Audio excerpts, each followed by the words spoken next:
that guy coming out?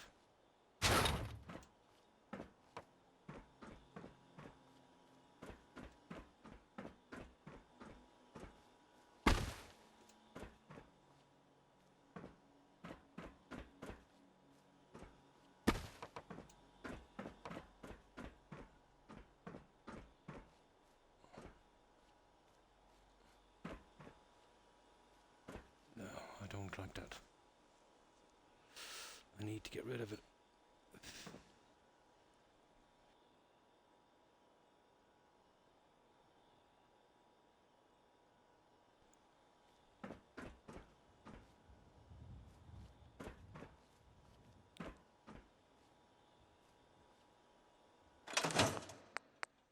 Oh, that has to go.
I wonder if I could just push out this one, maybe.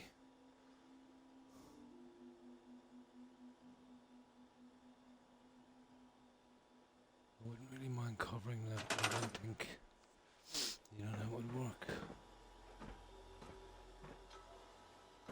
Oh, definitely not. No, we get rid of that one.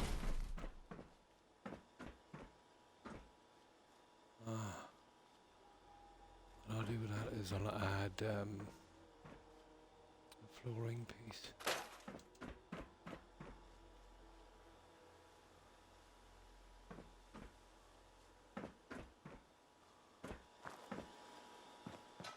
Okay.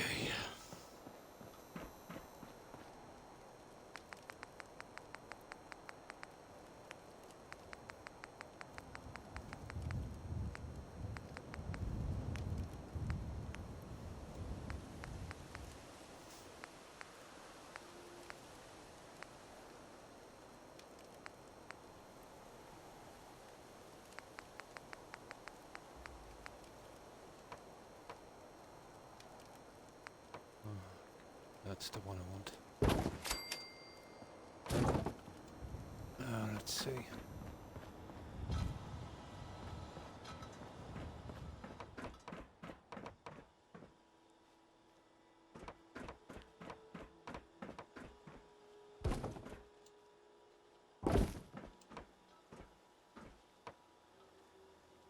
Oh. Okay.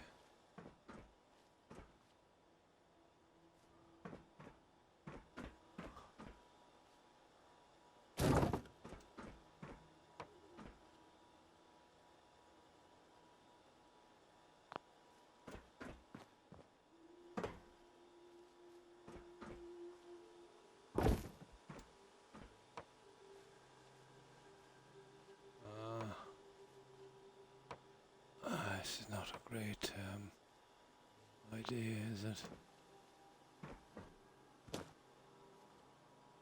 I think we tried something like this before.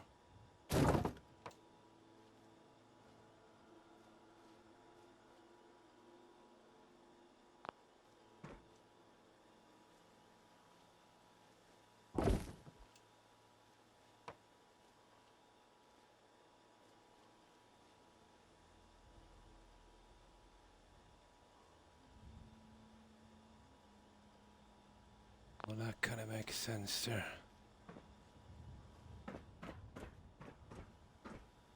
And I guess we'll be pretty invisible.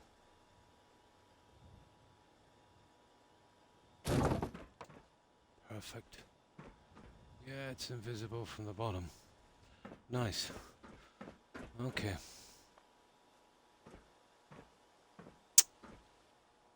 That's fixed.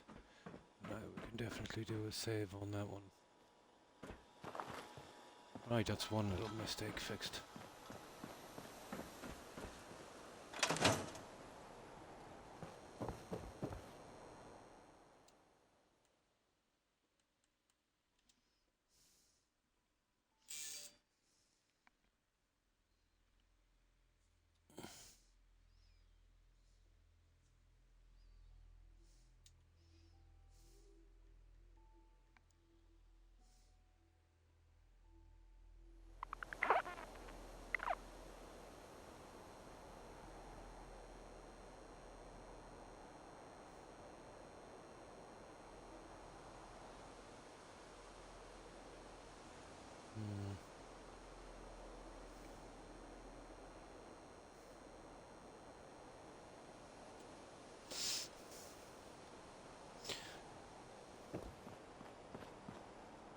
Let's see if I can find my stream on Twitch.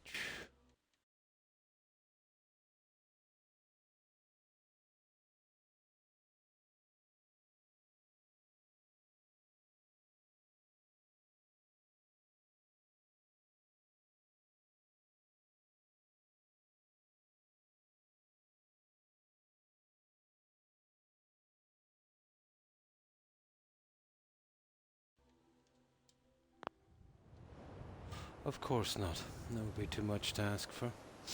Now.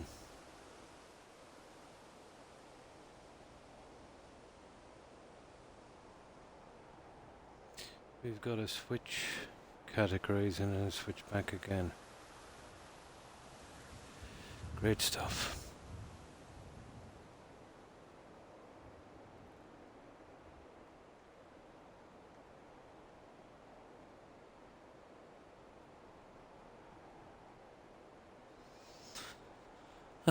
So.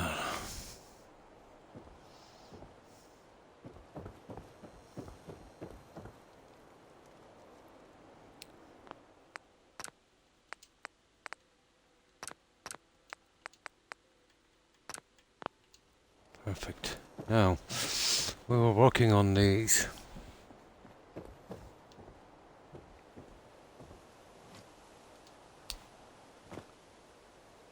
We pretty much got these. What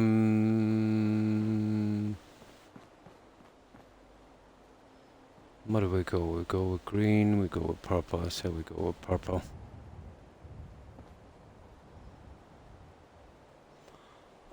Let's see if these can be, they can be pushed in.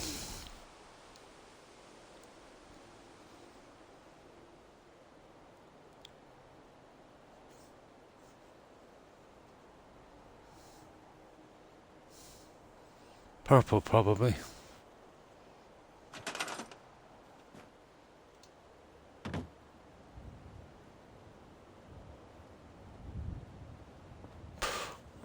Actually, I might be better off waiting till night and see how it looks.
green might be a bit iffy.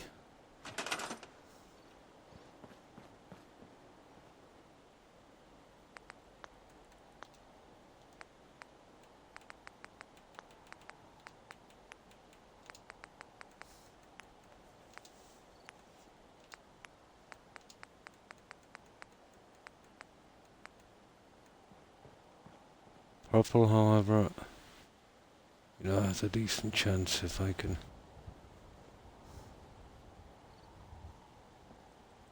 you know, smack one in there.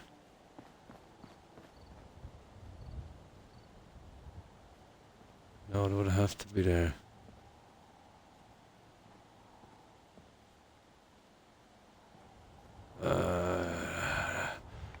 That's not going to be easy, guys. That is not going to be easy. Let's change the settings for it. It's a pity I couldn't make those bigger.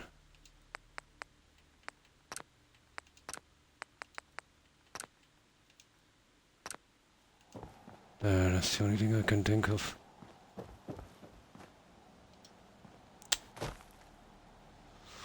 Oh, I wanted this to be relatively easy. There still is a way, but I'd have to remove the... I have to remove the hood, the canopy.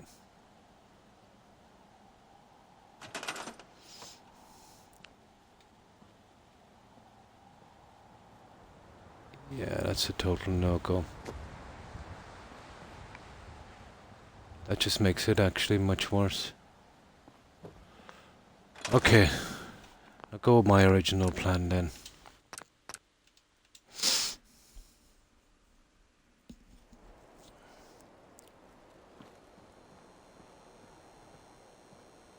I could probably do the same here.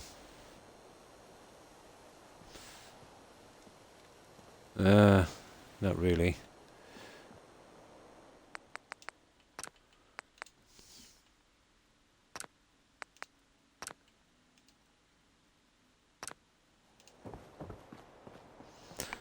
Let's give it a try. Obviously starting from here.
Oh, one at a time, I'd say. Oh, hiya, Rock. Long time no see.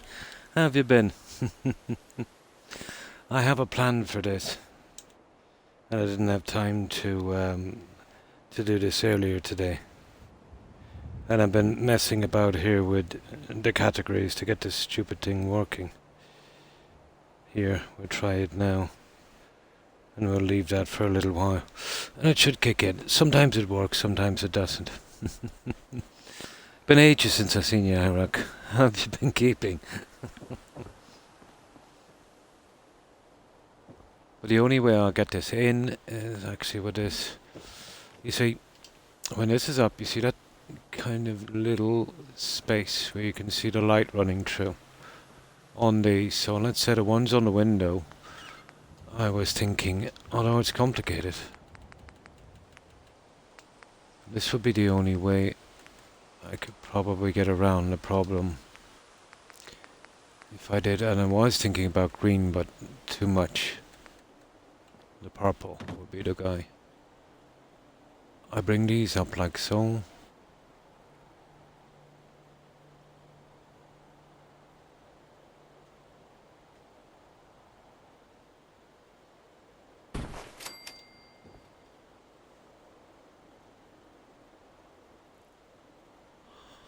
Let me see.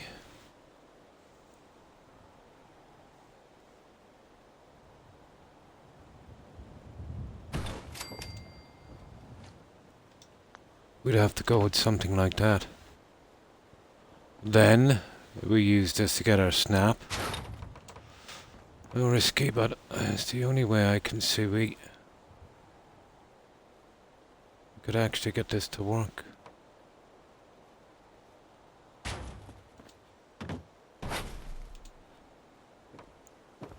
The problem is, you know what Snappy House is like. When we get this, we snap that back on, and then we remove that and have it ready for the next one. And that's the kind of look we'd get. But to be honest, no.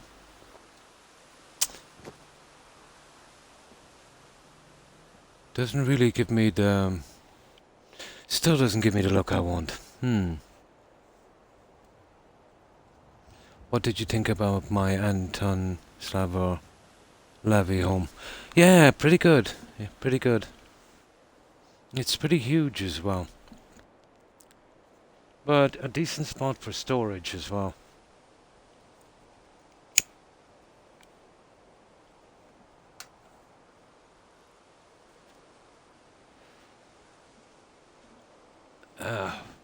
No, that won't work.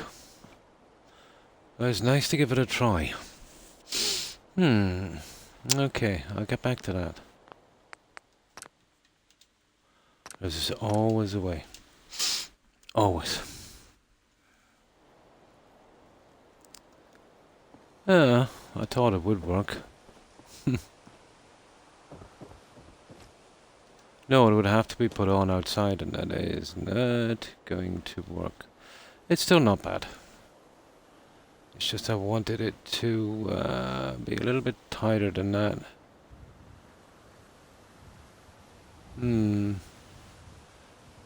Now, there's another way. But the sheets are too big.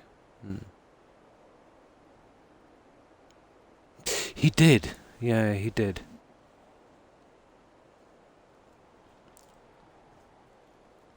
I've seen some of the procedures they use iRock on PC. You can do very, very large area pretty quickly. It's like you can have a terrain laid out, and within a cell you can move the entire terrain right over. You could have like little blueprints and that. And then that would go together pretty quickly, and then you would sort out the lighting or what kind of lighting you would want in that. There's some great tools on PC, or even in the Creation Club I've seen. Who did I watch doing it? I watched somebody doing it. Then there was some guys that did a stream. I think they were making Sky Oblivion. You remember that? A kind of combination of Oblivion and Skyrim. Some guy was fixing a bridge. And he had a bridge already in one piece. So he was just, setting it in and making sure everything was right. And the procedures he used were pretty similar, let's say, to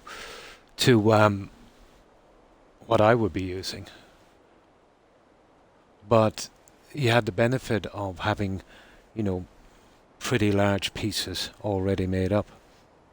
If you make them once, you could store them and then, reuse them again. That's deadly. Imagine if, let's say I did a building and put a lot of time into it, then I could copy the blueprint, let's say on PC, and then go to an X settlement and just, basically take it out and plot it down.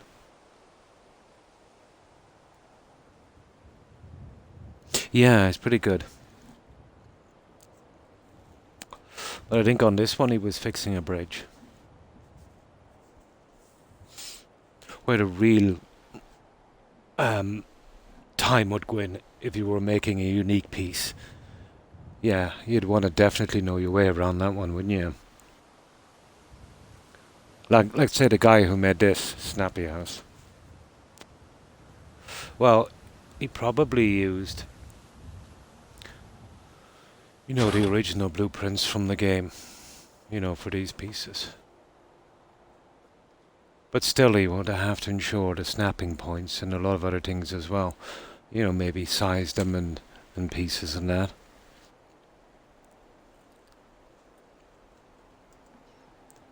Now, let me grab some soda. What's the heat like where you are, IROC? It's brutal here.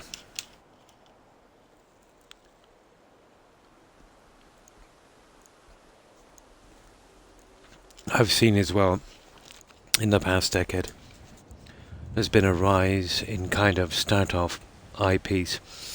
You know, where guys will be looking for funds and backing and donations to make a game.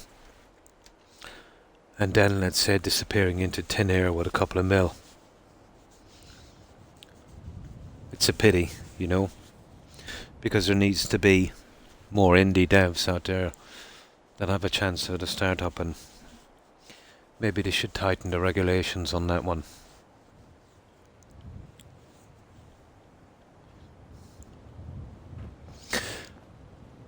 So yeah, that's what I've done on this.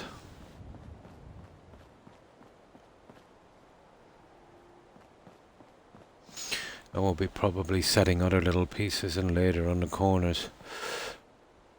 That's the only thing that's it's kind of holding me up. Oh my god, it's so bad here, IROC. Yeah, here as well. It was raining last night, it was raining this morning, and we've got more rain coming. But it's not like heavy rain, just light showers. But that's enough, let's say, during a warm night to really, really, you know, make it really clammy and humid.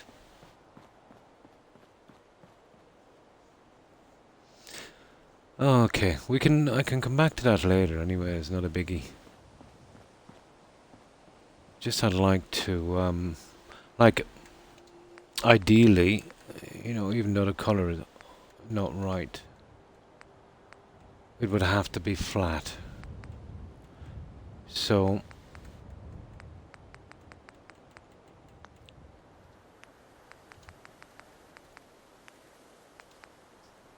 you would think maybe this stuff, although the colouring wouldn't be right.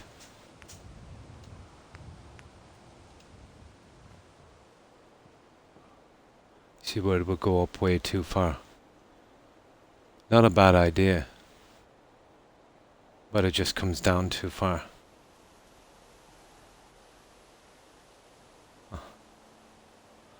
Something of a different colour.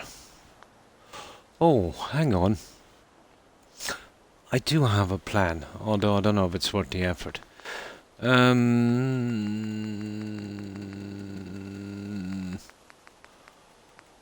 I'll just have a quick look.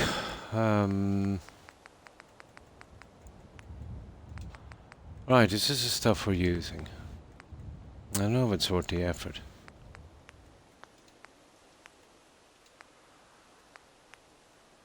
Here. Now, something, you see there's a red.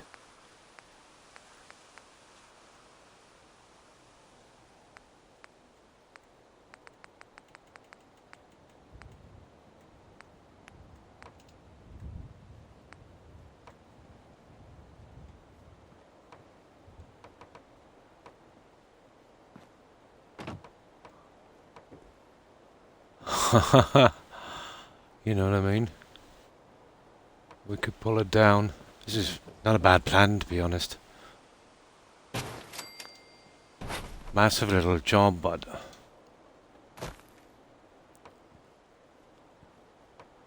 I would have to change settings big time on it. Let me just give this one little try.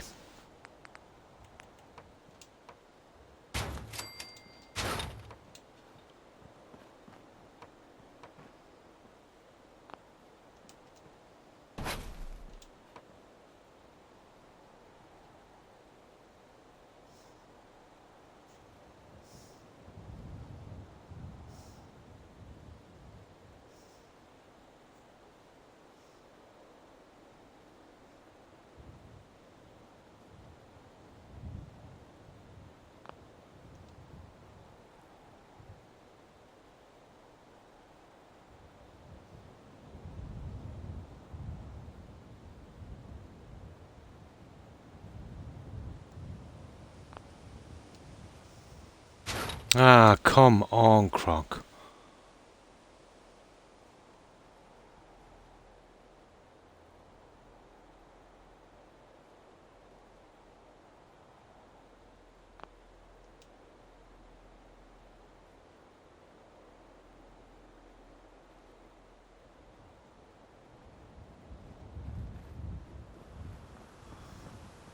You know what?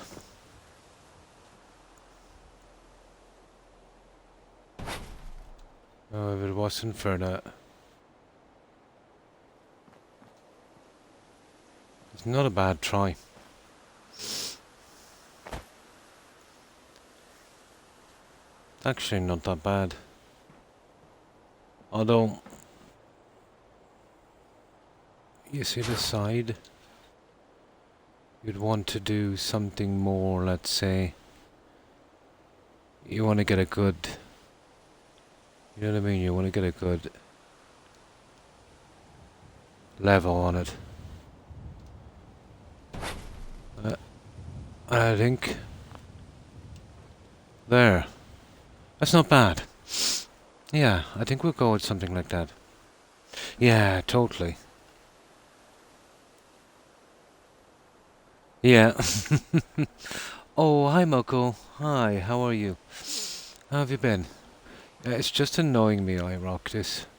You know, a little piece. I think that would work. You know, just for these. And I just need them on the window. And the colouring is perfect. And because it's invisible on one end, you know, I think we totally get away with it. And it's just about the right size, so, you know, it won't show through here. You see what I mean? I think it's exactly what we need. And then if we wanted to, you know, once that little piece is up, we could, if we just wanted to be, you know, awkward about it, we could do, let's say, what I originally intended.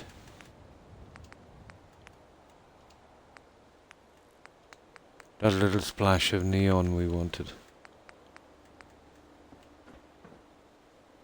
Which I'm sure now would be an easy peasy job. That would work. I think we got it. Although, I'm not too keen on that now, but... Yeah, pretty doable. Yeah, we'll go with that one. Yeah, totally. What's 200 hours? I think that would work. That's the only way we'll get around something like that. Cool. I'm not so sure about adding the neon to it after, but... I think that would definitely work. It's just I have a problem with it. You know, like that. And there's not, you know, a ton of them to do, so... It wouldn't be too bad. Maybe a dozen.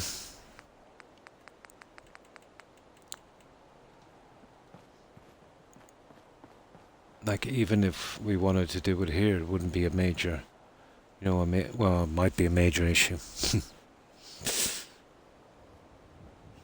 But you see those? I think I'll be coming straight on these.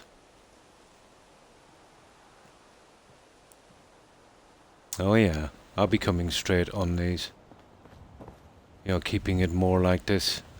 Although it was a nice little idea. But in reality, when you're using these, not such a good one.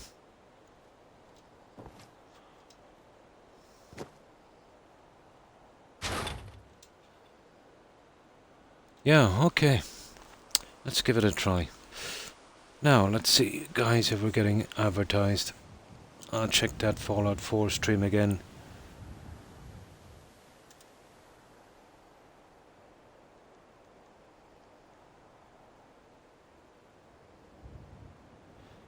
Doubtful. This can take up to 4 times IROC to actually work.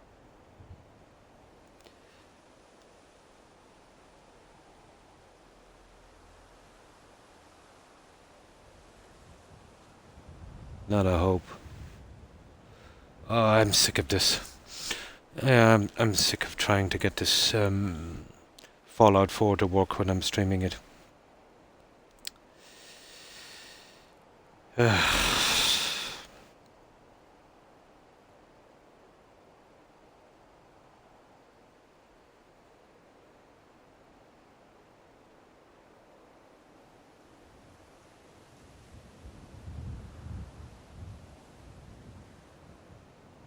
Oh, there I am.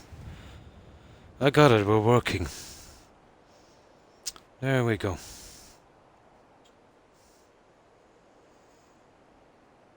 Now, we have that silliness out of the way. We can get back to building. Hi, Tigger. Hi. AK Mr. Sexy. How have you been? What's the furthest you've gotten into a build and said, oh, I'm scrapping the whole lot again?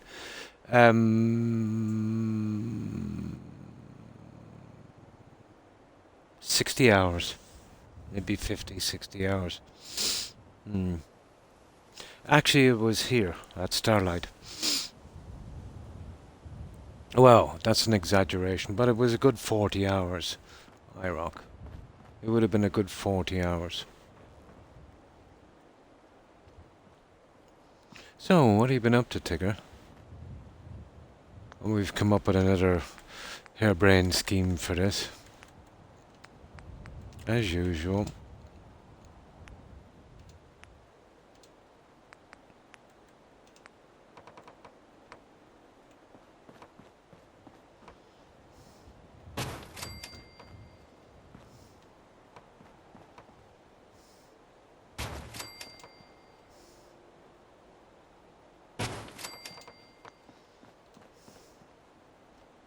Well, I think this would actually work. Or at least I'm hoping as much. But this is definitely the best we could do. Oh, look at that. That's not a bad look if I could get the other guy snapping. Huh! But you won't get them snapping. Yeah, it snapped alright, but too far. No, it snapped all over the place. Yeah. That's not a problem. I get another one of these. There's a little helper and we'll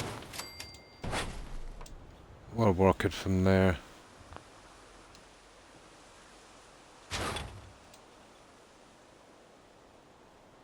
I will work it out. It should be easy enough. I know what you mean. I've had that time. It is.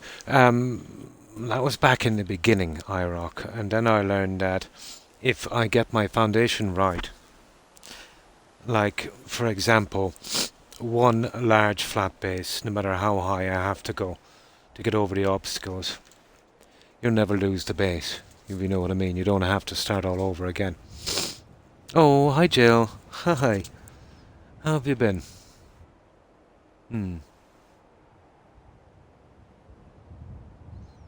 Better now that I hear you. Ah, nice. Oh, you were having problems.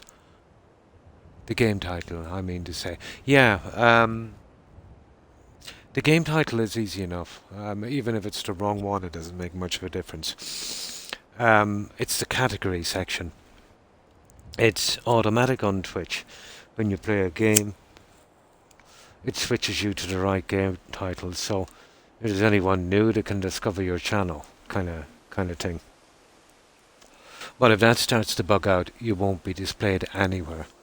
And basically the only ones that know you're streaming are the people already following, because you'd show up, let's say, on their following list.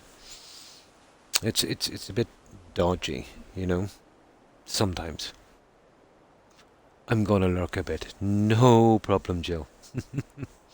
I know you must be quite tired. I did 80 sit-ups, walked. Oh my, 6 flights of stairs up and down. I am on a mission to Be Miss Sexy. Nice. And thanks for the look, Jill. I appreciate it. Have a good rest and stay safe.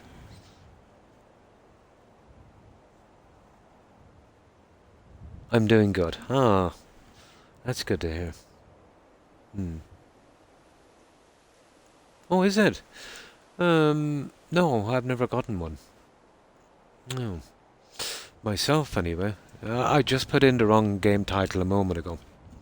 Um, I was on. You see, that's because probably mine is bugged. You know, if your system was working right, it would probably give you a warning. But when I started streaming Fallout 4, it automatically, obviously, switched to Fallout 4.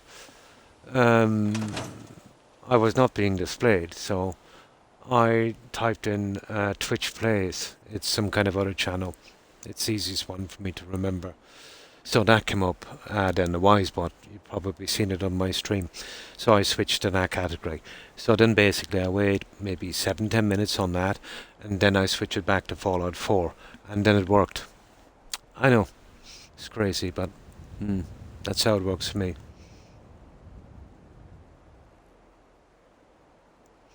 Yeah, no, they auto-labeled the right game. Yeah, they auto-labeled it Fallout 4, but it didn't display. Hmm. Hmm. Yeah, I did as well until I worked it out. Basically, all I've got to do is put in the wrong category, wait for about 7 or 8 minutes, then put in the right category and wait for a few minutes, and you know, it works for me. That's the system I use.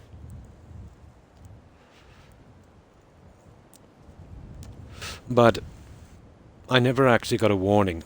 It was the wrong title. I've often got a warning, let's say, on a game saying this game cannot be streamed. Yeah, I've often got that, especially when you switch to Ubisoft games.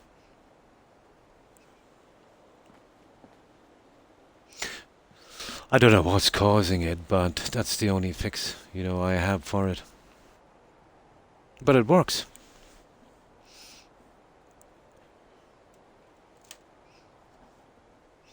But I can't say I ever got a warning I was in the wrong category.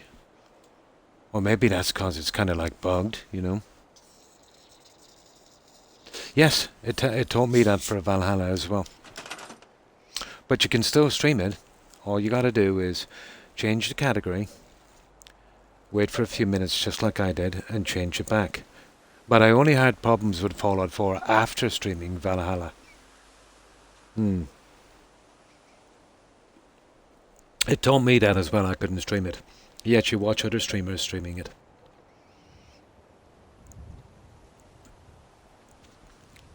That kind of bug doesn't happen with everyone, but it happens.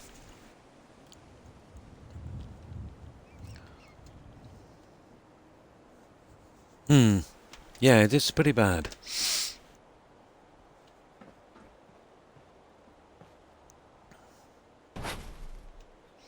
I don't know what's causing it, to be honest.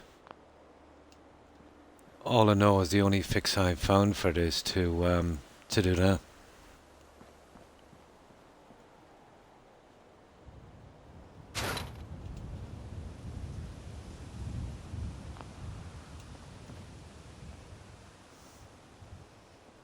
It's pretty okay. But it's very inconvenient, changing it over every 5 seconds.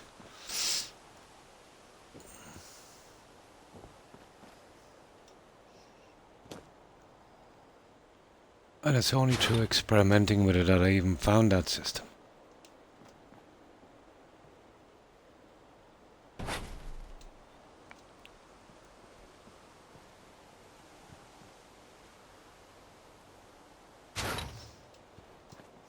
But I haven't a clue what's causing it. But it did start off around the time I started streaming Valhalla. And now it happens on Fallout 4 as well.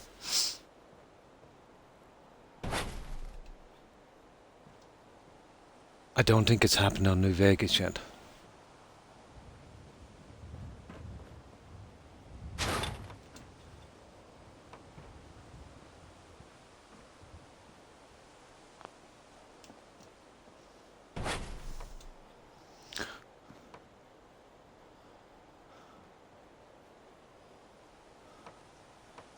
And a Twitch streaming service was never really perfect, you know.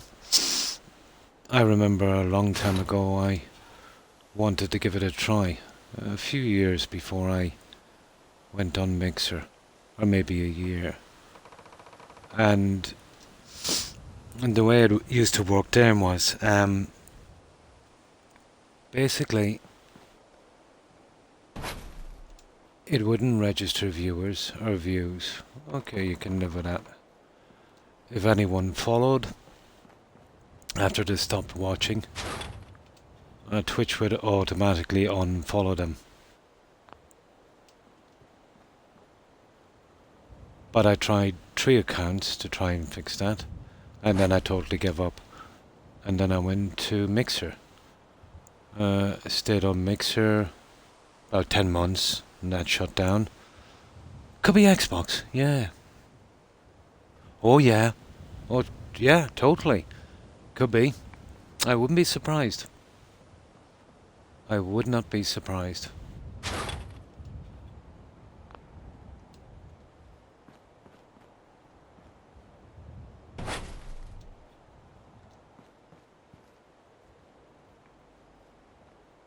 But Xbox and Twitch are really not compatible, to be honest. And each new successive console that Microsoft makes seems to be worse and worse. I know Microsoft and Amazon don't exactly get along, you know. But it's not a priority for Microsoft because, you know, let's say, how many people would Xboxes actually stream in the big scheme of Xbox sales? So it definitely wouldn't be a priority for them to make the consoles, let's say, more streaming friendly on Twitch. I remember I heard rumours before the X series was coming out that there was going to be a special button on your controller for automatic streaming on Twitch.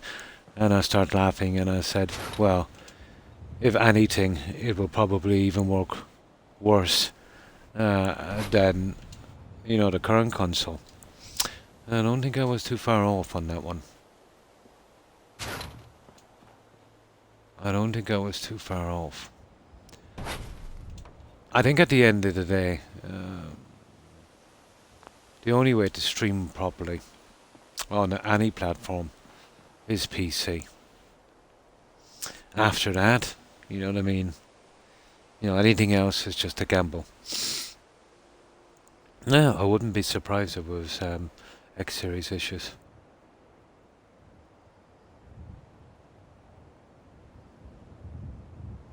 Yeah, totally.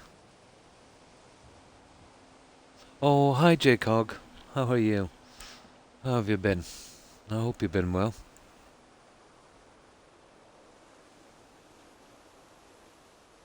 Gonna take no problem, Tigger. No problem. Yeah, we've been working on this, JCOG, and we were talking about the streaming issues on Microsoft Xbox. Seems to be much worse with this new X series, but a perfect storm when streaming would be using an Xbox console on Twitch and using a Ubisoft game. So, you know, in that sense, you really, the odds are totally not in your favour on that one, I would say.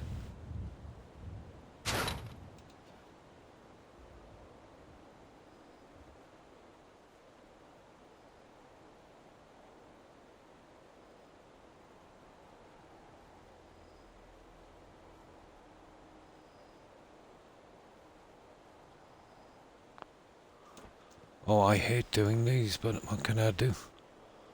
We just need to, you know, slightly fill in these ones. And then we should be ready to go.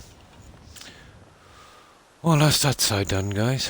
All we gotta do is, get the rest of them. And thanks for the host, Tigger. I appreciate it, and thanks for lurking. Hope you get a good rest and stay safe. I'm doing good. Oh, that's good to hear. Good moving on Monday. Can't wait. Oh, cool. So, I'm not sure if you've seen this one, Jake Cog. I think you did. This is Starlight Driving. And we put a decent amount of work into it so far. I heard as much, IROC. Before that, I heard they were for sale, and I'm not surprised, because any company that goes too aggressively into microtransactions and releasing games, let's say, that, have too many bugs, and, charging people for DLCs and that, not to mention the culture they apparently have, in the workplace. I'm not surprised.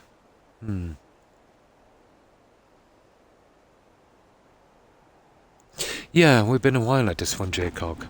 I did hear, well, before I heard that they were for sale, about 6 months before that, when Microsoft were doing their massive buy-up of IPs, I heard Microsoft approached them, and they refused to sell.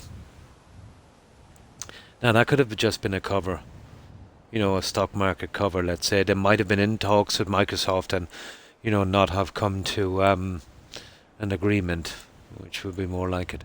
But no, I'm not surprised. Oh, yeah, they do. Yeah, they do. There was one guy, allegedly, really high up, and allegedly he was not much more than a predator, and they protected him, you know, and they brushed stuff under the carpet and they covered it up. Really, really toxic. But during the Me Too movement, that brought a lot of issues out. Not to mention, let's say, they allegedly, treat their staff pretty badly, you know. Bullying, forced overtime, that kind of stuff. You don't have to do double shifts, but, unofficially will punish you for it. That kind of thing. Lots of stress-related issues and, you know.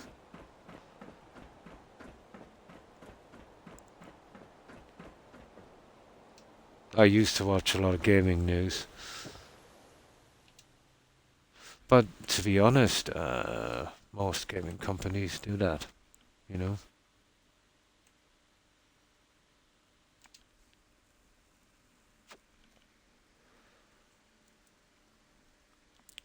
But apparently their last one wasn't, what was it again, that one like Just Cause. That was a bit of a flop, wasn't it?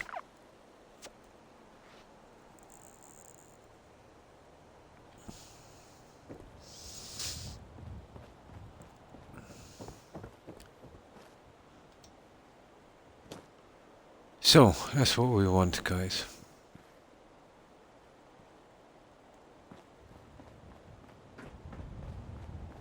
Just across there. And we'll try and patch them in. It wasn't bad, believe it or not. It all depends on what you like from a game.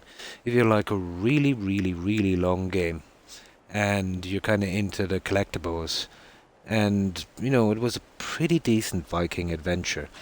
But if you're into the lore of Assassin's Creed, it was definitely lacking in that. But, no, I don't think it was the worst, really. My problem with it was, even if you had the season pass, their last DLC, they charge you something like €40 for it, almost the price of a new game. So, pretty mean and pretty underhand, Pretty Pretty mean and pretty underhand. Very, very greedy.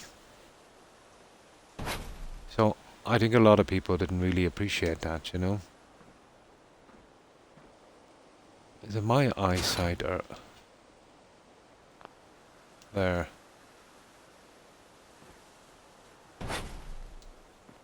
That's the one. Yeah, it was, not the way to go.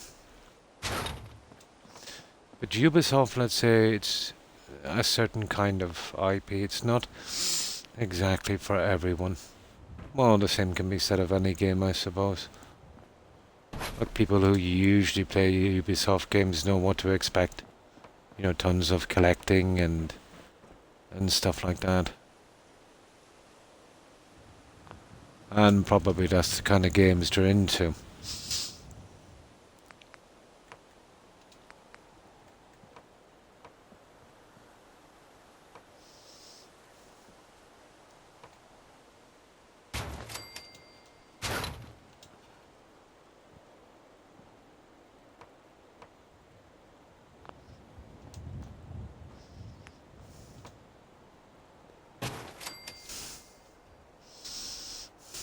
The remake of Knights of the Old Republic game worries me.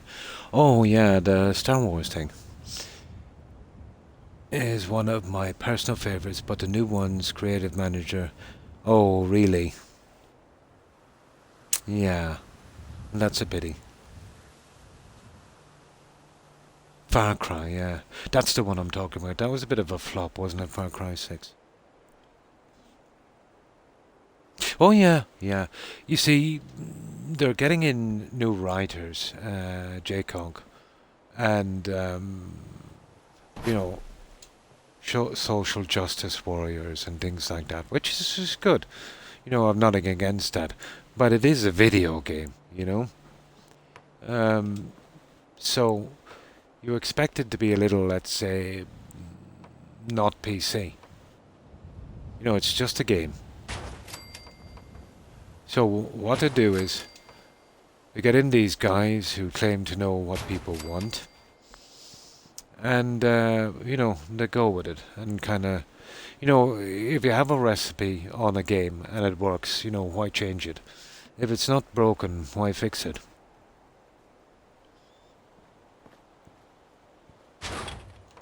Like, I remember, let's say, after the likes of Rogue and Black Flag with Ubisoft, they used to have the old objectives who were pretty hard to get, which meant getting 100% in the game was actually, not the easiest. A lot of people were kind of into that, the old school stuff. And then, let's say, with the new games after that, it became, each successive game became more and more mainstream. So a lot of people were not happy with that, but Ubisoft got more sales, so to them, that was all that counted. They lost a lot of their originality, It was just another mainstream game. In a lot of people's eyes. The hipster rebels. And added health bars and stupid ammo types to a game.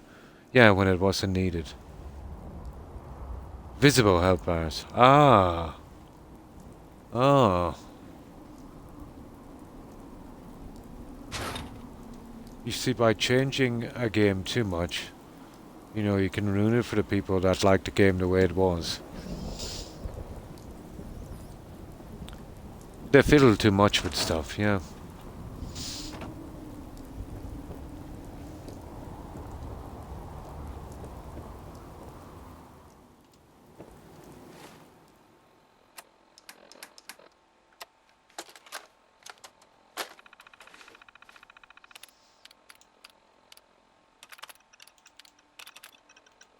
I'm just waiting for another game like Skyrim, to be honest. But I don't think I'll see it in my lifetime.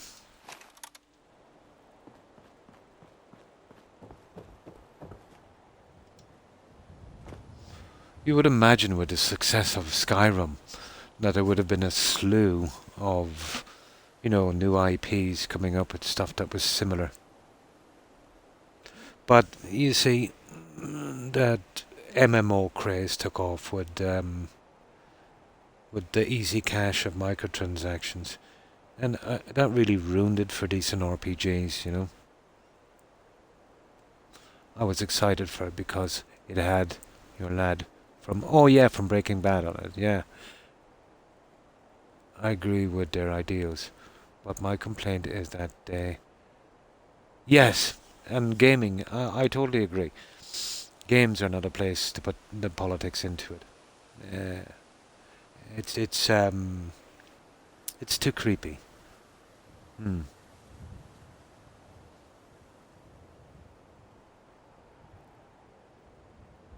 Yeah, it's too creepy. No, and it shouldn't be there. You know what I mean? It's just a game. You know, and kids are going to be playing that game. That's akin to, indoctrination in the education system.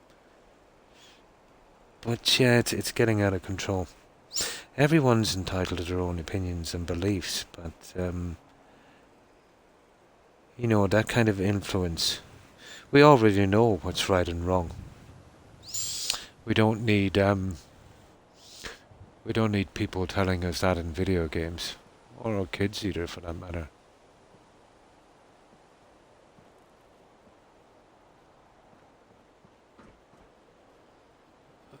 Something kind of off about that one, and I just can't. I can't place it. Yeah, to get to the kids. Yep. Well, one could look at it too that it's just some stupid CEOs, trying to appeal. If they think that that's what people want, they'll go that way. But then, like, if people wanted mass executions in the street, they'd probably go that way as well. But it's hard to know. It could be a combination of a lot of things, I suppose. But I do know there was a lot of games that went sideways because of, um, well, in my opinion, kind of unhinged um, story writers and developers in certain games with really, really, really extreme views, kind of out there, and bringing their views and beliefs, to the game.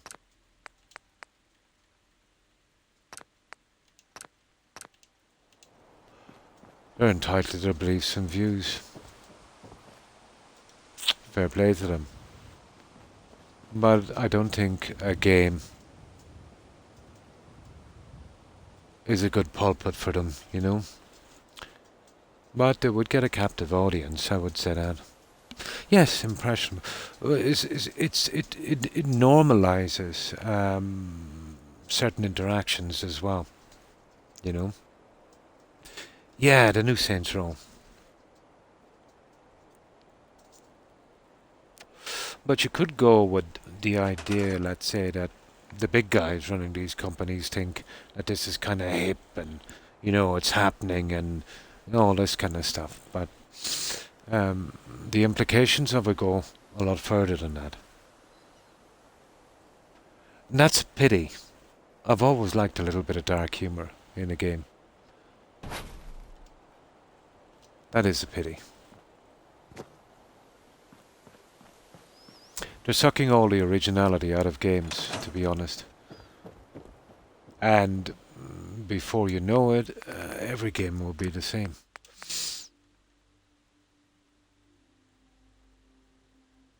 Oh, it is off. Silly me.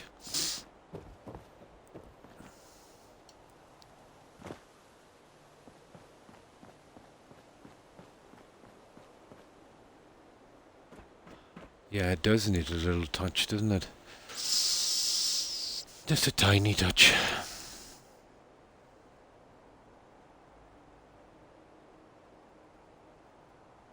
I was so you really. Yeah. Gaming is a place that people go to escape that madness, I suppose, in a way.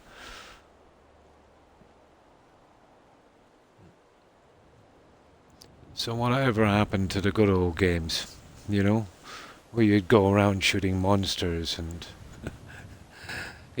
relieve some stress or something, without any kind of agenda being thrust into your face.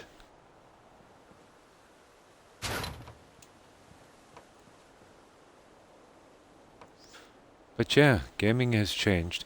You see, gaming has such a big following now.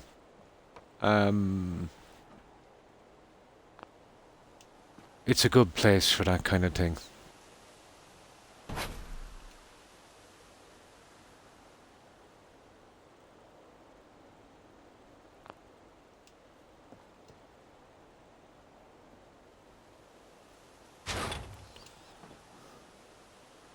No, it's probably just my eyesight, but it probably looks a bit off. It's probably just me.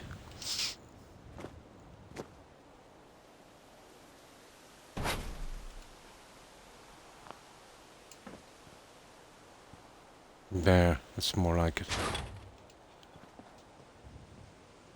There. Yeah, it was me.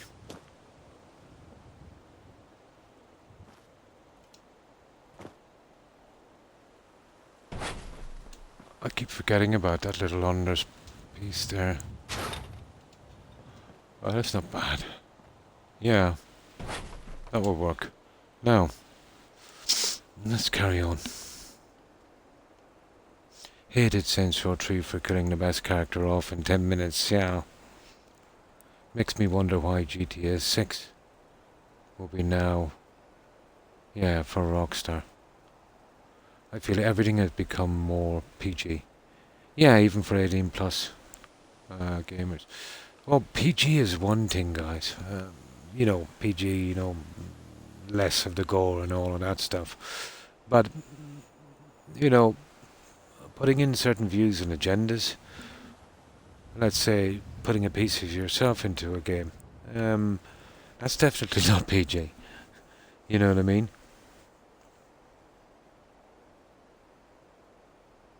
It is. I've never played it, so I wouldn't know.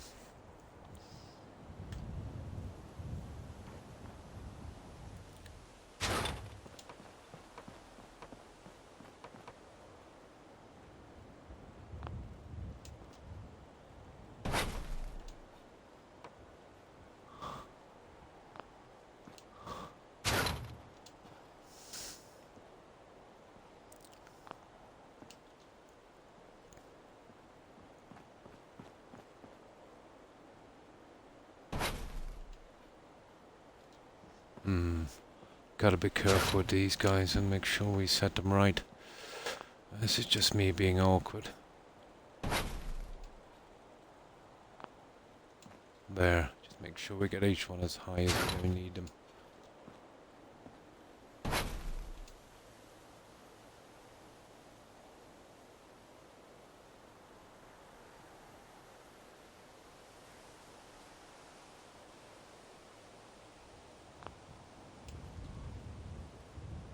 I like if that now is not too bad.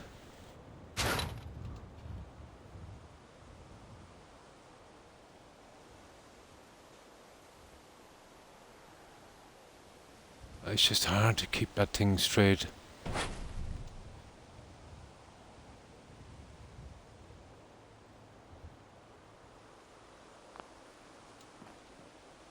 There, you see, don't like it bad. That would probably work. A nasty little thing.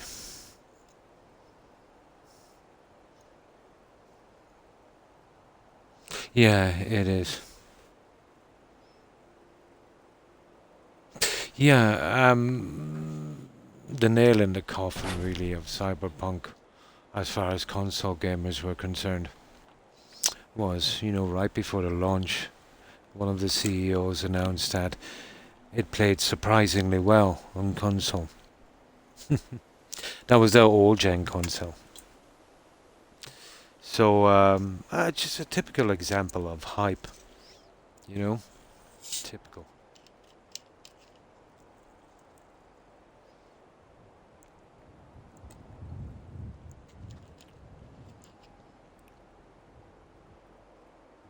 Yeah. Played it for like 10 hours. Oh my.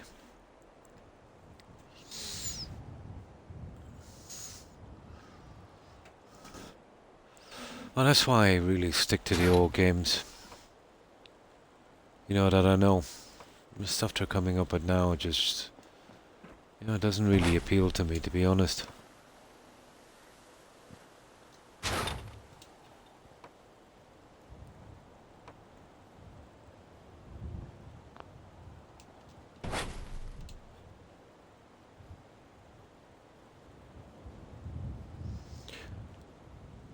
And I know everyone has different tastes in games, and I respect that, but it's just some games I just can't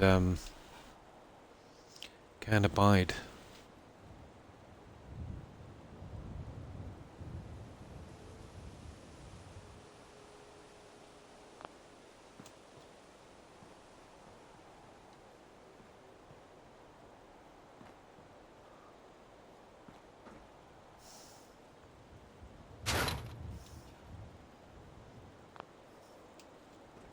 There we go.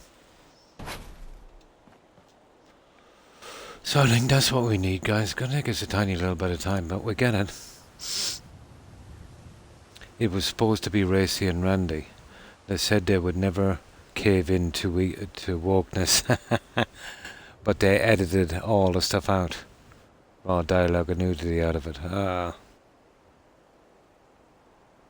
Yeah, yeah.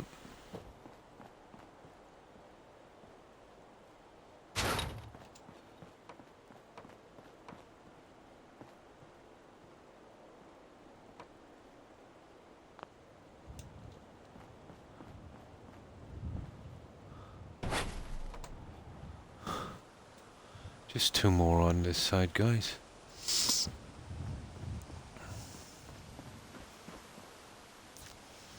I think this would actually work. Now we could have going with grey, but I don't know. I prefer we get something a little different in.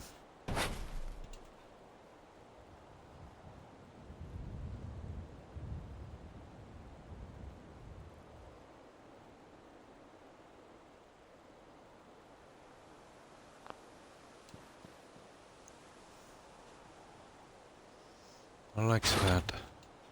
You see, we just have to go up. We don't have pushing down on the window.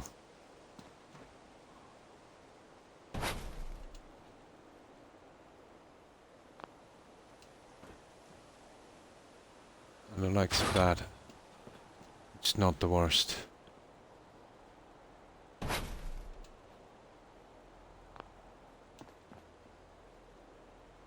There. I think that would work. I get some folks who aren't into that, yeah, but don't play it then, yeah. Yeah, it's like a minority of players that would want something, and everyone then has to endure it. It's like a kind of cancel culture in games, where all the stuff that you think makes a game fun is removed because of a minority of people that make a big fuss and kind of ruin it for everyone else. Yeah, I suppose a little bit like that.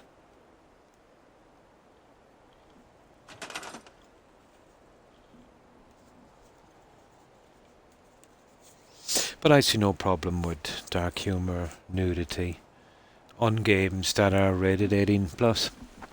It's where they should be, you know.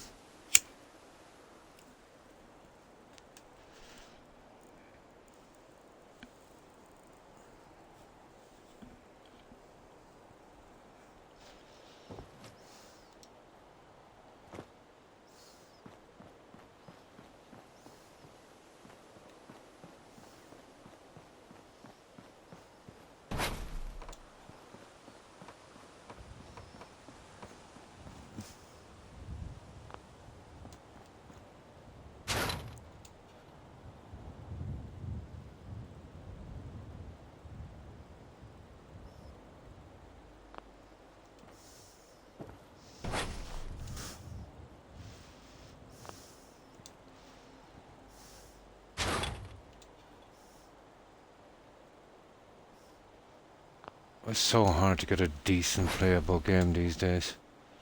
Well, the stuff that I like at least.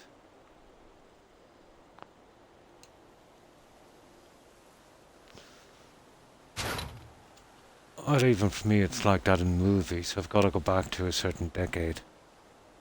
I suppose everyone has their own tastes. So in the end, they try to market it out to a broad audience, and it just gets turned into that, yeah. Yeah, yeah.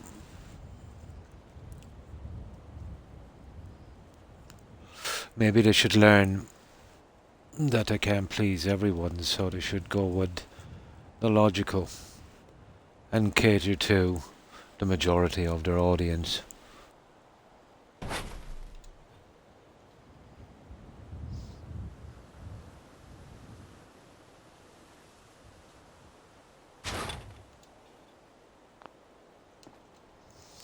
There you go.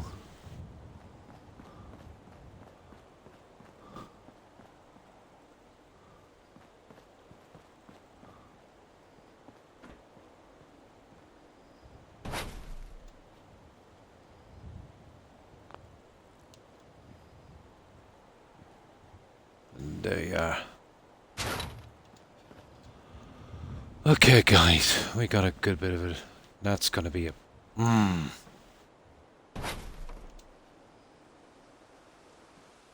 you know, especially because of the glitch. Well, we should get round it.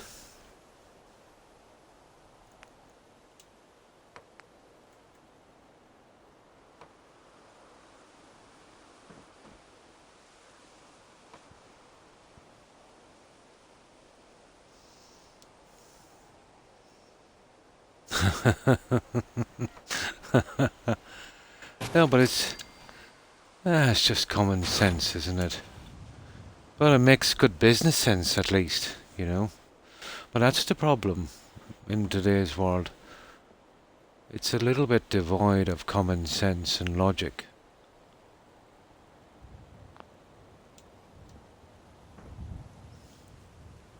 And then let's say people who like the other kind of games. You know, they can get those other kind of games, but you know, let's just say, take for instance Skyrim, and let's pick some other kind of game, Dark Souls, right? So let's say you have, let's say, 5% of the audience, let's say, that would play Skyrim, wanted Dark Souls to be more like Skyrim. And then they, you know, changed it to suit that. It just doesn't make sense to me.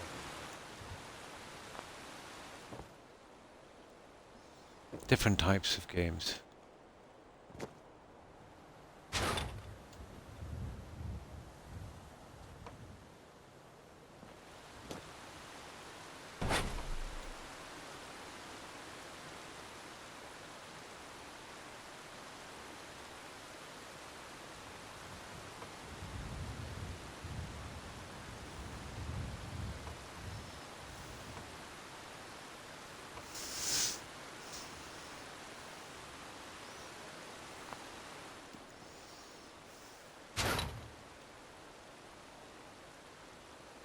Oh, this needs a kicking. This definitely needs a kicking.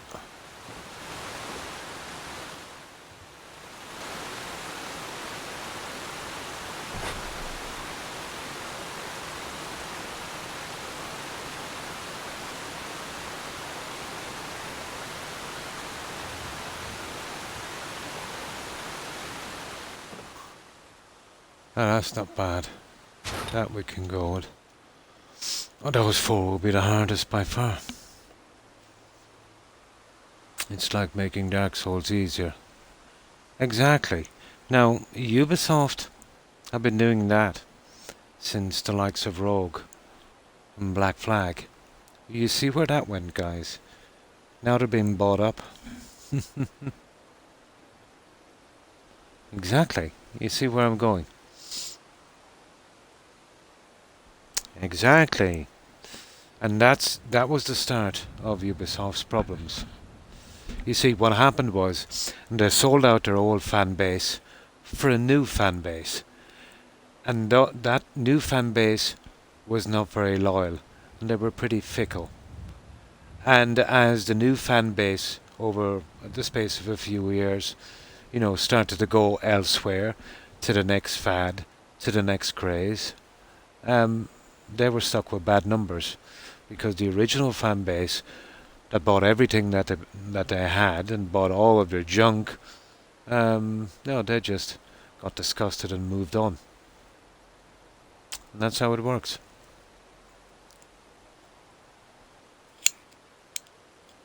So yeah, you see where I'm going with it. And the results, Ubisoft are now for sale. Now, it was a little bit different with ZeniMax. They produced games that were riddled with bugs and refused to fix even one. That was their downfall.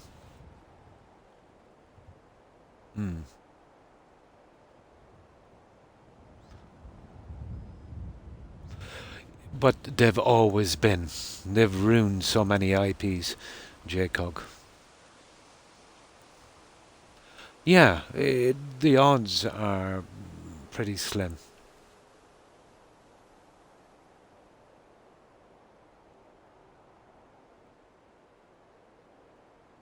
Yeah, yeah.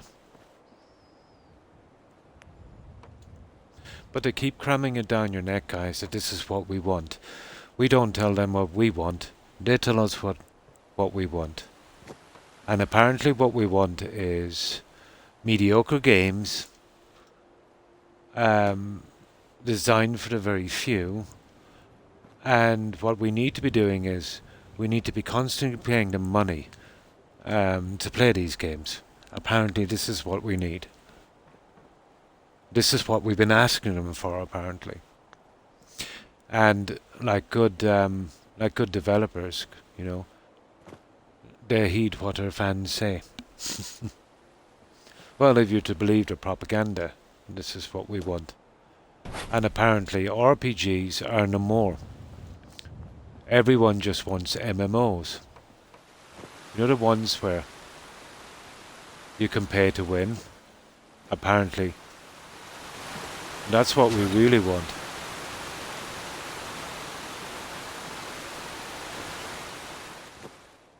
And it must be only coincidence then that they would greatly profit from such a shift. Just sheer coincidence.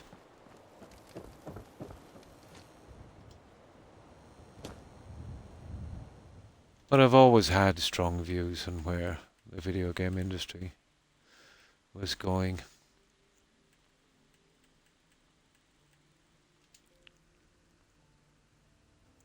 Exactly, yeah.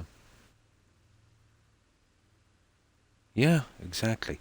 And lots of people cannot speak out against it for fear of cancel culture. Like, most people are not saying, get rid of it or whatever the case may be. All they're saying is games that they like to play the way they are, could you not make another IP or do different games? Just, leave that IP alone. Start a different IP, with those kind of games. So people who want to play those kind of games, and not force everyone to go a certain way. You need choice.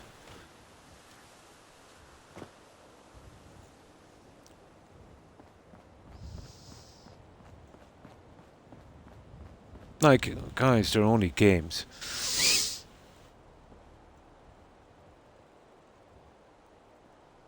But I can understand certain other aspects of it as well. I can see both sides. But that's why, You can make other IPs.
I think we have it.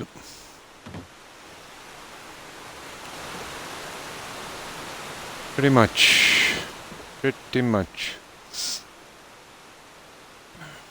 Like Fallout, it's just like Fallout 4's story. The mods. Yeah, salvaged it, yeah. Without the IPs that are already they'd be empty, yeah, shell games. Yeah, with nothing exactly to boost sales. Like nobody would be as excited with the new Saints Row, because I don't know, some stuff I consider Saints and Sinners. Or some stupid game, yeah. Yeah. The story, you see, there wasn't a lot of work, guys, put into the story. Like the old games, you know, there was more of a background, you know. They had certain stories and, you know, you could grow to like the characters, for want of a better word. Now, you know, all the NPCs are pretty much drones, you know. You just go, you do your stuff, you kill some guys, you collect a new weapon, you know, you go from there. And, almost every game now is the same with minimal story. Back in the beginning, let's say, when graphics and the games didn't look too good, it was all about story. It was the story that was the hook, you know? So they took the time to write good stories and, you know, likable characters and things like that.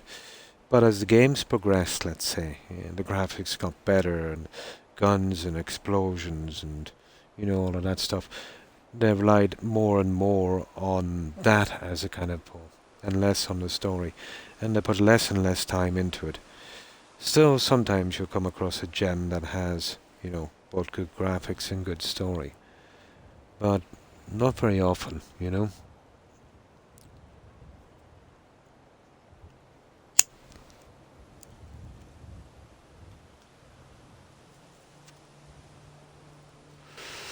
But that's just my opinion.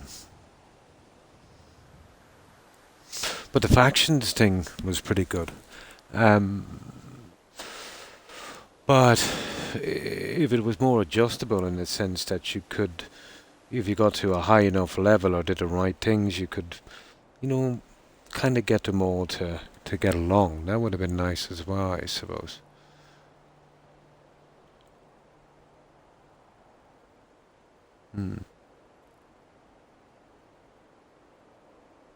It is, yeah, survival mode. It is.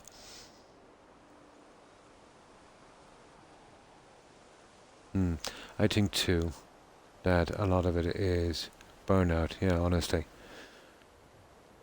All the cool bio-webs and Interplay, Ubisoft, Ineos developers are gone. Yeah, moved on.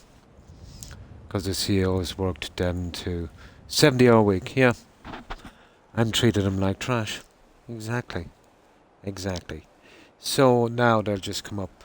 You know, guys, if they're selling the games, what do they care?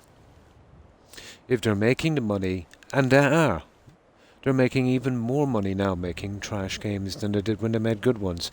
So why spend all that time and resources trying to keep decent developers when you can just churn out some trash and, just whip to the next current phase, you know? And, you'll still get your money. Because remember, it's not about the game for them, it's about the money.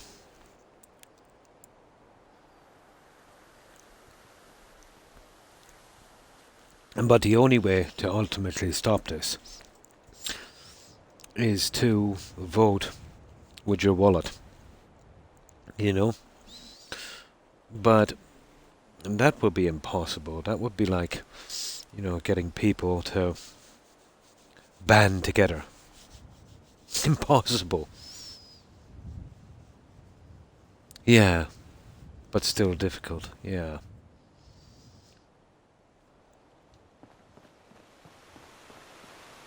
Well, mods did make it more, let's say, um, adaptable to what kind of, game you want to play.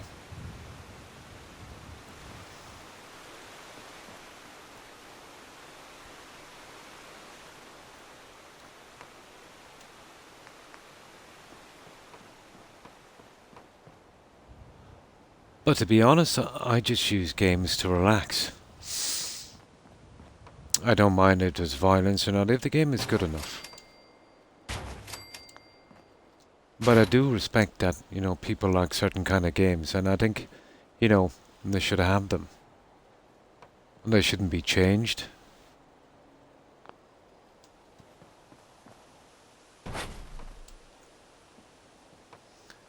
To me, it's more like, playing my favorite crossword or something.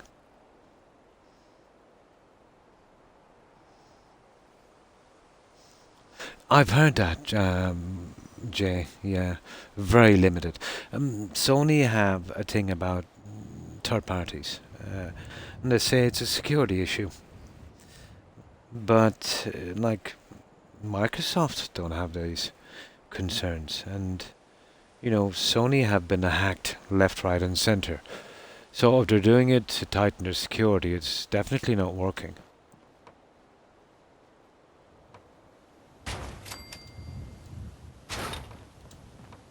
But Sony, they've always been kind of strange. Right from the very beginning of their console. I remember Sony back in the old days, They've always done pretty kind of controversial stuff.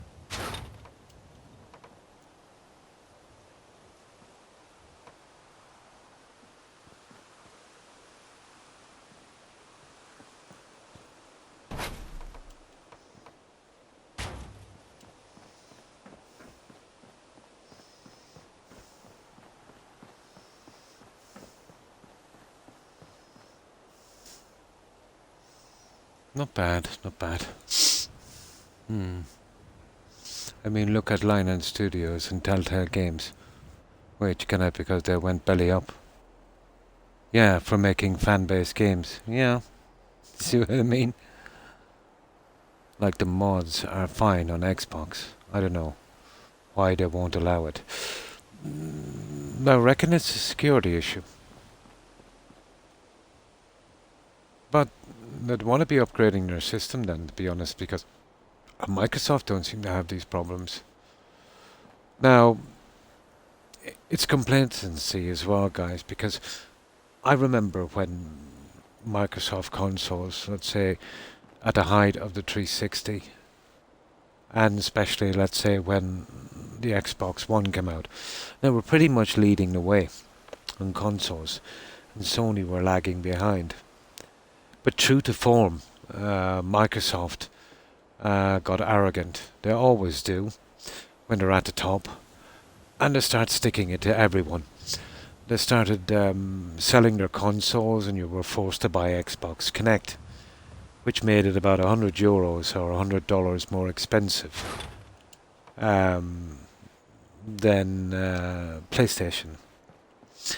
And then they had some other silly rules about you had to be online, you had to connect, and we didn't get access to our saves anymore. They were all on a server. And their sales dropped dramatically, and that was what? Almost 20 years ago. And ever since, Sony have been leading the race in selling consoles. But it's only now that Microsoft are beginning to claw back, you know, with the introduction, let's say, of Game Pass and, you know, stuff like the anticipation, let's say, Microsoft buying up all those IPs and certain well-loved games only being exclusive on Xbox. Sony have been doing that for a couple of decades, you know. Like, I'm going to hit the hay. Good night. Good night, J-Cog. And thanks for stopping by. I appreciate it. Take care and stay safe. Have a good one. Bye.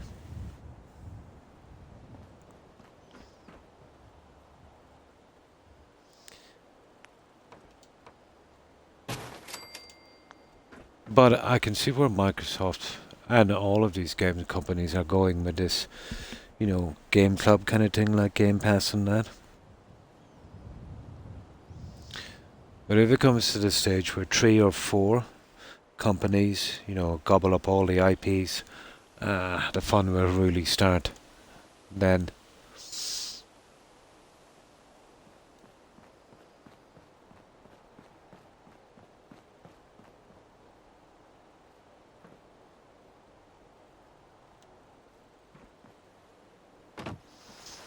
Let's see if we can get these ones in on this side.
You see that? That's not bad.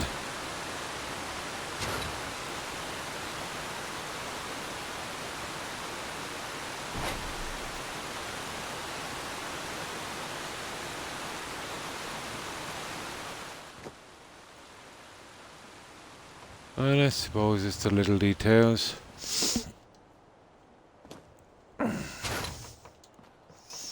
Always the little details.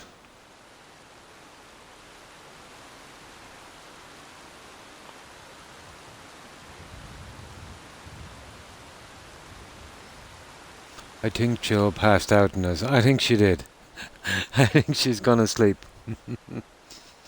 That or she's scheming or plotting our demise. Probably. Uh,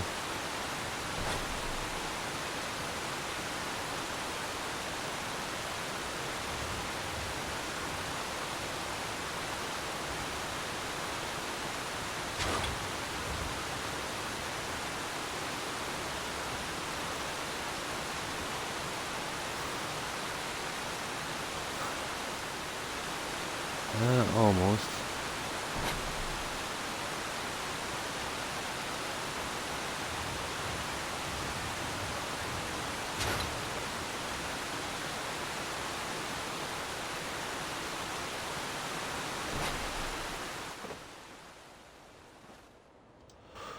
There we go, we got the corner done. It's a nasty little thing, isn't it?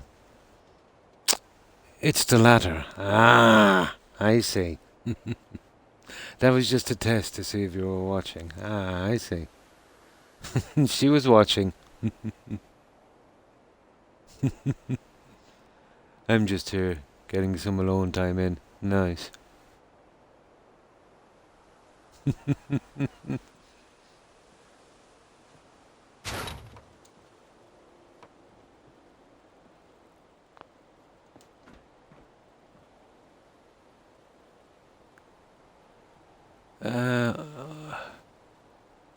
That was pretty strange what I did in these. Yeah, well, those ones are a bit. Let's see how far these ones were raked back in. Yeah, you see. That's a different kind of story with these.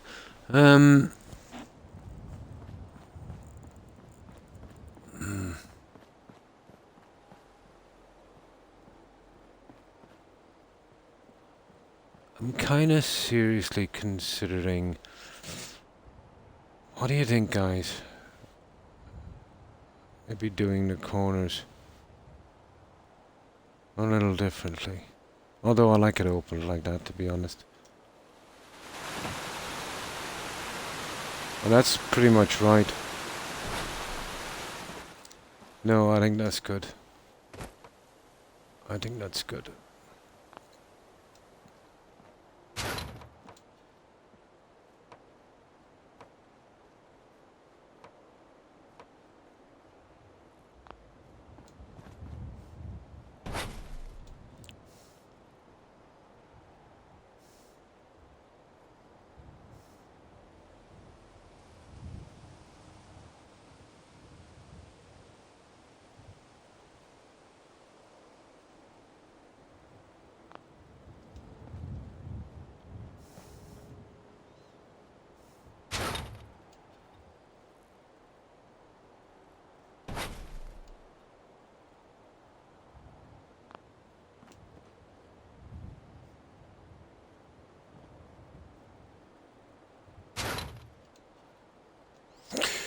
What is it about these that are just ticking me off?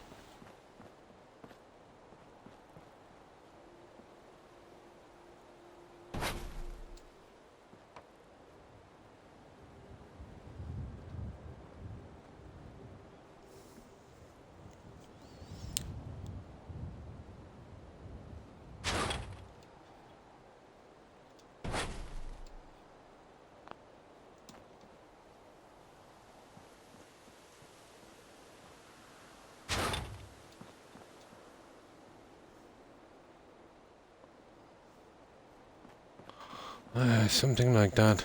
This is why I like snaps, guys, instead of this silliness.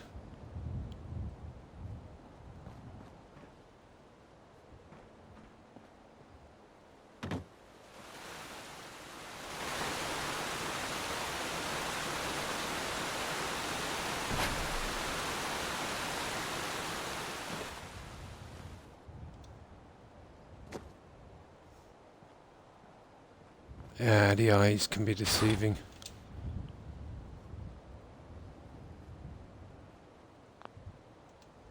Well, we'll get there. There's not many to do.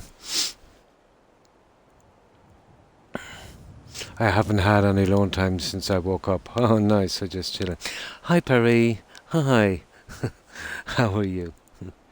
And thanks for lurking, Perry. Oh, hi, Yeet. Hi. Have you been keeping, Yeet? I hope you've been well. It's been a while. I've been fine, thanks. Yeah, and I hope you're doing well also. What have you been up to, Yeet? It's nice to see you again. And you too, Perry. Yeah, we're working on Starlight Yeet. So it's kind of complicated, this one.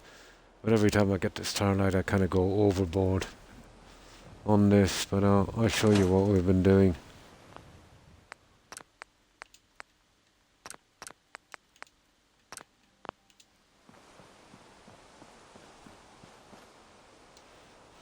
This is going to be a pretty large kind of cinema complex.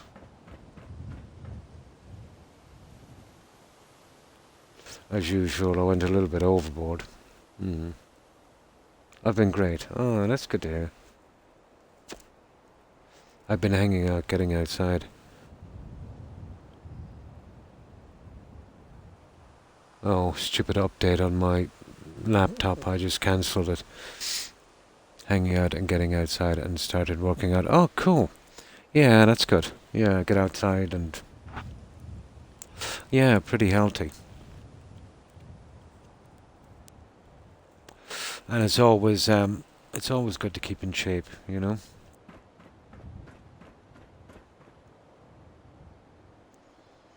So that's what we've been working on. It's a bit of a mess here because we've got all the building stuff around. So, what have you been up to, Perry?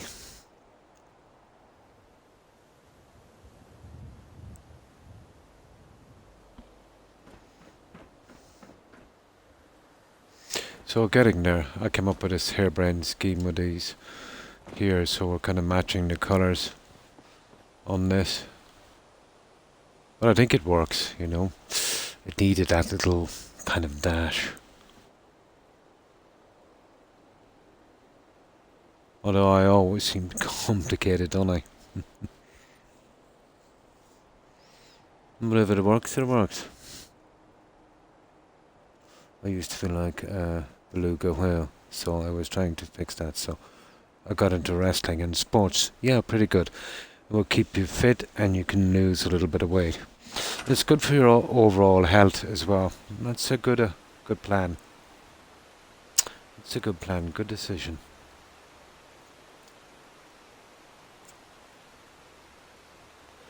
About 8 or 9 months, I think he'd. You know what my memory is like, but I would guess. Well, it's over 6. Yeah, 7 to 9 months. Yeah. Yeah, it just seems that way. Yeah, it seems that way. But it's been a while. Yeah.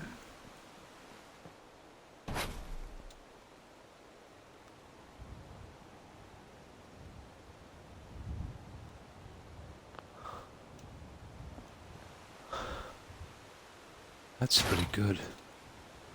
We just keep it up so we'll avoid any nasties. And obviously, you push that there and there you go. Another one to the pile. Yeah, it's been a while. But time goes, let's say when you're doing stuff, it goes really quickly, doesn't it? It definitely does. And once you get to a certain age, it goes really quickly.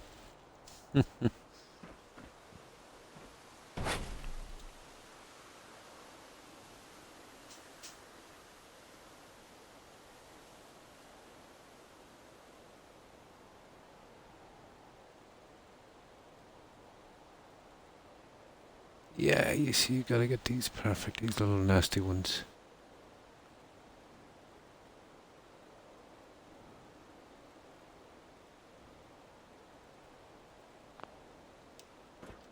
I think that would do it.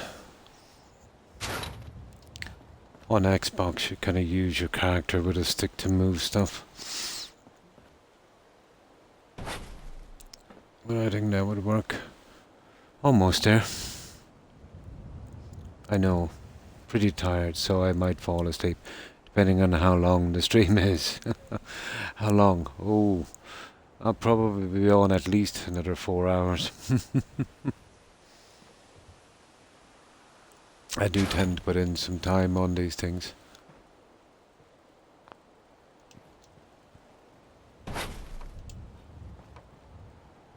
Well, it's definitely nice to hear from you again, Yeet, and it's good to, to hear you're doing okay. No problem, iRock.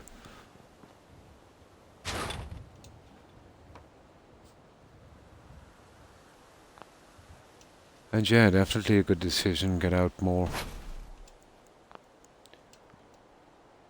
Do a little bit of working out, keep in shape.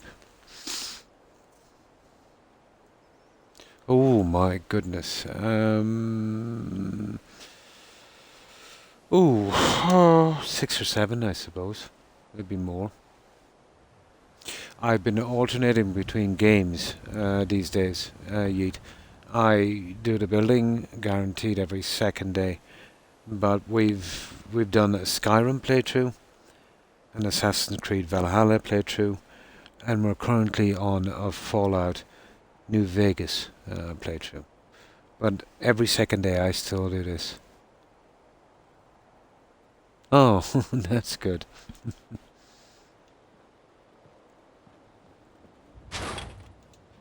So we had 3 other playthroughs. Gives me a little bit of a break, from doing this.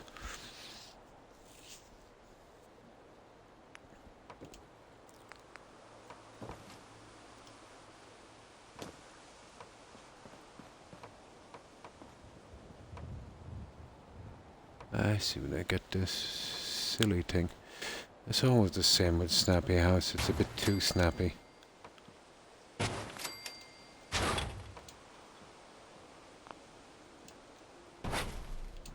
There, that's the last 2 for there. So we have both sides. All we got to do then is figure out what we want to do with the front. Once we fix that. Well, that's nice. I was wondering how I'd get that done.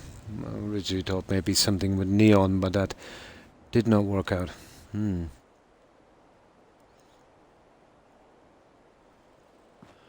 not work out. So, how are you managing the heat? I know here it's pretty bad. But it's not the heat, more the humidity. It's been a bit of a killer for me. No problem. You're always welcome here, Yeet.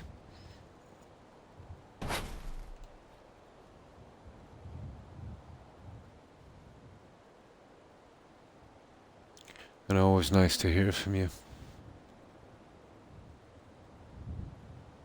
I was just thinking about you the other day, and I was kind of hoping you were okay.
Nice. I think we can work with that one. It's not bad. It's not bad. And welcome back, iRock. Pretty good. Nice. I'm in Kentucky. Wetter rather than Iowa, yeah, so oh my, way hotter than usual. Oh no, it's perfectly okay. I know how it goes. I was young once, believe it or not. I know exactly how it goes. Life, what's the words? Um, it can take up so much time, and it's very easy to get sidetracked. But you're always welcome to come here and hang out and lurk or whatever.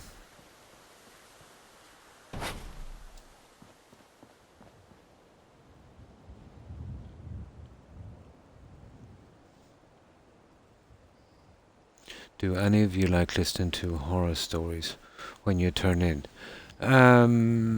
With me, it's documentaries.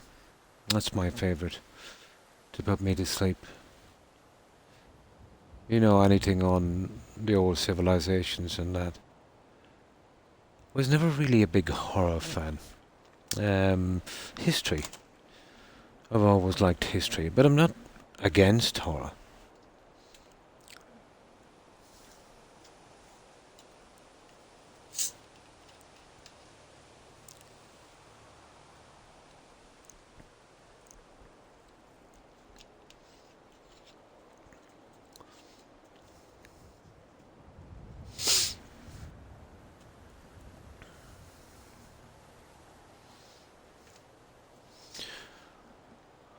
But I was not made for heat, apparently. Well, humidity especially. Here we go, guys. We'll get rid of those two pieces. I'll eventually start getting rid of this junk. And we'll have a look at the front of this once and for all. It's about time I got the outside done.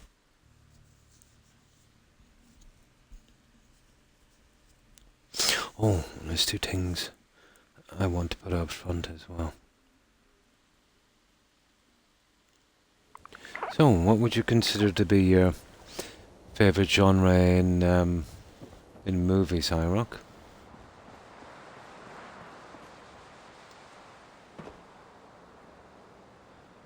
I suppose if I was to pick one,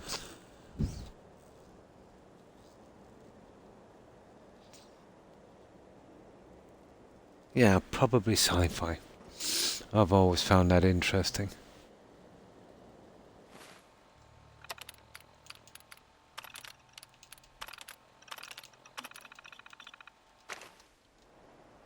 There's a channel on YouTube.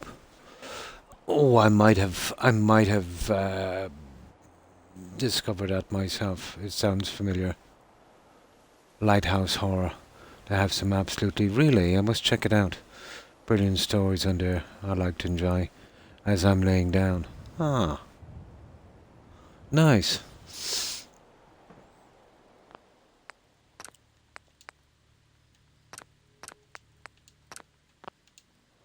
Yeah, definitely try and check that out.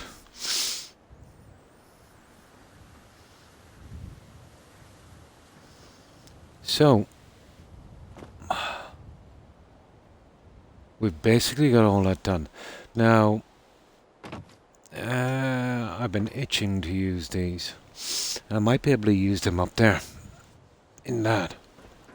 But I think using them outside is a no-go. So let's move them.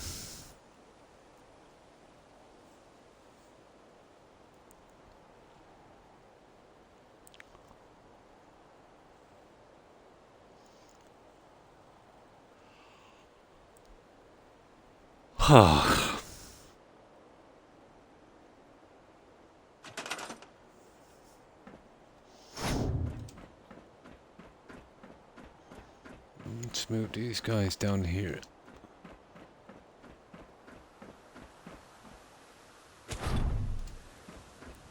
I think I'll use them up there.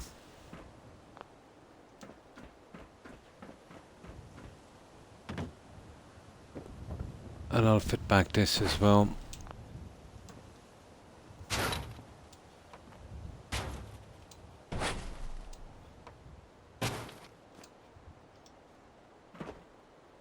Perfect. I don't think we'll be needing that now. But I don't really want to get rid of them because I don't know if I'm going to use them or not.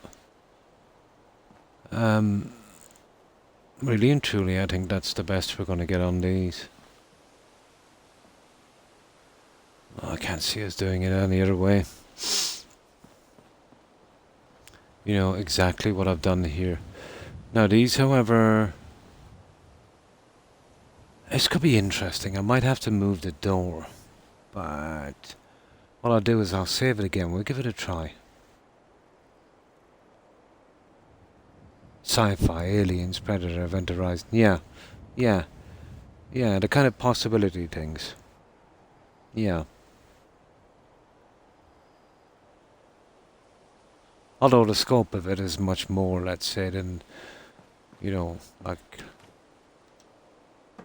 Strangely enough, it's my genre in movies, but I'm pretty cynical about, you know, the actual existence of alien life on our planet, at least. But I do think there's a heavy possibility that it is elsewhere in the universe.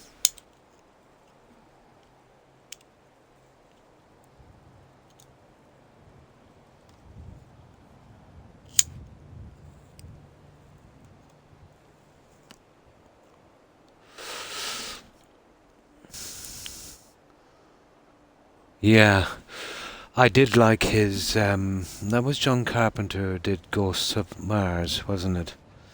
Pretty good. He also did vampires, isn't he? Hmm.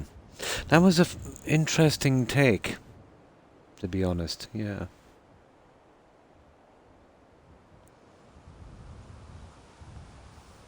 Yeah, that was good, that was pretty good.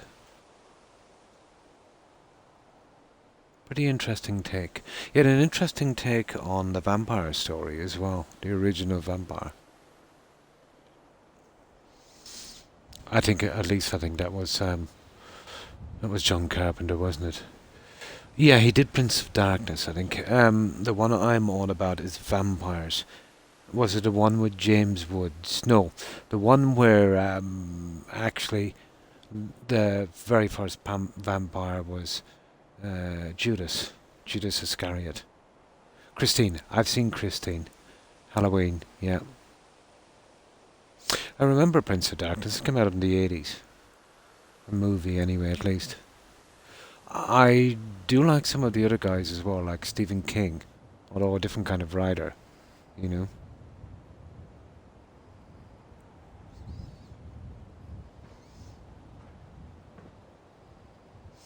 Yeah, the Michael Myers story. Halloween. A long time ago since I watched them old movies.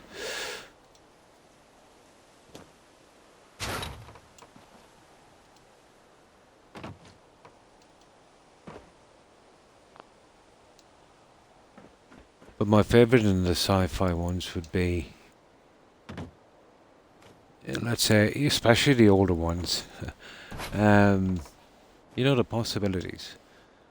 The different life forms, the different technologies, you know, the ones that go into detail.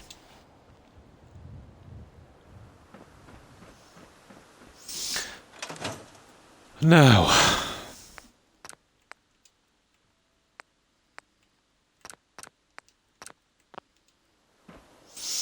here we go. To be honest, I kind of like it like that. I don't think coming out with another one is going to improve it. I think I'll go with that, guys. I would think I'd go with that.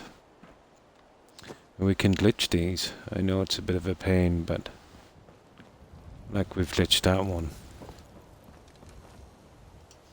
And that one is pretty much glitched. Although, it is, isn't it? To come out anymore would be folly because... Although I could actually kind of move the pillars. And that would be something. They're out quite a bit. Okay, let's give it a shot. I was never 100% happy with that one. Hmm. Hmm. Oh, probably. Yeah. I don't know what he was like. Yeah. He probably was. Clive Barker. Yeah, and Wes Craven. Yeah, all the greats.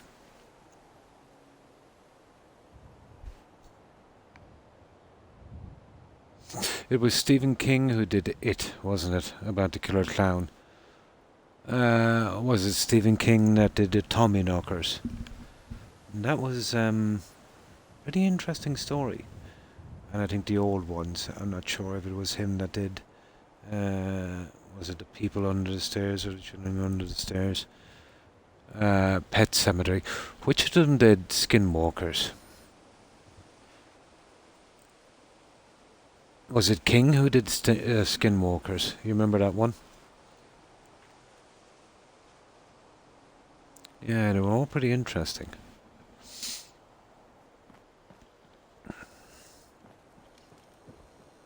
You know, the old stuff from the 80s. Classics.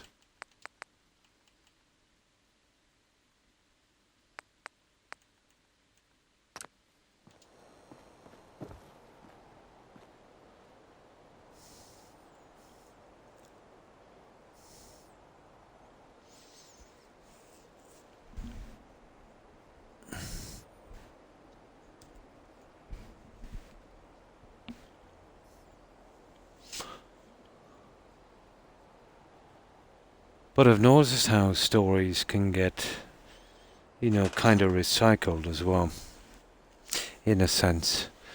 Like, I remember one old 70s movie in particular. I think it was called Jeremiah Johnson with Robert Redford. Pretty decent movie.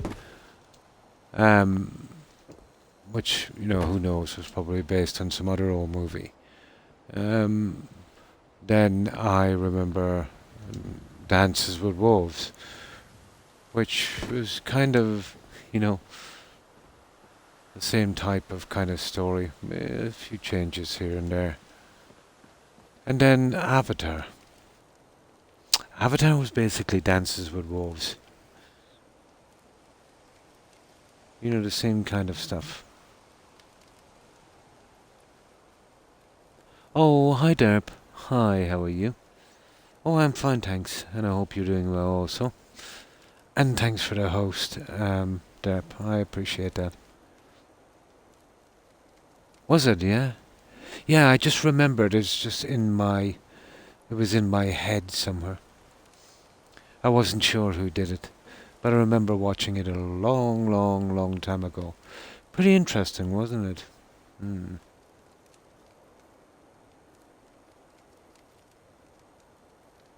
Oh, nice. Because I was playing Paladins and I got, oh, nice, a 15 kill streak as a support. Then that game after I got 23 kills total and the same support character. Oh, that's nice. And congratulations, Derp. Nice.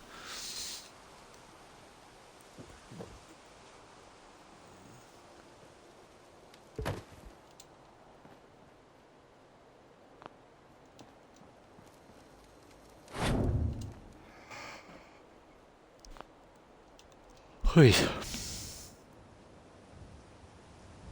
Skinwalker stories are huge. Oh, are they? Oh, I didn't know that. I thought it was just made up from scratch. Oh, that's pretty interesting.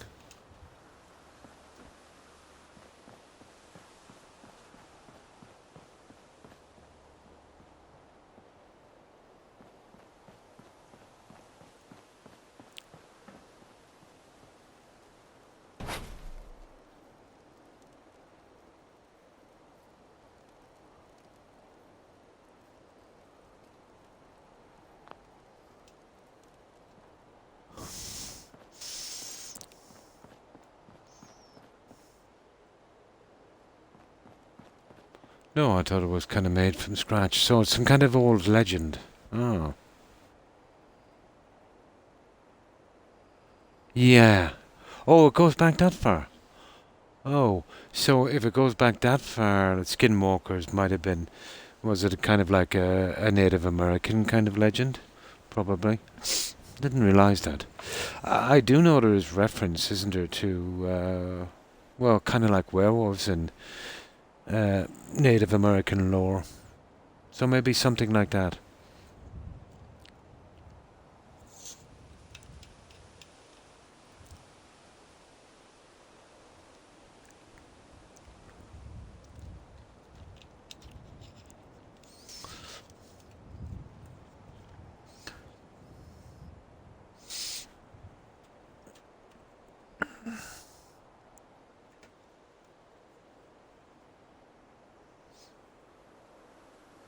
Ah, so it was Native American, yeah. Yeah. Ah, I see.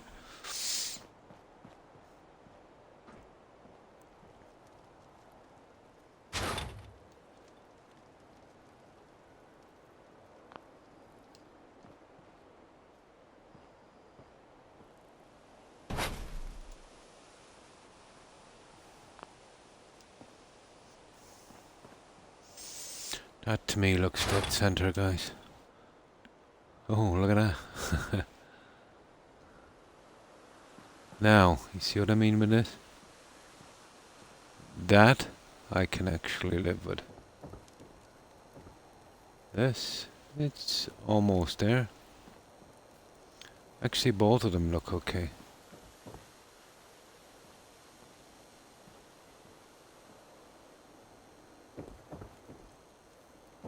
It looks a bit hefty, doesn't it?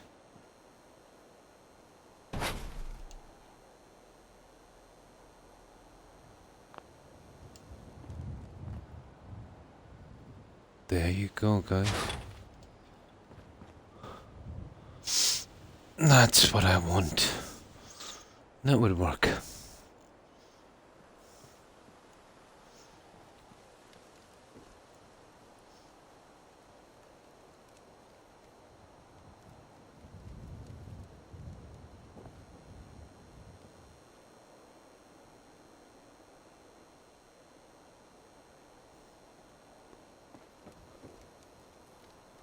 Yep.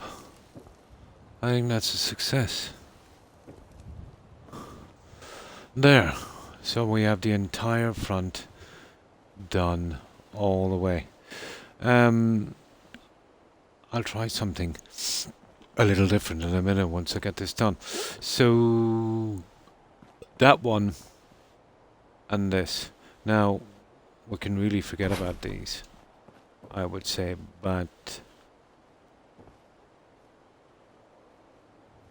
I think that would be a bit much, wouldn't it?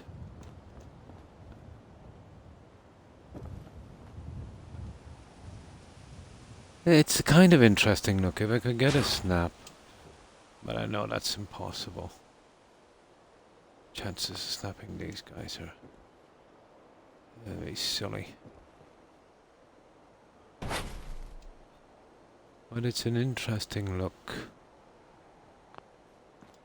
But I think it would be a little stupid. Yeah, it would. Yeah, it would.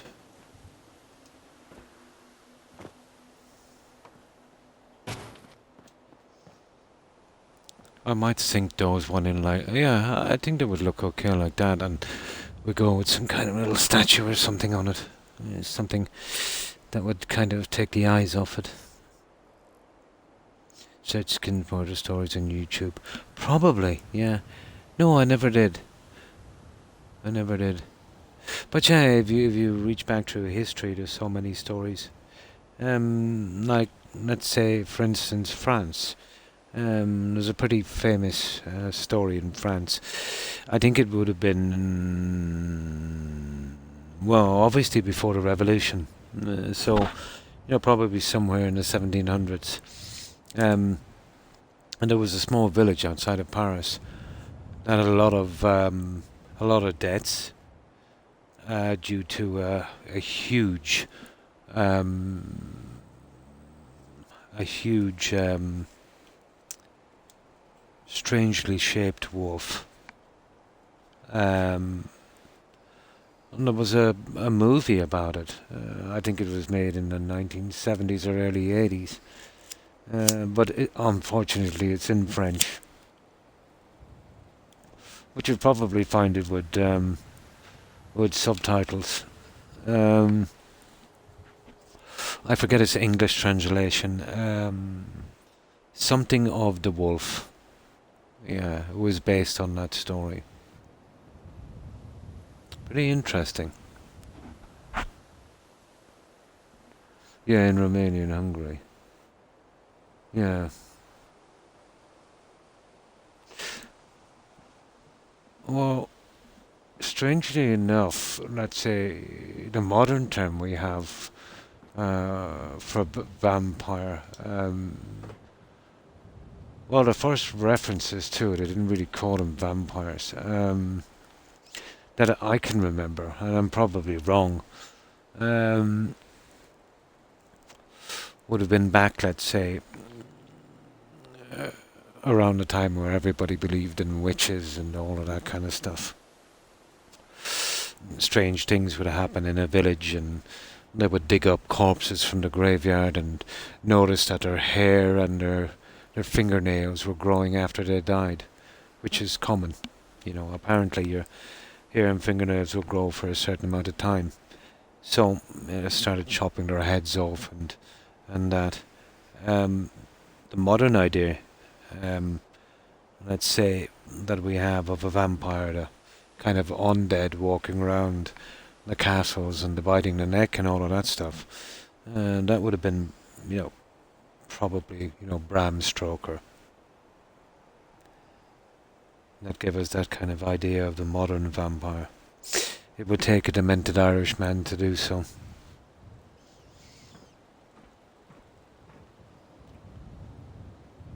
But a good take on it, as a kind of a sci-fi horror story. The same with, let's say, Mary Shelley, that Frankenstein thing.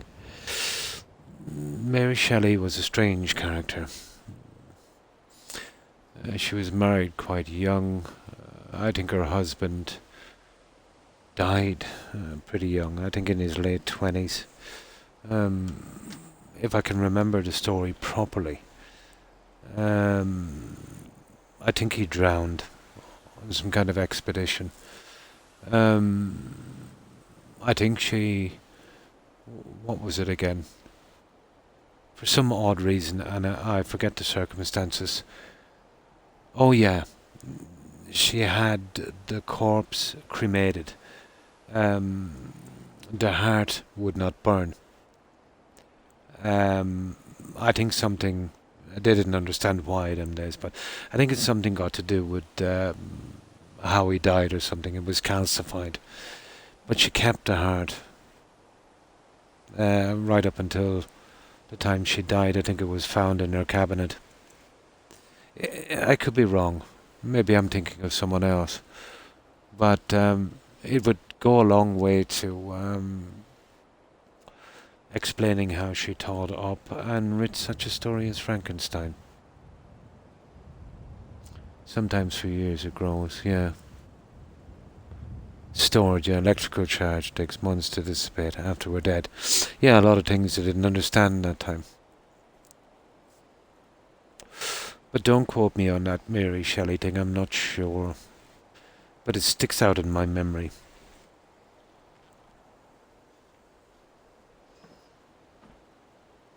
So it would go a long way to explaining why, someone from that gender and that era would come up with such for its time, strange story. Oh, nice.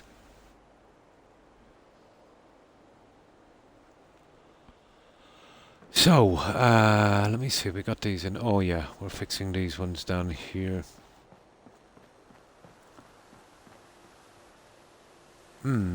I can see this work. And there's not even two we have to... Oh, we do. We have to pull this guy out. We've got to make it look like on this one down here. And then we're pretty much finished the front.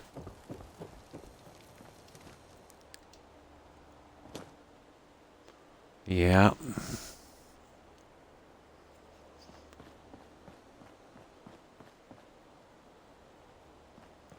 Right.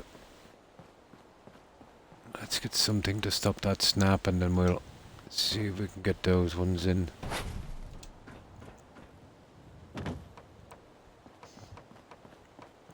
First of all, this little nightmare.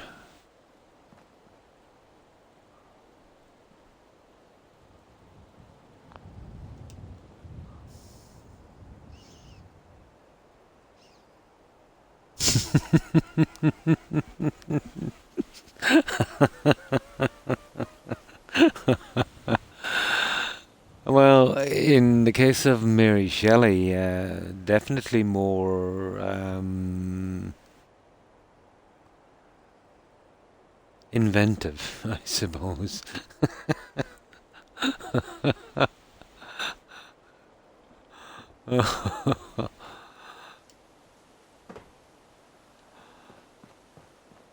More creative.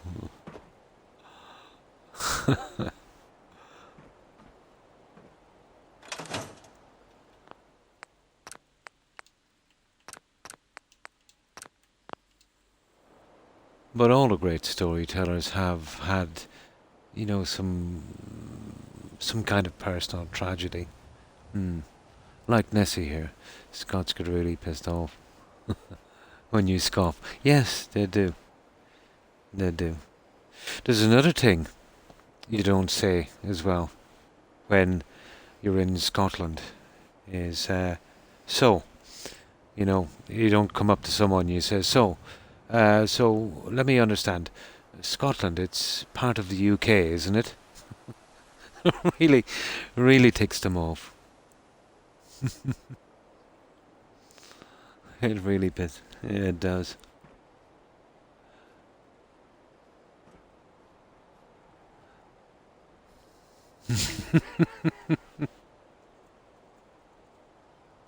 Yeah, there's a few things. There's Nessie. There's that UK thing. And don't ever tell them that you hate haggis. Oh no. Blasphemy. Never say you hate haggis.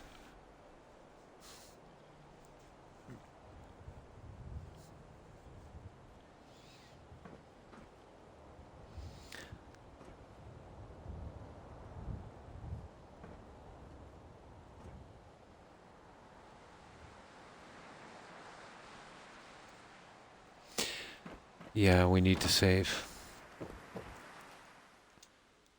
Oh, perfect timing.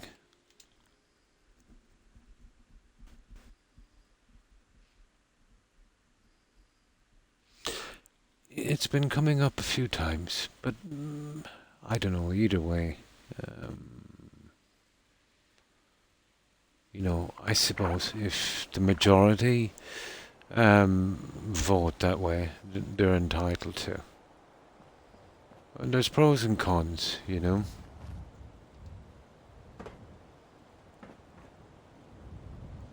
But it's not like it was centuries ago.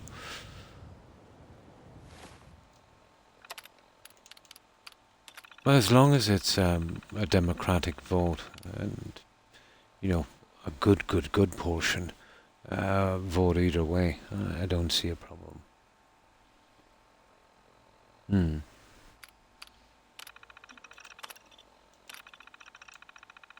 Like, the same could be said here, let's say, for the North. That has a majority, let's say, not for the longest time, up until, one could argue, the Good Friday Agreement were controlled by minority rule.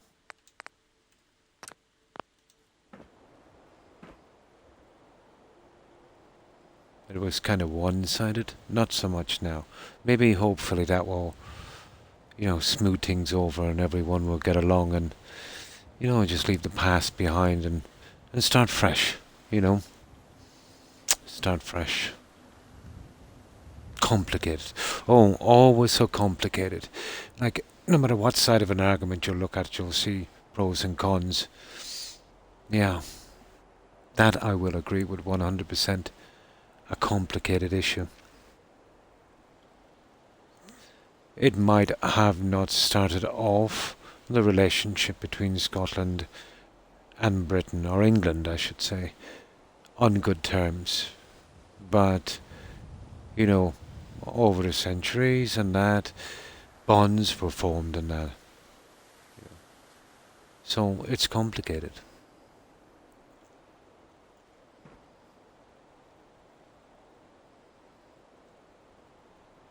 But as I said, those times, it was pretty much like that across the world. It was a normal thing. If you could conquer another land, that's what you did.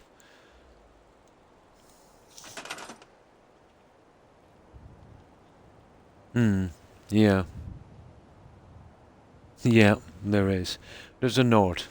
It's partitioned, Iraq, much like, let's say, what happened in India after the Second World War. Uh, they just basically partitioned it. It's now known as India and Pakistan. Pakistan would have been formed, I think, in 1948.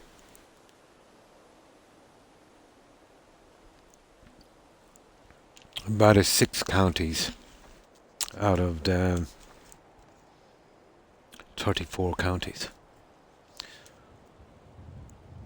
But that's been under British occupation since the 12th century.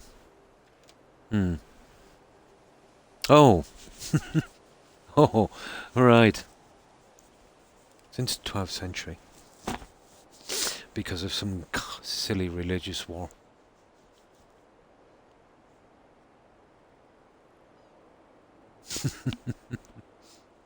You got me for a moment there.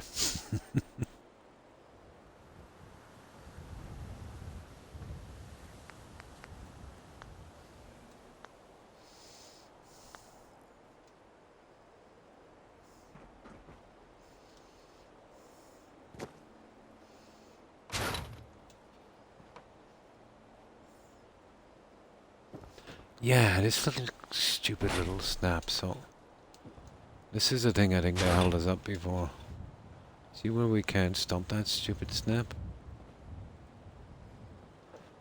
Maybe if I move kind of... No. I wonder what's causing that. Usually... Oh yeah, we used a big brick, didn't we? We used a big brick, and we need one here as well. And if that's the case, we need one there. Ew. Okay. Well, that's easy enough. Let's move these other ones back. I have a remedy for that one. Yes, you'd be surprised, IROC. Like, there's some people that don't know it at all, and some people kind of think that the whole country is under occupation. Well, up to about maybe a decade ago, and it's like a war zone, you know. But it's not like that. It never really was like that. There was in the 6 counties there would have been a ton of sectarian violence, based on tit for tat, kind of, how religious conflicts go. A kind of hate cycle that was vicious and never ending, and innocent people had to pay the price, and atrocities, which caused more people to join certain factions, and not a good situation. but small scale, compared to, you know, uh, other stuff, but still, there. But it's kind of standard practice, let's say, in, let's say, an occupied zone that would have a minority rule. I think it's you know, it always gets to that. Mm.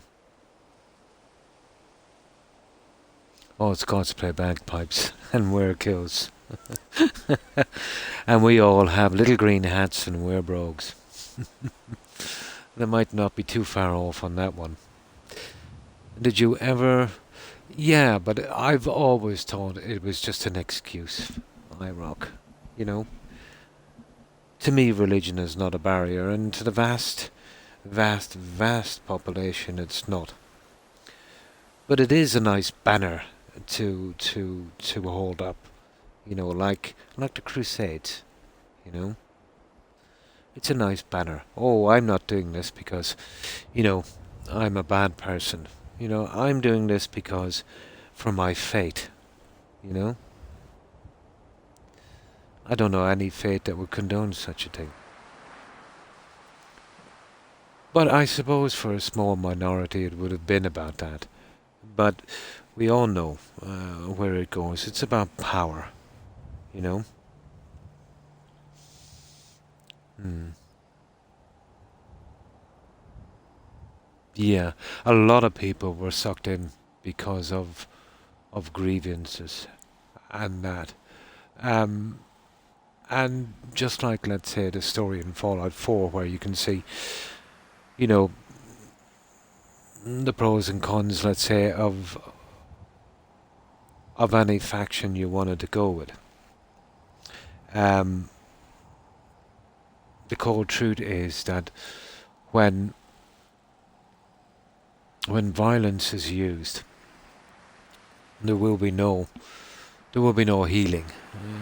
There will be no end, and it just creates a cycle. It's easy for me to say because I don't live there, and I do appreciate that. I understand, and let's say if I lost a member of my family due to you know the activities of certain factions and that, who knows, I might be compelled to do more. But in the long run, it just creates more loss, you know. I knew a lot of guys from the Irish Republican Army myself.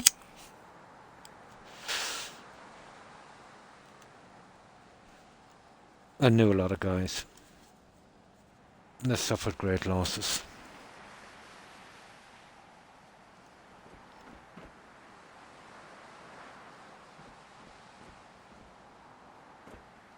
But I think now, and I'm sincerely hoping that that phase in the six counties, and that's over, and they'll never return to that kind of vicious cycle.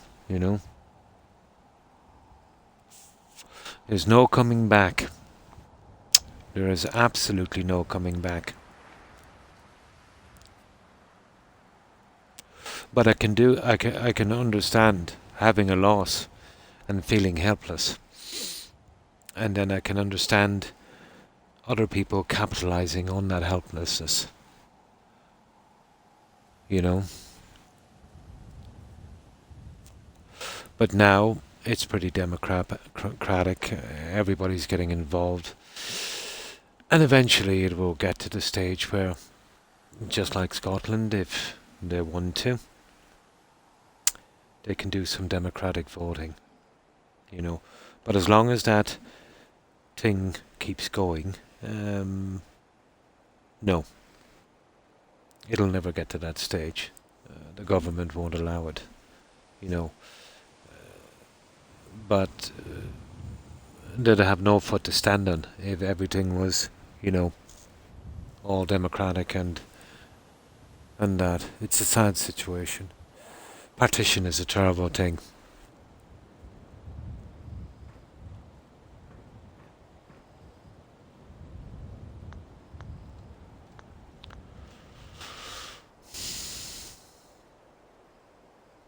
Hmm. Yeah, yeah. There's certain bonds are formed after a while as well. You know what I mean? I'm sure that there's a lot of Scots that would, consider themselves to be part of that union. But wherever you see strife and discord, you'll see individuals that will take advantage of such things. And a lot is lost when that happens. Hmm. I can kind of understand, you know what I mean? Like Scotland and Ireland were, pretty much in the same boat. The only difference with Scotland is they can choose to leave if they want to. Now, this EU thing has striked up a lot of discord in Scotland and just as much in Northern Ireland, you know. That will probably give it a little bit more traction again, maybe for another election in Scotland. It's hard to know. But it's the fate of all empire, IROC. It eventually breaks apart.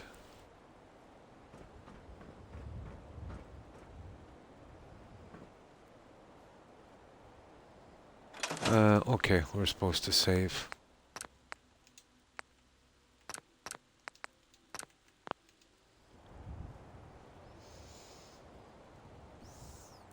It is. We've seen it play out through history time and time and time again. Especially if a country was occupied by force. There's no take back on something like that.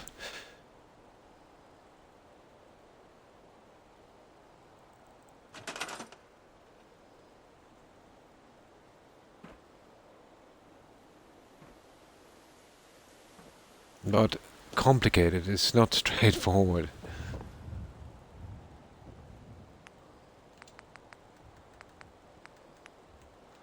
The vast majority of my relatives are British, and some are Scottish.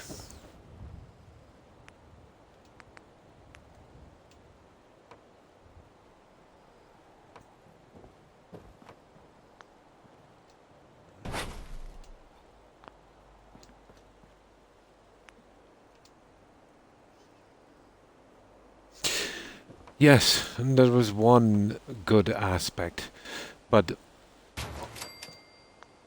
our idea here uh, of let's say tribalism um, will be more of a kind of national identity in a kind of sense, relating to the Celtic kind of thing, you know. In other countries, tribalism is kind of portrayed more in kind of political terms, you know. Mm. Yeah, exactly, exactly. But the tribalism of the clans was more like, kind of like a family link, you know, that kind of thing. Which it actually was at one stage.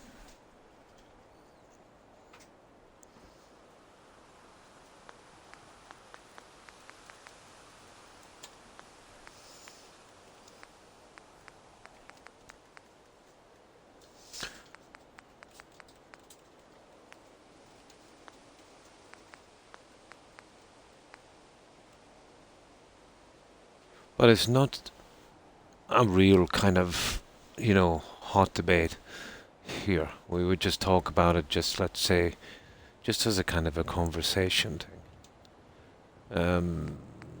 There's one thing I will say about the Irish. They never really take anything as a majority too personal.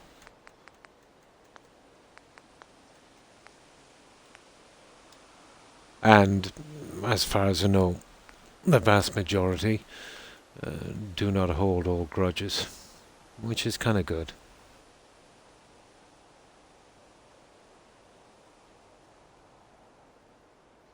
Yeah, yeah.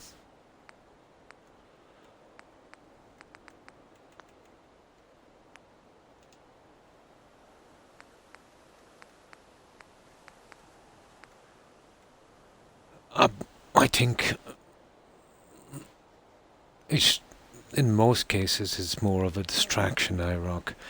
Um, the real threat, I think, that's facing the world is equality, not in a kind of woke sense, but a fairness in pay. You know, I think that's a real threat. Yeah, much like the Vikings. But that's just my opinion. If people were, let's say, paid fairly for their work, and didn't have to do 50 jobs just to survive, um, they wouldn't be so frustrated and angry. You know, then you've got media and propaganda telling them that, well, the reason you're frustrated is because this guy took your job, or that guy took your job, and it's not us. We just here making the trillions of dollars while you're slaving away. So they just focus it in a different direction. Kind of.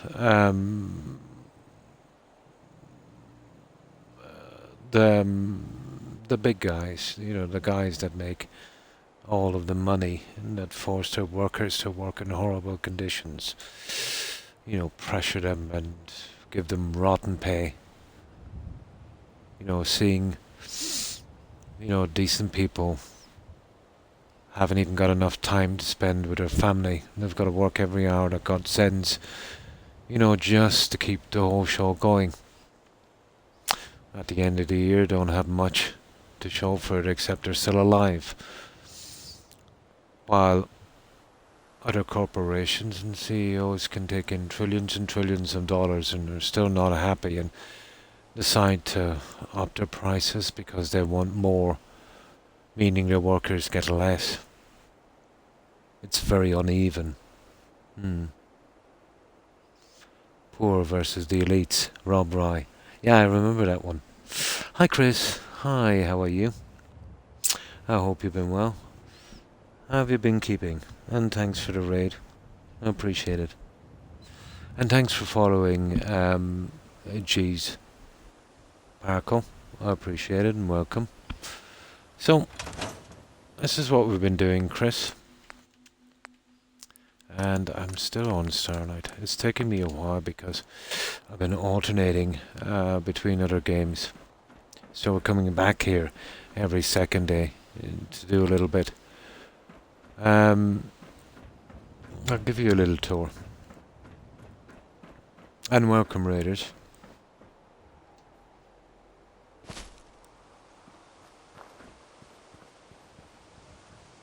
So, there's still a few more minor details to do on this.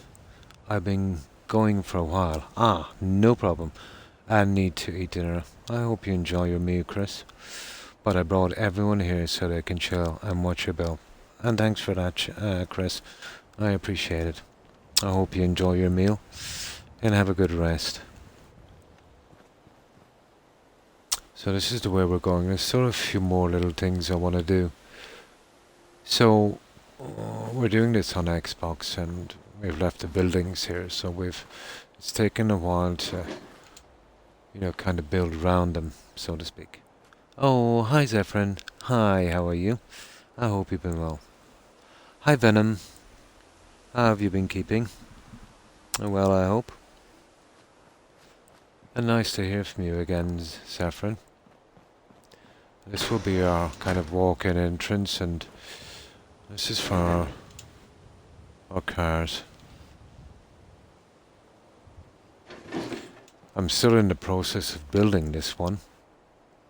Oh, hi Meg. Hi. How are you? I hope you've been well. Here I've started but not finished the bedrooms. But the original building is here. And you can kind of see the process I used to cover up these eyesores when we're getting here.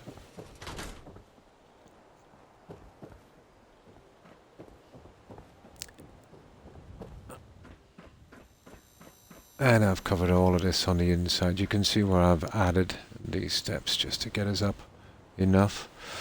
So this I'll probably make some kind of viewing area, I suppose. I'm not quite sure what I'm going to make up here yet. The decorating has yet to be done. So, how have you been, Meg?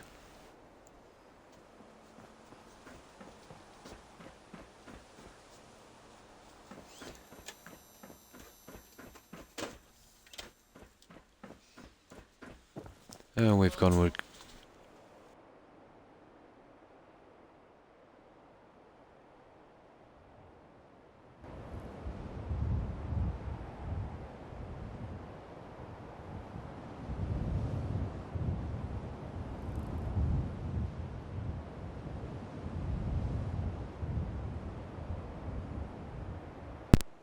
No, my apologies, guys. That was just my dog, making sure he was okay.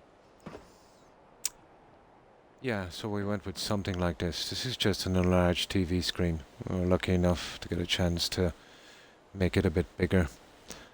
Yeah, we're going with the cars down each side for a kind of drive-in. We use the original speakers.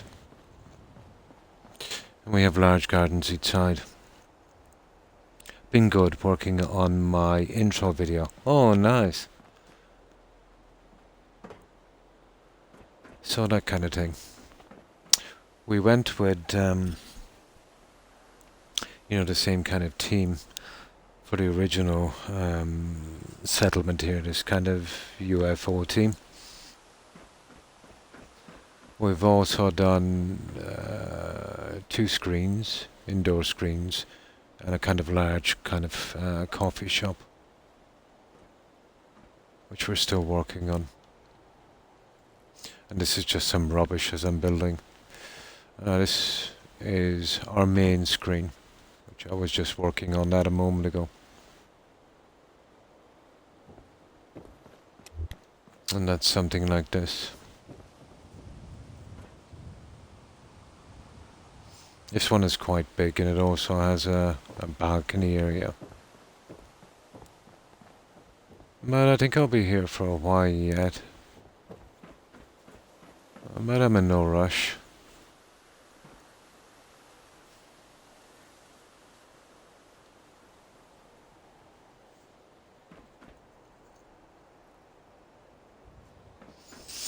This again has to be decorated. This will be our coffee shop.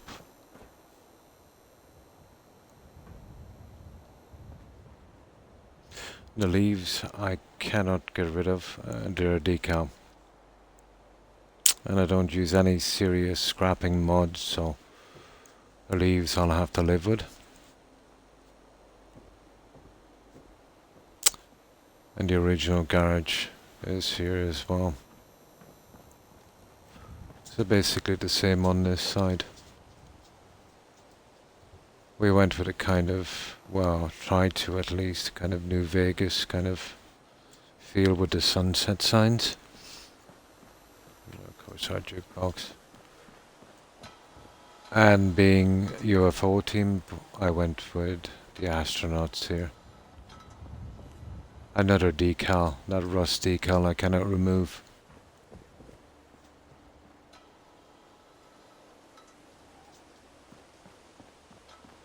And our coffee shop area.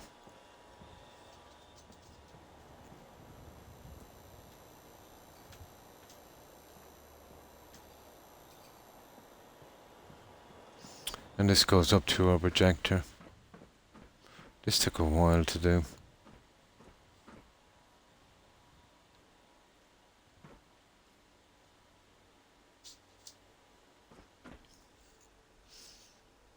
Sunset Sarsaparilla. That's the one.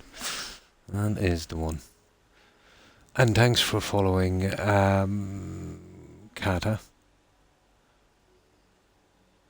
I appreciate it, and welcome. Make like a tree and leave. And how have you been, Kata? Yeah, Sunset Sarsaparilla from the New Vegas. I seen it and I thought I'd go with it, and this is why I went with green, which kind of suited it because of the alien theme. And obviously, you know, the cactus, which kind of works as well. So, almost finished in here. We have a tiny screen here. It's just a 9-seater.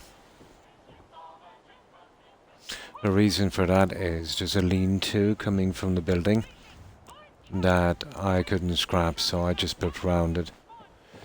Here is the same kind of cinema theme, but I'll retrofit this for a bedroom. I'll make it like a kind of loft bedroom. We'll have our stairs and all of that thing, so it should be pretty decent for these guys.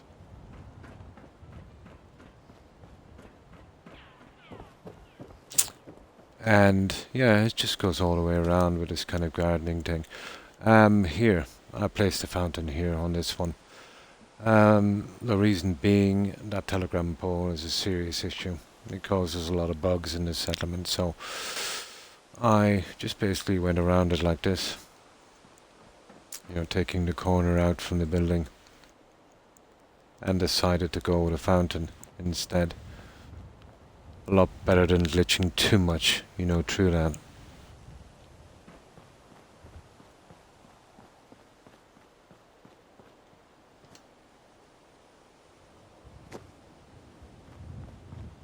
We've been working on these as well. And that's about it, guys. Yeah, that's everything I've done on this settlement so far. It's taken me time because I'm doing it every second day, and you know, mostly taking my time and chatting and going on tours and stuff, so it will take a while to finish. But it doesn't bother me that much, you know.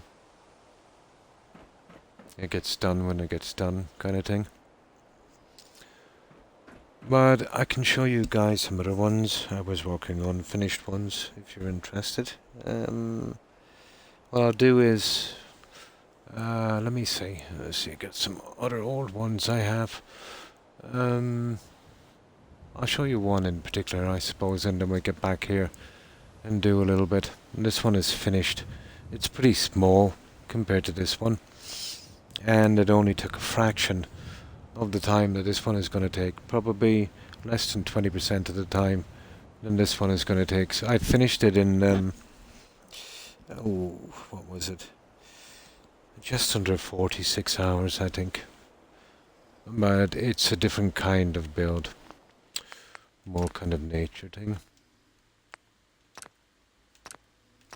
And this is the old Sunshine Tidings settlement, which went, you know, pretty quickly.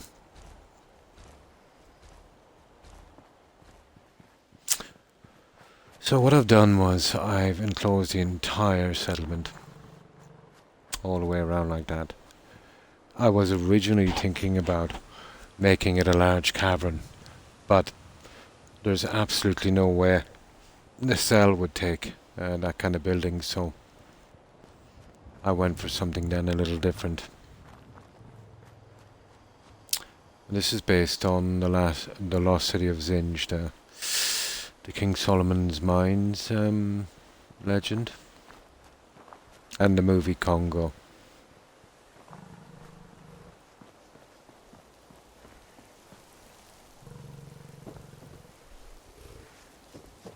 So in the movie they had some killer gorillas, kind of guards for their diamond mine. So I just added a few of these guys from better stores, I think.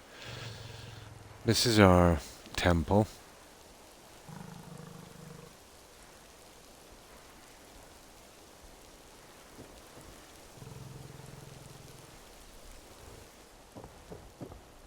And our entrance.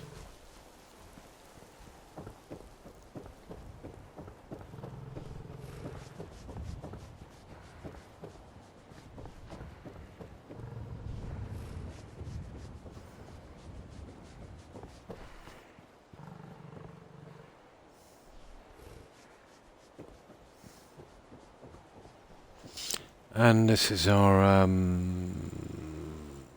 little base camp.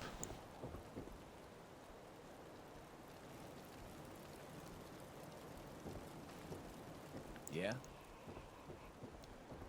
Of course we need communication, so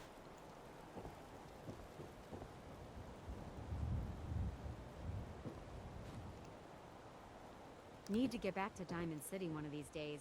Biggest town I ever saw. You know what I call a good day? One that ends without an empty stomach.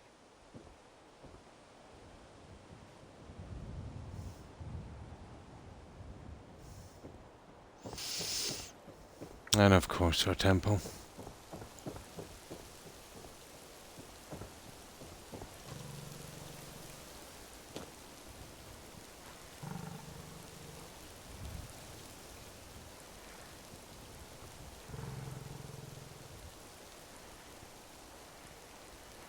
And these are just crystals from the workbench. I thought I'd use them as diamonds, best I could do.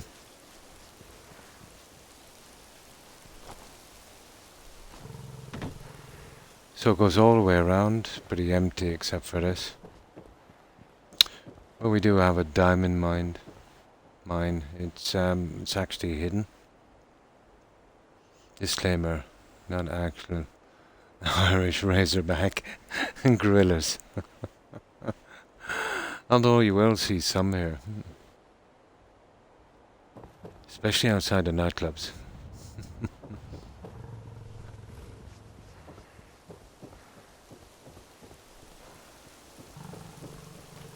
Now to see the diamond mine, we're best doing that at night.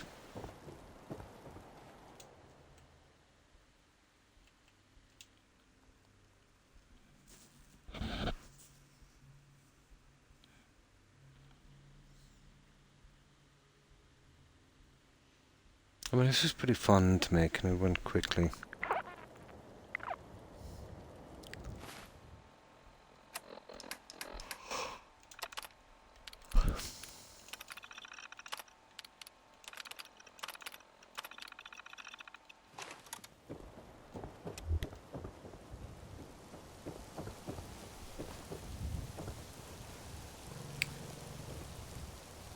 So that's how we did the colouring on this one.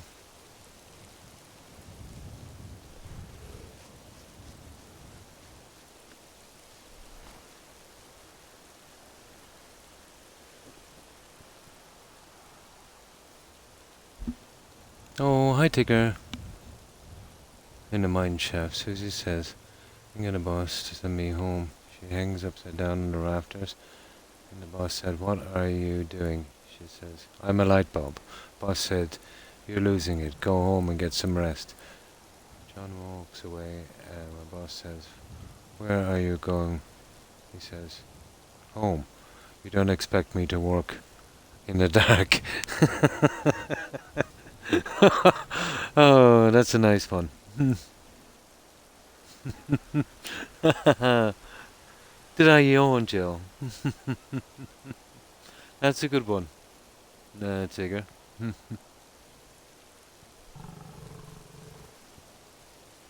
now you're about to setting off a chain reaction by saying that, Jill. Ah, no, no, I'll get that out of my system. So this is our diamond mine.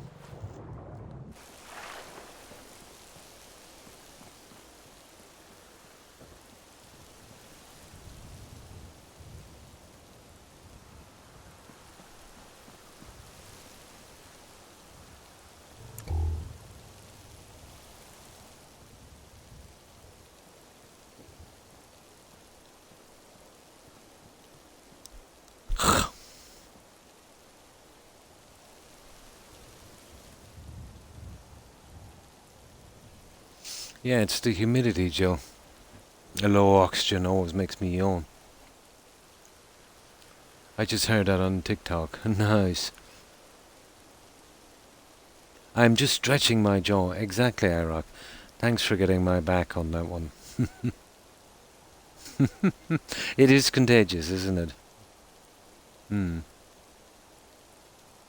Yeah. And that's our diamond mine, guys.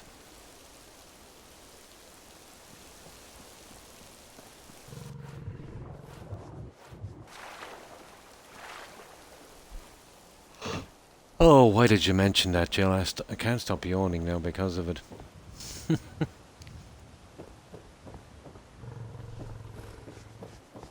But it's definitely the humidity that's doing it to me. I always seem to yawn a lot when it's very humid. And that's sunshine tiding, guys. Hmm. Yeah, I'm definitely not fighting a yawn.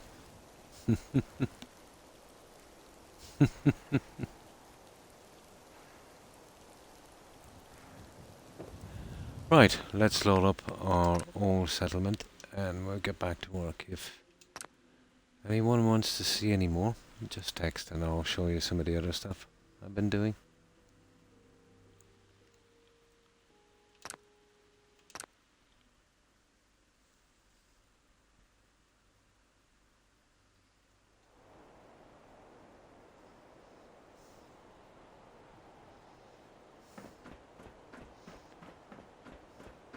And now I'll have to load this twice.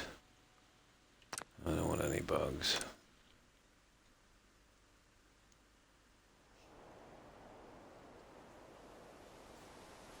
Oh, hi Blonde. Hi, how are you?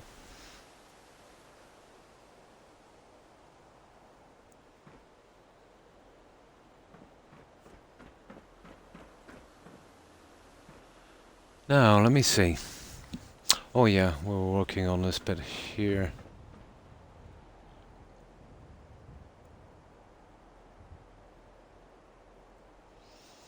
Yeah, we need to get this one done. You know, once you build up a settlement when you're doing the small bits, it takes a lot of time. You're literally fighting for every piece.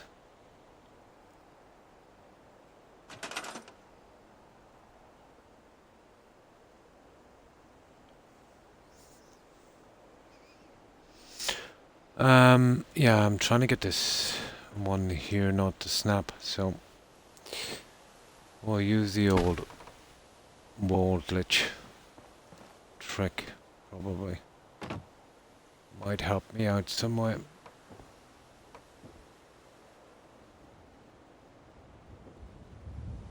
Hopefully.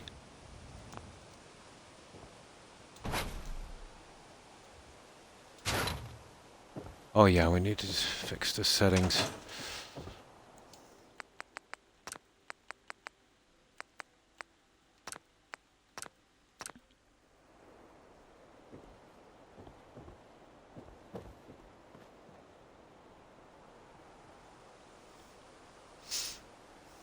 Yeah.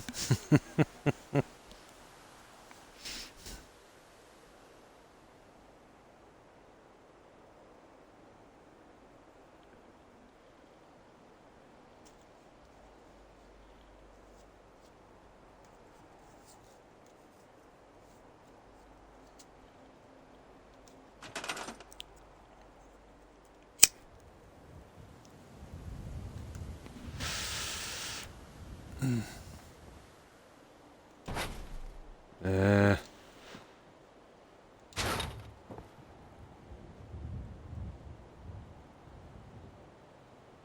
yeah, we might get it.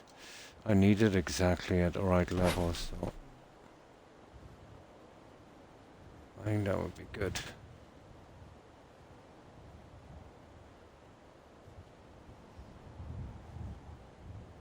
This can be nasty. We need basically around the same size, which is not bad. Let me just grab this guy out. Maybe a little bit. Which will pull in the other side, you see. Nasty.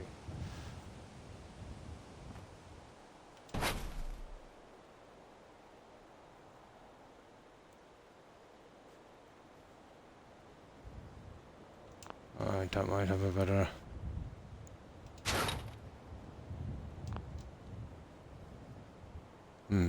Okay, we're pushing at that.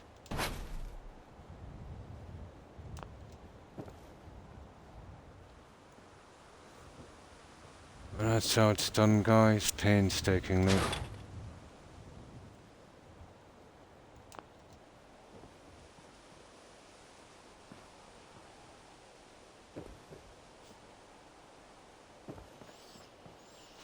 That might work. I don't know, I think... You know, we just need to... Maybe come over that a little bit more.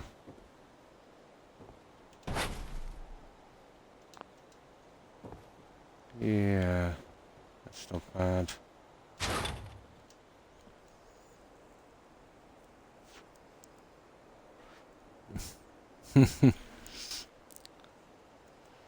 So, what have you been up to, Tigger?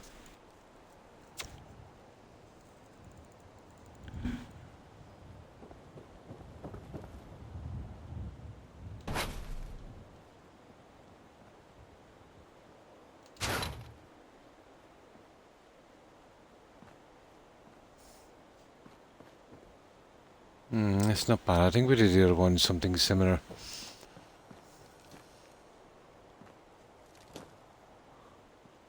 Oh. Yeah, basically. Yeah, about the same thing.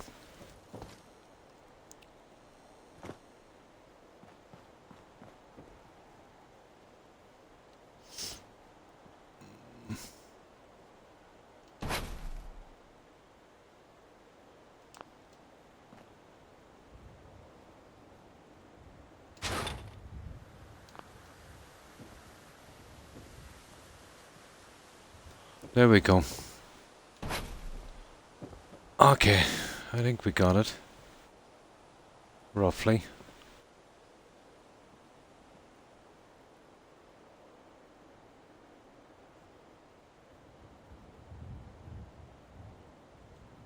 Yeah, I think that would do. Okay, we have that one out of the way.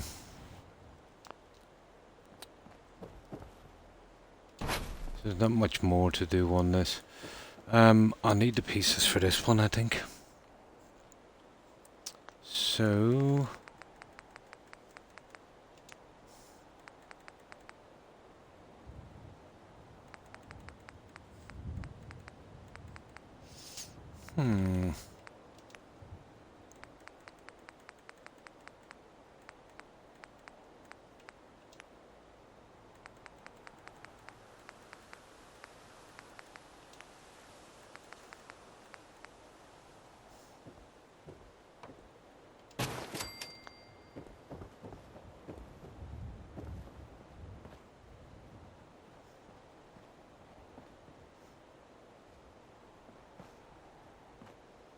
looks to be at the right level.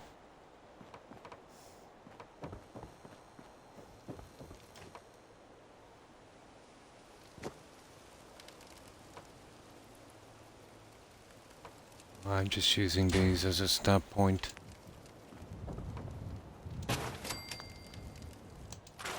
There. Now, I need my two little pieces and I think we're away with it then.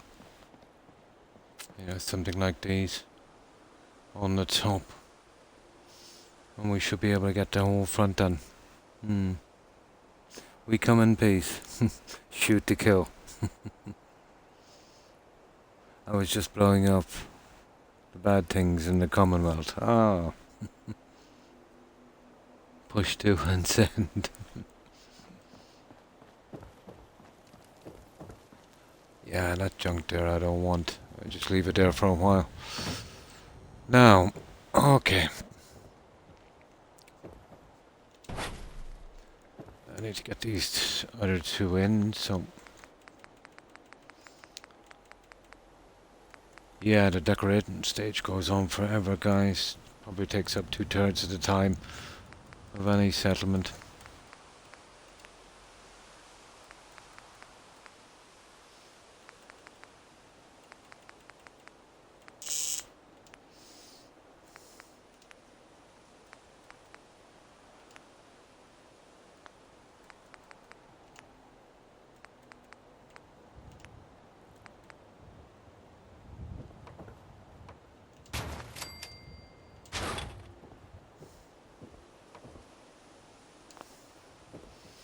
So we just need 2 of these.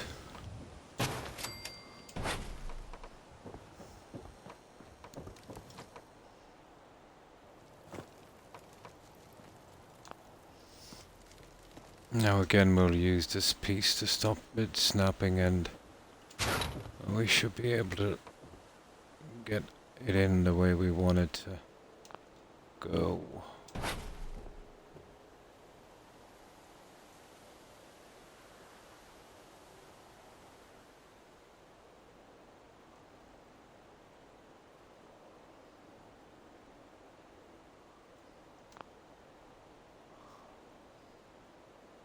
Oh, I need to keep it high.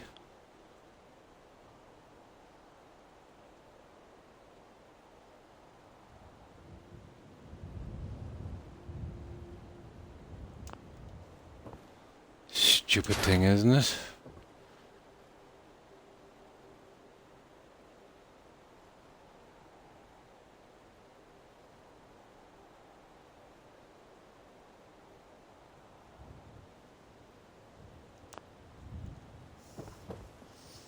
Hmm.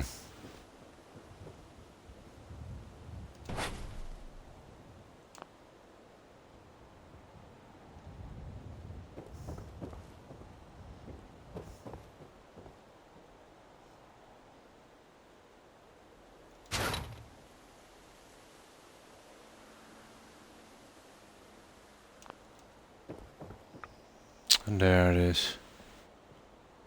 Yeah, that would work. I just need one on the other side. Hmm. The quest was called Peace Through Superior Firepower. That's like the old saying, walk softly and carry a big stick. I'm having a grand old time. Oh, nice digger. Sometimes you have to blow stuff up to get peace. I streamed for 5 hours. I pushed it a bit.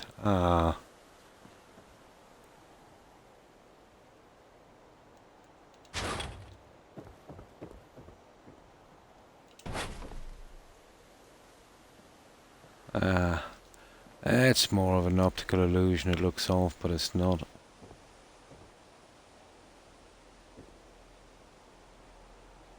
Well, there would be more to what it should be, but there you go. It looks like it's too high on one side. Again, as I said, more of an optical illusion.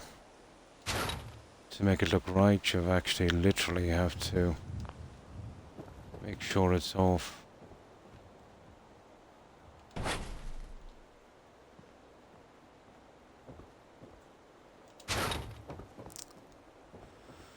Okay, just one more down here.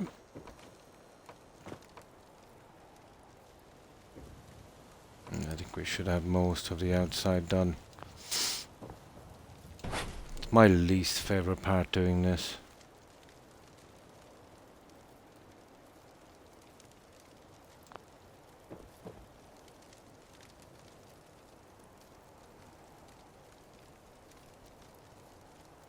What is it? Really? Ah.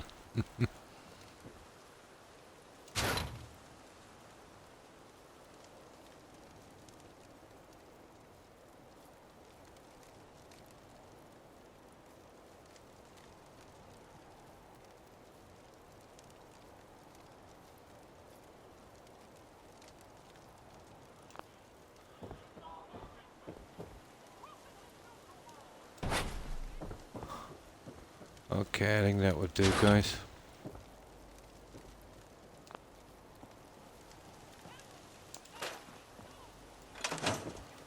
Okay. I just need 2 smaller ones here. I don't mind them being sunk back a bit. I'll have to find something, some kind of decoration or design to go on these. I don't mind those being like that, let's say. That I can live with. So we just need 2 on the other side.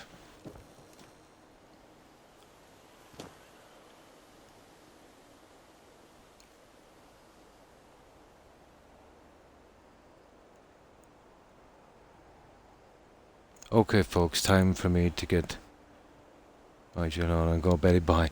No problem. iRock, thanks for hanging out and stopping by. I appreciate it. Take care and stay safe. Bye. Oh, hi, PM. Oh, no problem. My pleasure. And my apologies it took so long, PM. I didn't realize that you streamed. I don't know how you managed to slip through in the system, but again, my apologies. I would have followed a lot sooner had I known you were actually streaming. And how have you been, PM? I hope you've been well.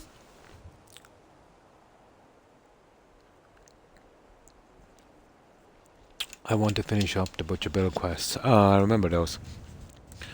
Before you take over it. Yeah, definitely. The Institute. And have a good one, iRock, and stay safe.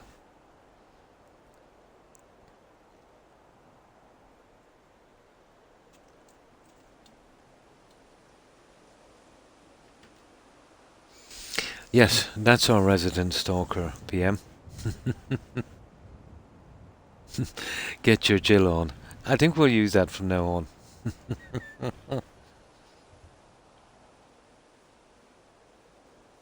Killer Croc. I will. Enjoy. And you too. Have a good one, iRock. Bye. Famous. I doubt that. I doubt that very much.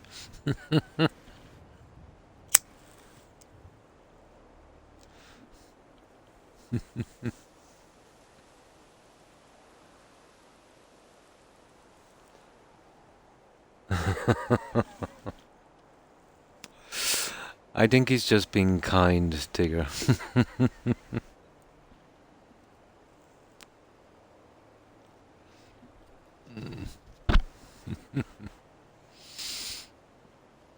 Oh yeah, we just need these 2 little guys. I want to get it in before the weather gets really bad.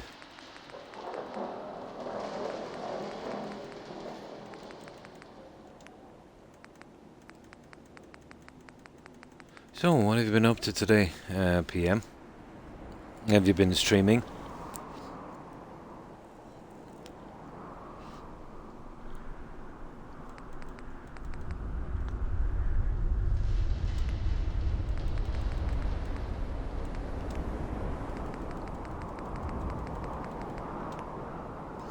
I really hate the storms in this game.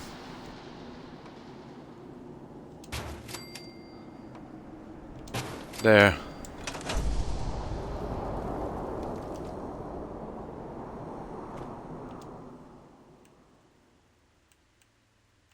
I should do it. Nah.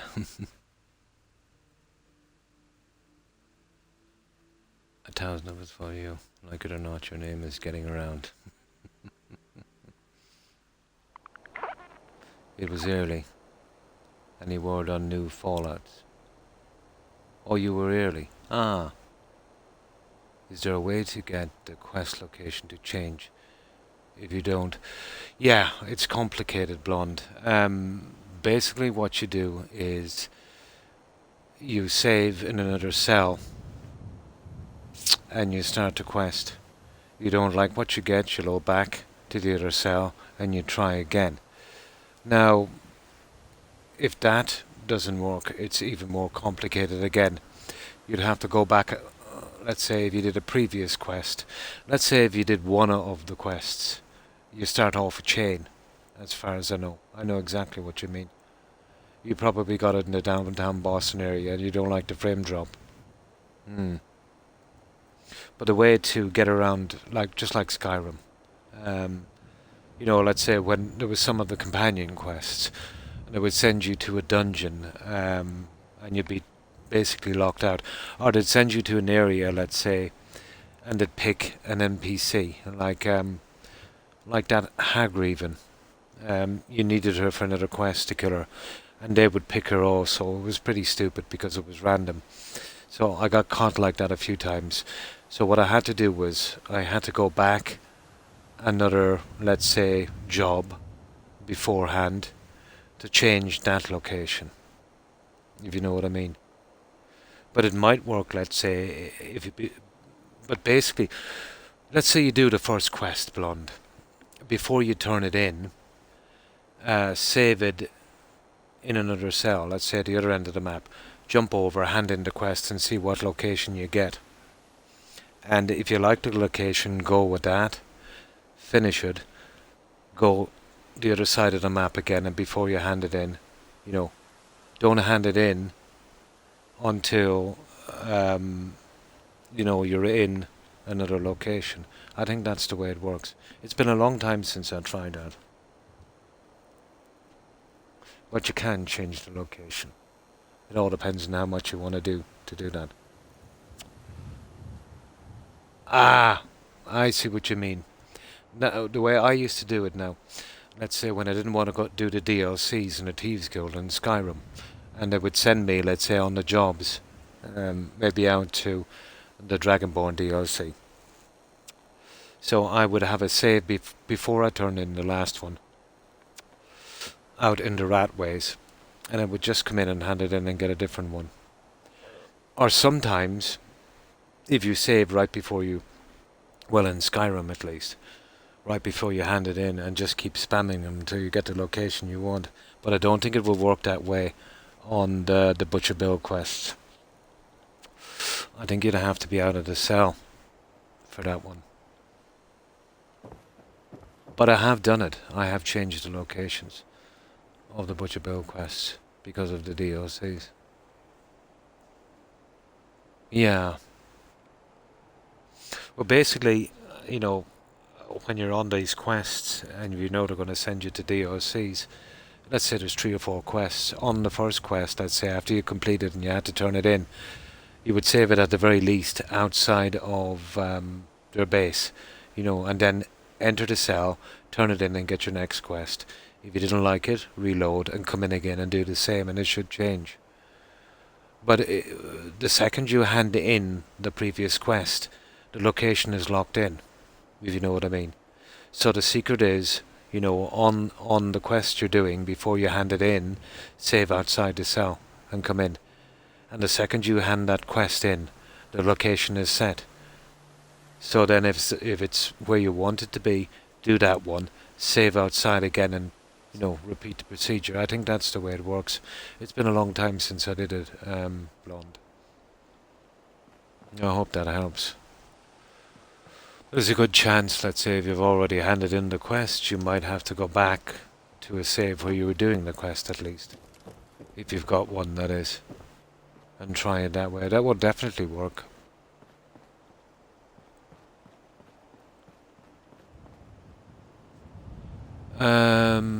Okay, what were we doing, guys? Yeah, I'm getting rid of that junk off there and we're going to try something. But I think we got this. We have. Right, let's save this. I'll clear up that junk a little later. We'll fix the weather.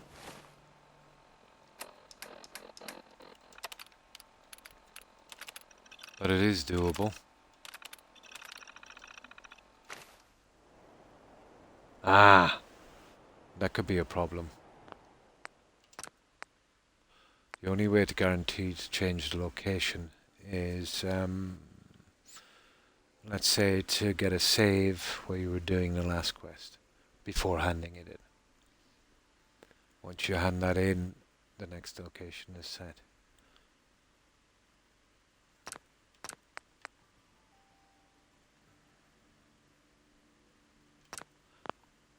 The only exception would be, let's say, with the Thieves Guild. You know, when you do those little jobs, let's say, restoring the Thieves Guild, you can literally save right outside the character before you ask for a quest, and it will keep changing. I think that's the only exception. Ah! Well, you're pretty much stuck on it then, I'm afraid. But once that quest is set in, you can't change the location.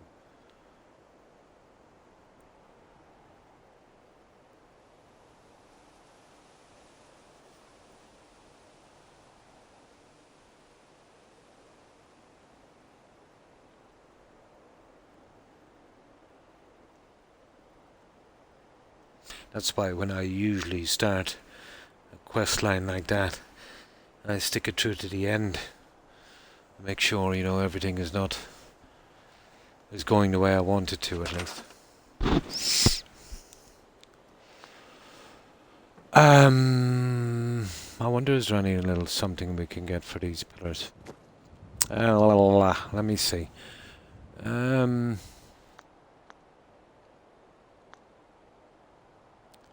Well, I don't need more flashy lights. Statues are out of the question, but I do have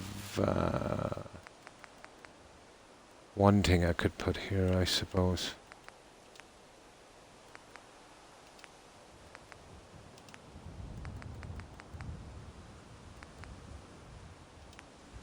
I think it might be in here. It's in one of them at least. Here they are. These are like kind of well, they seem to be anyway.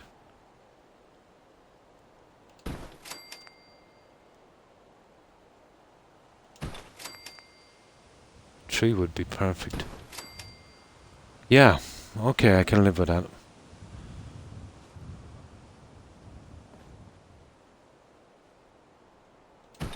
Yeah, I can live with that.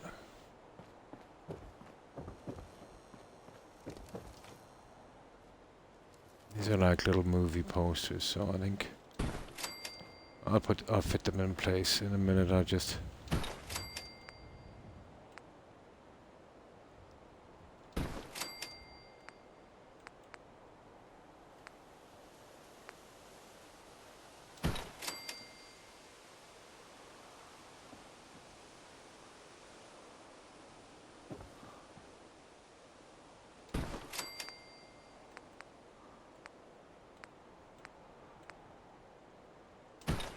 we'll fit them in a moment. I wonder, is there anything we can do to brighten it up, maybe just a tad? I could run with a neon, but I really don't want to be putting neon out here, you know. With a railroad Pam, they give you one, then Carrington will give you another one. They alternate. Yeah. I've had problems with the Carrington guy. But what I literally had to do was I would give the one, I think, to Pam, and then I would check Carrington to see where he got me to wind up. And if that didn't work, then I come in and just keep repeating the process. But I know you can change it as long as you didn't hand in the last quest. You would have to literally hand in the last quest and pick up a location. It's exactly the same with the companions quests in Skyrim. Far Harbor. Just to do the quest, and now it's after doing it under. That's strange, it's picking all the DLCs, isn't it?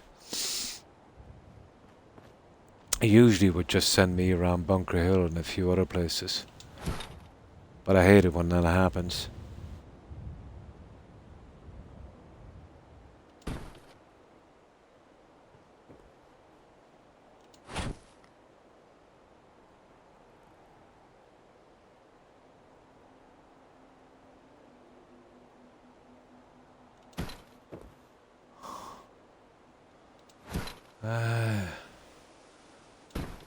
Oh, I hate doing these. I would have to change the settings to really get them in properly, but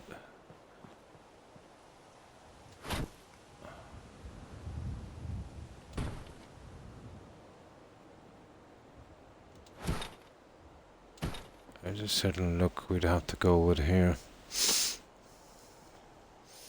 That might work, I suppose.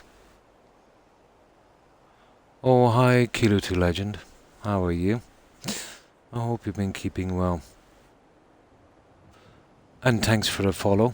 My apologies, I didn't notice that. Thanks for following, Kilo. I appreciate it and welcome. Probably because I'm avoiding. Yeah, I do the same. I'm guilty of exactly the same thing. Hi, Reaper. Hi. How are you? You bought my assistance. Oh, that's cool. I doubt it, Digger. Oh, that's good to hear. So, what have you been up to, Kilo 2 Legend? You don't mind if I call you Legend? We're just fixing up Starlight Drive, and I don't know how much this you've seen, so...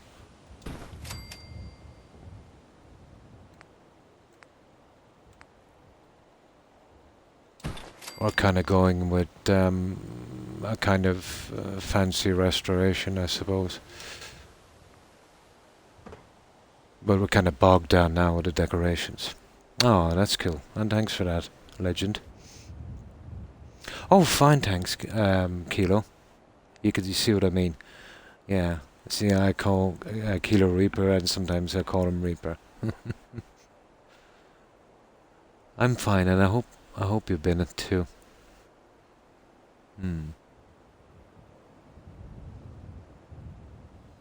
Where is Chico though? I don't think I know Kilo. I usually the name doesn't ring a bell.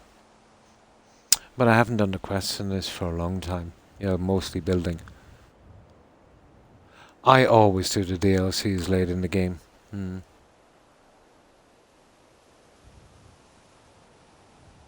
Oh, the only difference I found, PM, vastly superior loading times. And maybe, you know, it looks a little better. You'll move a little better. You get a bit better frame rate. The loading times will be probably, in some instances, maybe 1/3 of the time. Especially, let's say, in building with Workbench. But out from that, not much. Most of the technology in the X series, let's say, I'm guessing would be, let's say, for future games, you know, for better graphics than we actually haven't got yet. But yeah, there's way better performance.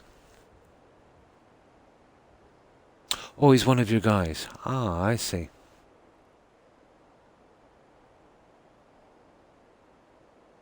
Oh, sorry. I see now. Okay. I see. Sorry, I thought you were talking about a character, a Reaper in the game. I thought you were talking about some Fallout 4 character. That I'm not sure, but I'm sure there's mods, PM. It's just I've never used a PC for gaming before. Always been exclusively console. And thanks for following Kilo 5 Chico. Appreciate it and welcome. There's a lot of kilos here.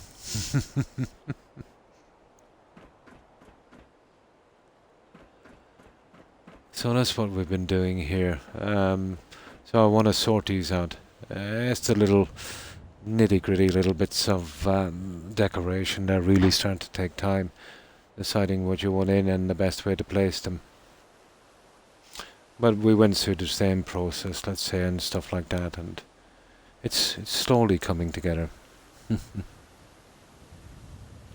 I'm not looking forward to starting Nuka World yet. No, it's my least favourite DLC, to be honest. Well, you couldn't really call the other ones DLCs. But let's say the expansions. Let's say I've always preferred Far Harbor over Nuka World.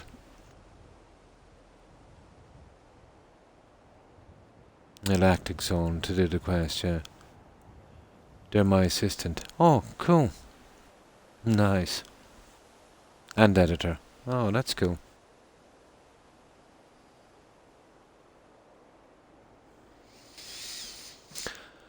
Okay. I think that might be our best way to go. Now, these ones here, you know, we can't really size. But having said that, guys, let me just save that. There's something else we might be able to do.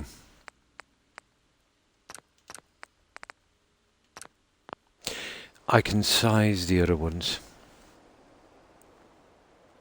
It might be a better look. The only thing is, you know, they've got a light. You know what I mean? Yeah, but we could still give it a try. We'll see what the other ones look like before we decide on these. I halted Nuka World just because all the raiders, only good raider. Yeah, that's basically the way I feel about the raiders. The same in New Vegas with the Vipers and the raiders. I dislike them. Let's just say.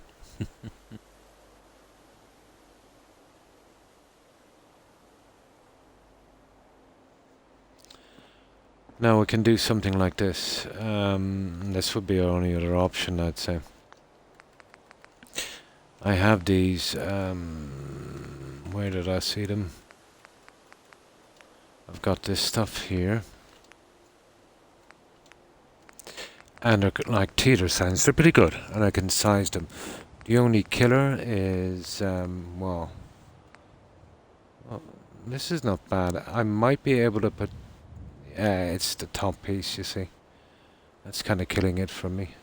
I could glitch them, yeah, that's not a problem, and size them. But it wouldn't be that.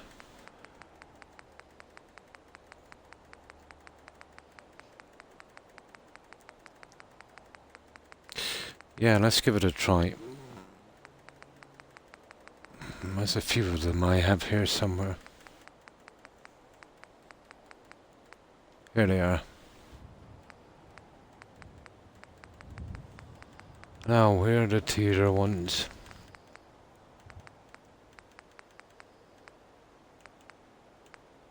That's not bad, you see that?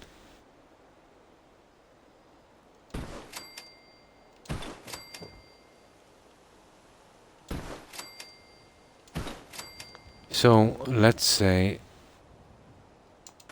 we get rid of these. They're not bad. I'll be able to use them somewhere else. I like the purple on this one. I can size that down a few steps. And we'll kind of put it central. And it gives a nice light as well.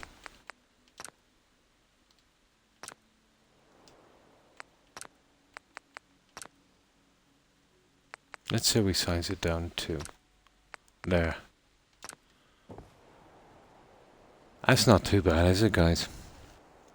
Yeah, it's not bad. It kind of goes with like kind of sci-fi movies, doesn't it? It's got the green, it's got the purple, it's got a nice light. It would look pretty decent at night, I think. You'd also lose favour with the Minutemen. Yeah, more you can get there. Killer Reaper. You can do that quest. What was it called again? There's a quest you can get from that slave in the market. And you can basically wipe out all the raiders from the very start. You do have that option. Open season, it's called. I do that when I get to Nuka World, when I'm doing the building. I just go in and do open season, kill them all, get it over with. And then you pretty much keep in with the Minutemen. But if you're achievement hunting, you won't be able to go that way, you know?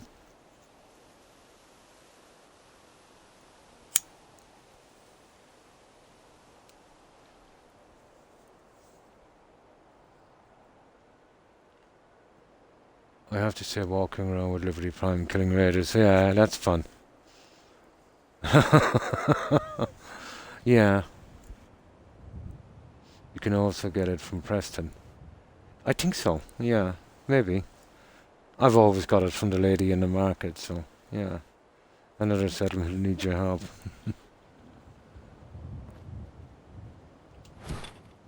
As I said, it's been a long time since I've done the...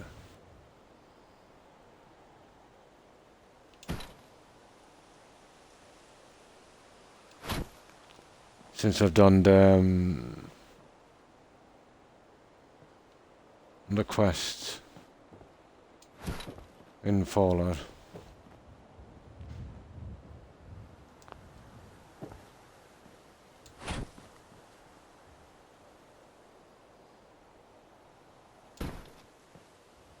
No, I'm not convinced on that one. Barfly. Communists from space is pretty good. I'll probably use them inside.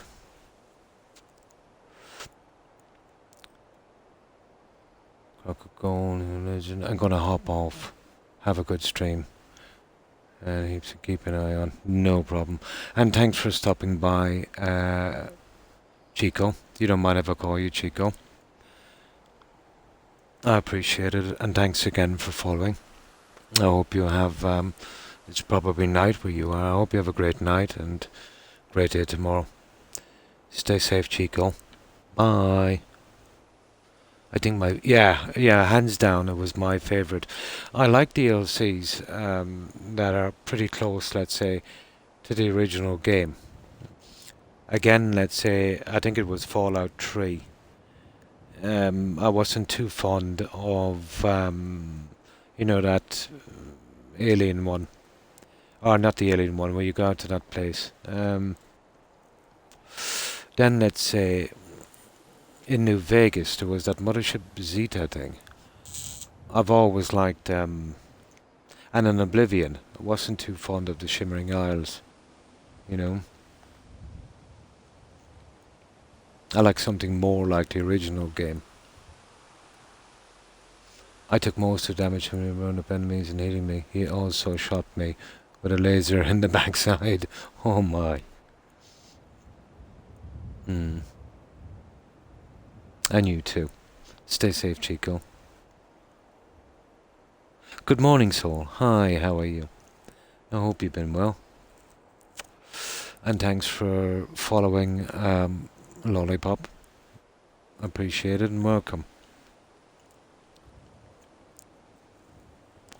We're just fixing up Starlight here, Lollipop.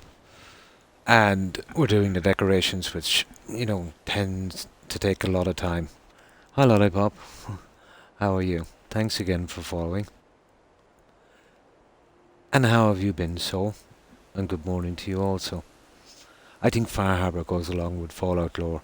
It does. It does. I always thought so as well. Maybe that's what kind of attracts me to DLCs. If they kind of keep with, the original lore, I find, let's say, when you go to DLCs that's too far flung from the original game, it takes you a little bit out of immersion, doesn't it? So, how have you been, Lollipop? Yeah, we've been just putting these guys in. It'll take a little bit of time to get them in, but I think they'll be worth it. Now, I want to go with boat because I've got a thing about matching stuff and symmetry, so we'll get these in. And I changed my mind on the other ones.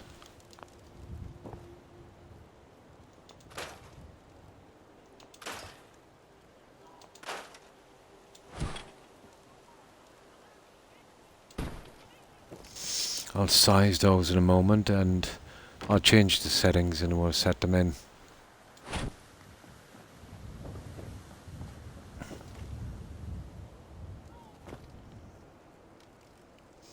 I'm doing a survival. Oh, cool. Playthrough on Fallout 4. And the first time. Oh, for the first time. Oh, that's cool. My last playthrough was on easy. So I'm dying a lot, but that's good. Yeah, that's good. It's nice to have a bit of a challenge. It makes the game more interesting. But it's so much fun. Yeah, let's say yesterday I was playing New Vegas. I haven't played it in a long, long time. About the last time I played it, I think was about a few years after launch, and that's a long time ago. And I would normally play that one on hardcore. Yeah, it does make it a lot more immersive, a lot more rewarding, let's say. If everything is too easy, you'll definitely lose interest, you know. I like it more old school. Hey Croc, how long have you been streaming? Oh my.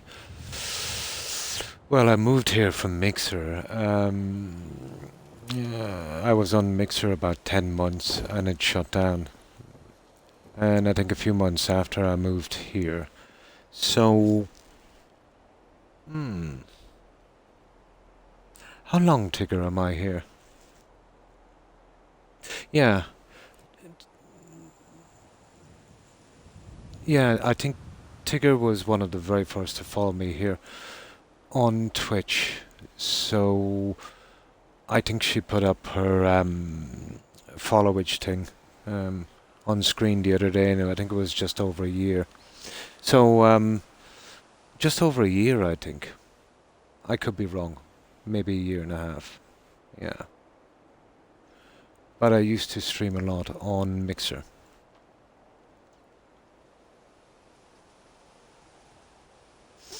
So, I would say maybe about 400 days. I'd have to check it out.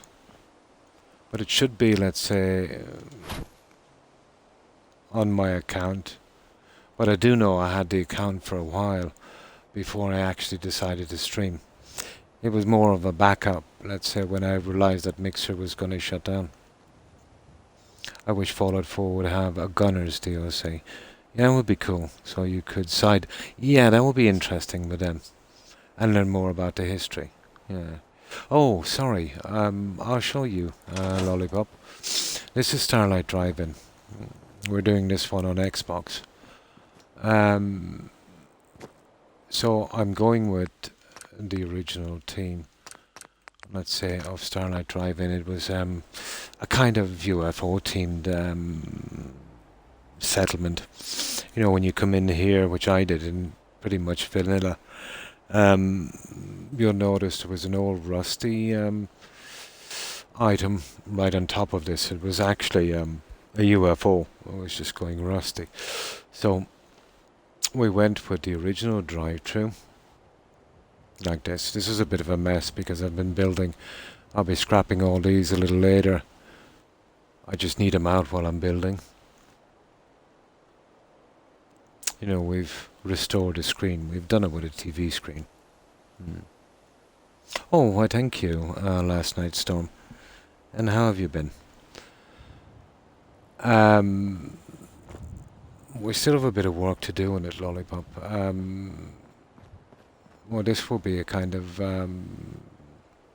observation area, I suppose. And you'll see beds all over the place, let's say, while I'm building. But I haven't decorated or put any furniture on this one yet. But building is not for everyone, you know.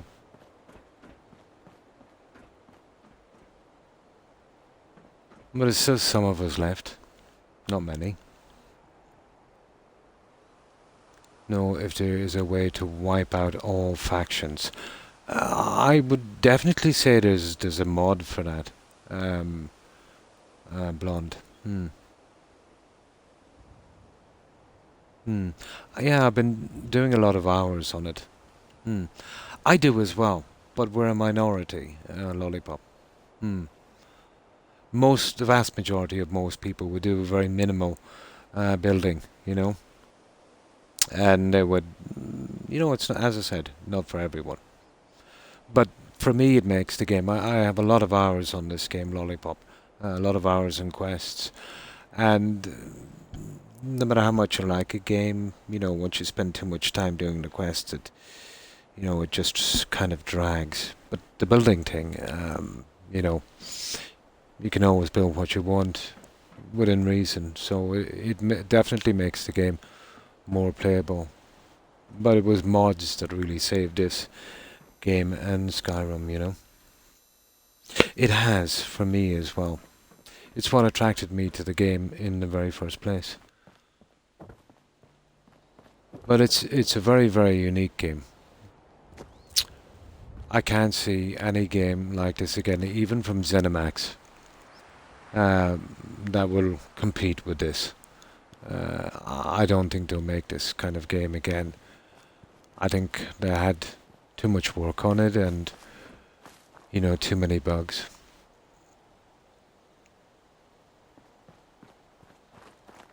And this will be a way in, let's say, for our cars and stuff. We've also done an indoor theatre and a coffee shop. But the buildings are still here, Lollipop, and this is why it's taken me so long to build. If I had a clean building space, I would have been out of here weeks ago.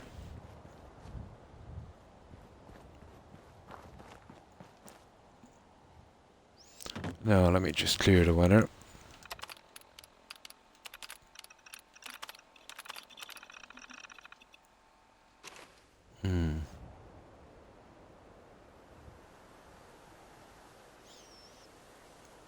Yes, I've got 2 chapters. Oh, nice, and working on 3.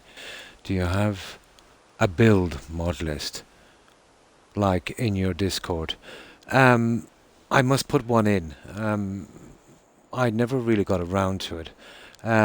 What I could do is, if I can figure it out, I'm woefully inept when it comes to, you know, using any kind of IT.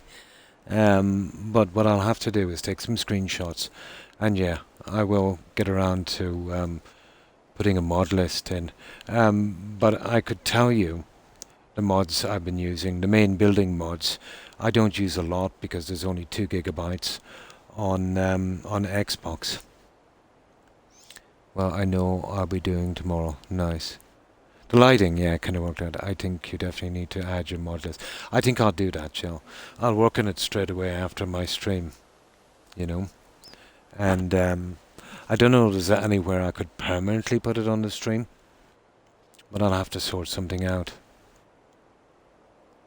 What I could do is, Jill, which might even be a better idea, I know it will stay there. Let's say a mod list maybe and put it on YouTube in one of the playlist sections. Something like that. But definitely on Discord as well. My 3 main building mods, Lollipop, would be Snappy House Kit, which I highly recommend. USO, Unlocked Settlement Objects, and SOE, Settlement Objects Expansion Pack. They're all very old mods, so I will be getting those 3.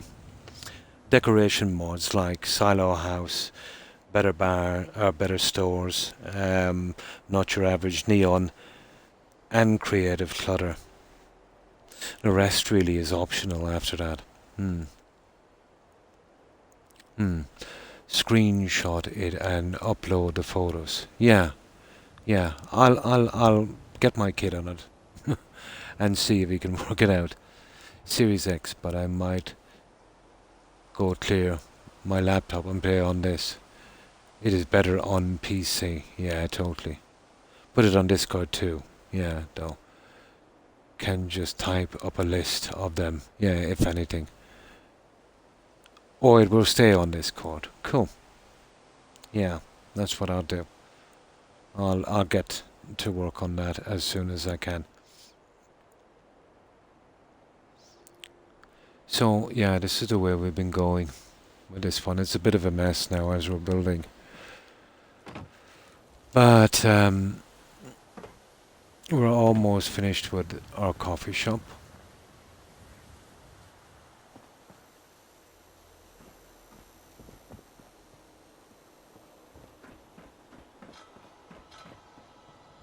With a little kind of astronaut team.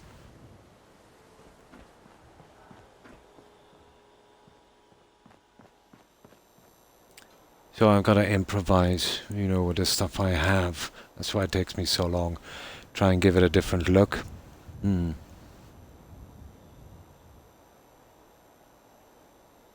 Oh, what I'll do, Lollipop, is in just a moment I'll slowly run through my mod list with you here.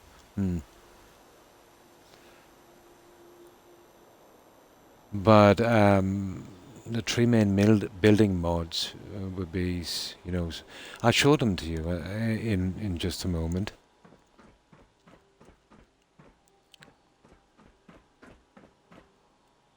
But if you get too many, if you're new at building, they'll just overwhelm you. It's best to start off with just a couple.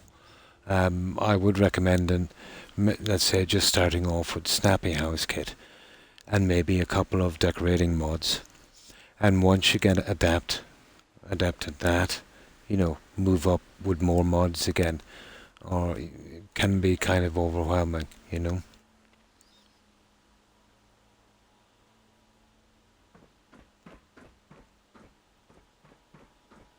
But I've been building on this game, since about 2 or 3 years after its release. Although just for me, I've never streamed it. It was only lately I decided to start streaming. Well, relatively lately.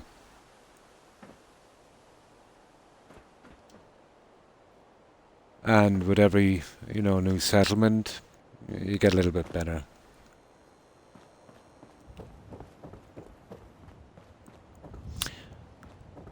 And this is one of our screens. I went for a kind of 70s look on this, which I had no choice. But it's simple enough to make. These are just, red drapes. And it has a kind of balcony section. I've not finished the decorating in here yet, but the inside is pretty much, done.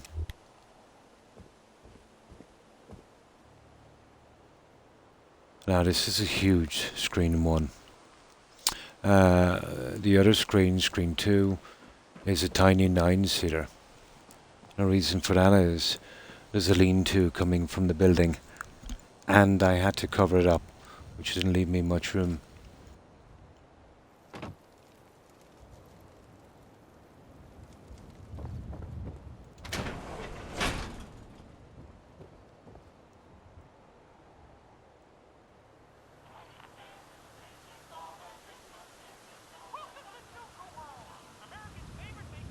Laser. Oh, hi Jake. Have you ever thought about creating a build for some settlements too? I just really build this stuff on Xbox, let's say. The guys who do Sim Settlement 2 are really, really good at their work. They will be using PCs and very adept.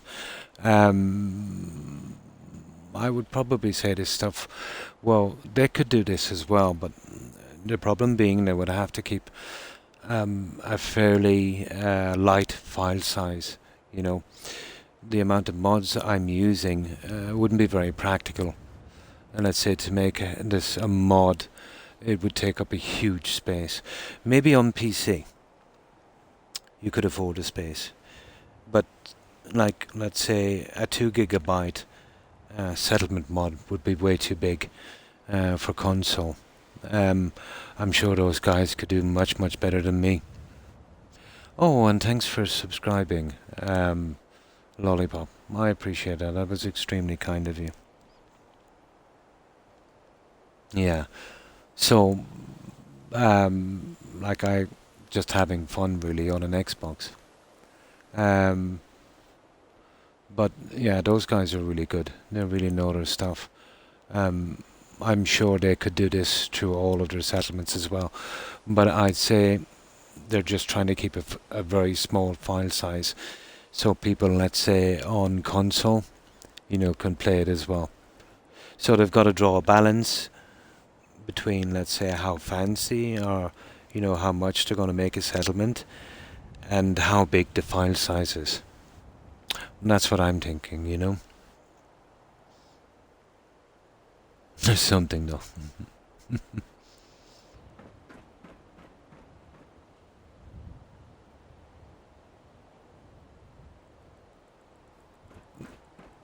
Even, let's say, making these mods for, which can be done, I suppose, through Creation Club for settlements, I would have to greatly greatly, greatly tone them down. They would not be as impressive. They would be small, and you know, I don't have that restrictions here. I can use my full 2 GB in every settlement. The only way it would be any good was, let's say, you would have to take my mods and maybe get all the settlements, which wouldn't be a good idea because it would probably overload your game. So maybe, 1 or 2 settlements, and you wouldn't be able to get any other mods. But this is just for fun.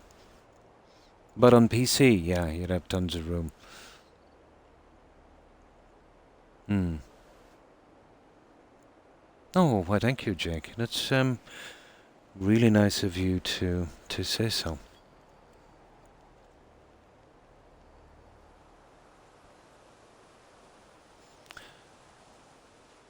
But I just do it for fun. But I would have no problem of giving the blueprints of these to people for free. I'd have absolutely no problem in doing that. But as I said, even if I had a way of giving the blueprints of these, it would not be a good idea on console. Because you'd basically be using up all your space and would have no more room for mods.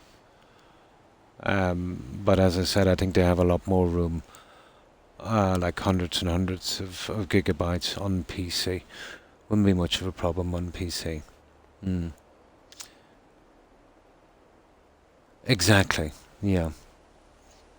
You would have to use all the mods that I've used building this settlement if you got this settlement, if there was a way of, transferring it. So that's a pretty big file size for console. I do, Jake. It should come up on my stream. I've got all my on my tours. There's 3 or 4 settlements missing. I didn't get around to doing it, but I've got something like 15 or 16 settlements. I've also got all my VODs from Skyrim, from building in Fallout 4, so you can watch the settlement being built up from scratch, and my VODs from New Vegas. There's, I don't know, something like 150 or something videos, and I add one every day without fail. I do. It should come up also on my stream. The settlement tours came up a moment ago. It comes up, I think, about every 20 minutes, Lollipop. It's an announcement on the stream that I do with Wisebot. It should have a Discord link, and there's another one comes up, and it would have a YouTube link. Also, I'm nearly sure on my account, I have links on my Twitch account to YouTube and Discord. Although I think the link on my Twitch account for Discord is expired. I'll have to get in and change it. It was a temporary one until I set it up. Now I've got a permanent one on it. So, would you like to see some other settlements I've done, Lollipop. I've done a few. I've done a Red Rocket Team Biker Bar. I took a stab at a White House in Far Harbour. I've done a large prison build. I've done the Hangman's Alley. That one was a Raider nightclub. Oh, okay. Yeah, well, give me a bit of a break, and if everyone else is good with that, yeah, I'll go out and I'll show you. Today. Oh, I finished mine not long ago. Lollipop. It is. It's a pretty hard settlement to get to grips with. I would class it in maybe number 6 in hard bills, maybe number 7. But I'll show you Hangman's Alley, seeing as you were working on it.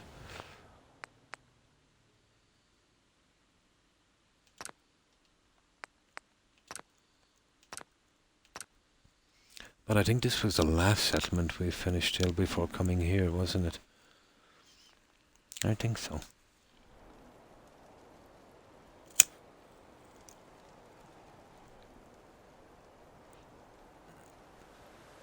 So, Whoops. Silly cigarette. This is Hangman's Alley.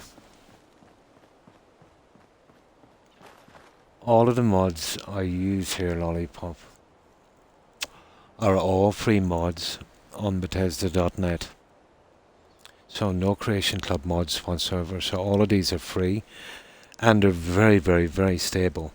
I've done well over 5,000 hours with these mods and never once had a problem with them. And I do it on Xbox as well, on console. And let's say with a mod list and the load order of it, you should have no problems.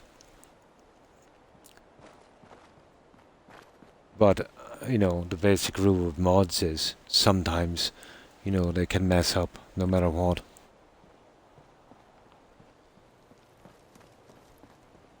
So what we've done here is we've done a Raider nightclub. Now we wanted to originally get Hancock in. And he wasn't a follower, so he wouldn't stay. So we got a ghoul and we dressed him in Hancock's clothes.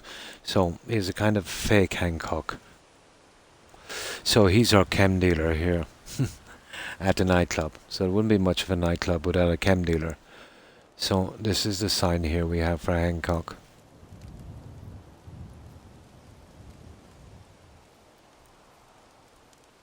And this is the original hanging bodies.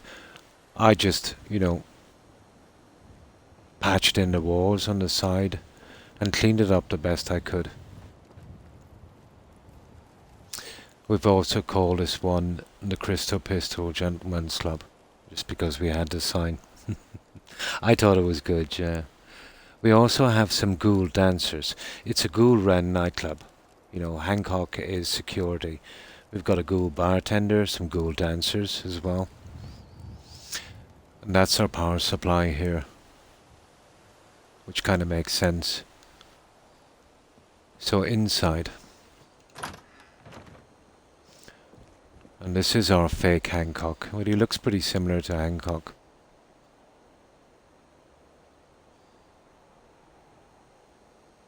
We've got our slot machines and seating.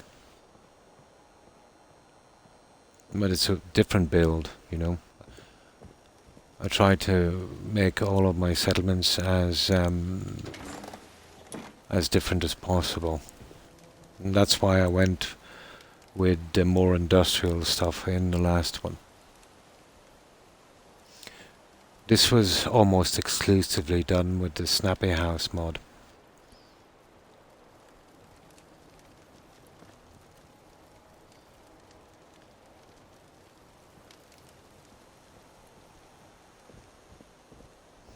So here we have our ghoul dancers.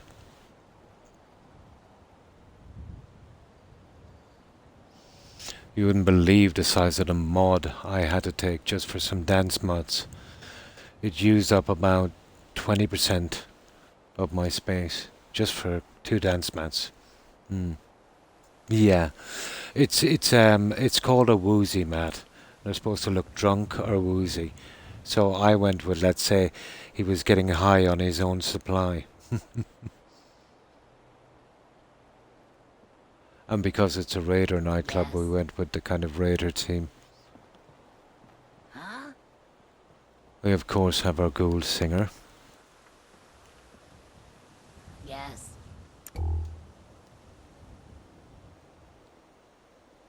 And we have our DJ booth.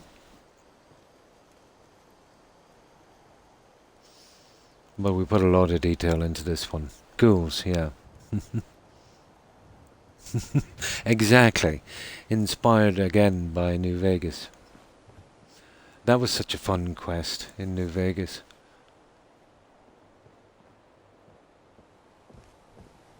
And of course our bar help. Now we have a few roving raiders here. Lost track of how many blisters I get. And this kind of room here. Now this goes out to the back. We have another guy checking on his Raider power armor.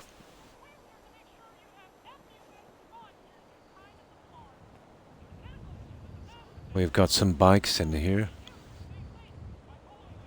And we call this one Brandshaw Plaza. I always name my settlement after, some of my, well, one of my friends viewing.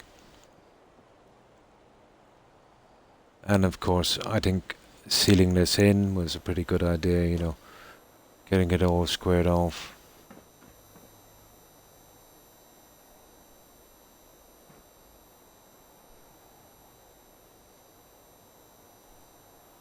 And of course, this is our back entrance.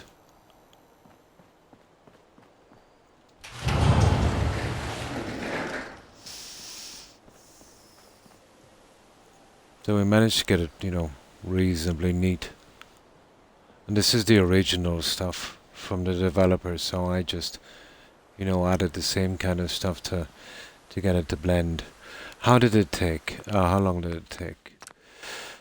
This took, let me see, 24, 48, 96, 100 hours. 100 hours, 9 minutes. But bear in mind, when I was doing this, I was chatting and doing settlement tours like I'm doing now. So, let's say if I was doing it without doing that, you could probably take 25% of the time off that. If you work, But you don't feel that kind of time going in these games,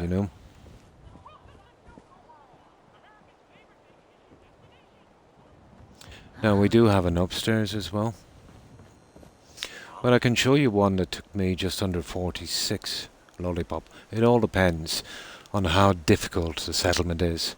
The ground levels, the stuff I've got to hide, the decorations I've got, and it all varies. No, I do tend to drastically change all of the settlements.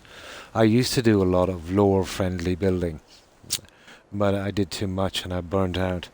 So what I wanted to do was I wanted to get as much in the opposite spectrum as possible, make it more flashy, more pre-war.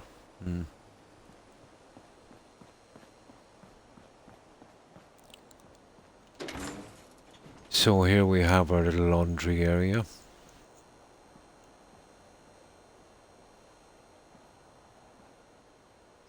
Our showers.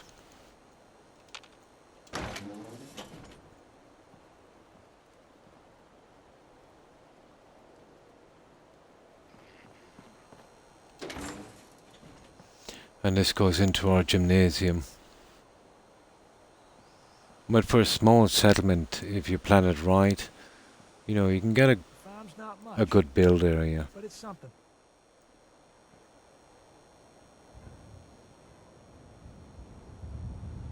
And this in turn leads into our bedroom. It's a little different.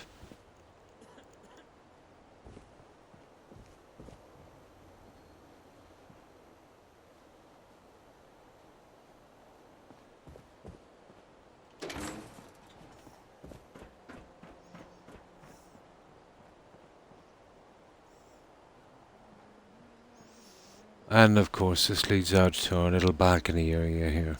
Complete with the rubber duckies, of course. Yeah, the beds are nice. They were from the Mary Jane mod. I was forced to take the Mary Jane mod for the dancing mats, but it's a huge mod for a console. Tiny mod if you're on PC, but huge if you're on console.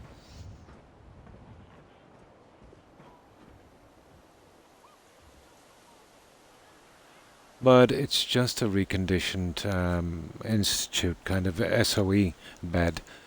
The guy who was using this just changed the colours on this. Good job. The only problem is when you build them, they can't be moved. He made them permanent, so it's very, very awkward to fit these. But maybe he had no choice. So you got to be fitting it, let's say, on the first go correctly. There's no adjustments after.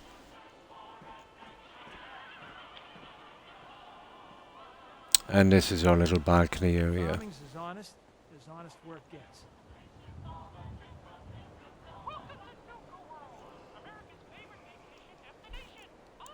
Hi, how are you?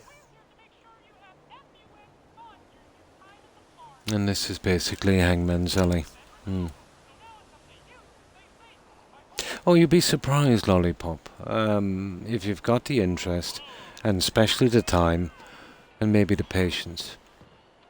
Yeah, it's very, very doable. Out here, you gotta take things one day at a time.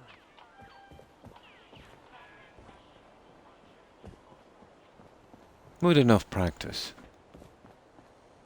Everyone has their own different style in building as well, I suppose, so, you know. Now, it looks a little bit different at night, obviously. I do like to mess with the lights. The biggest settlement I've done, area-wise, not the longest one, strangely enough, was Spectacle Island. Are you familiar with Spectacle Island? We really overbuilt on that one. That one is huge. We used about 85-90% of the island. It's a huge cathedral and graveyard. It's kind of loosely based on Salisbury Cathedral in the UK. It's slightly unstable because it's a pretty buggy cells, I should say. There's actually 3 of them, but pretty large.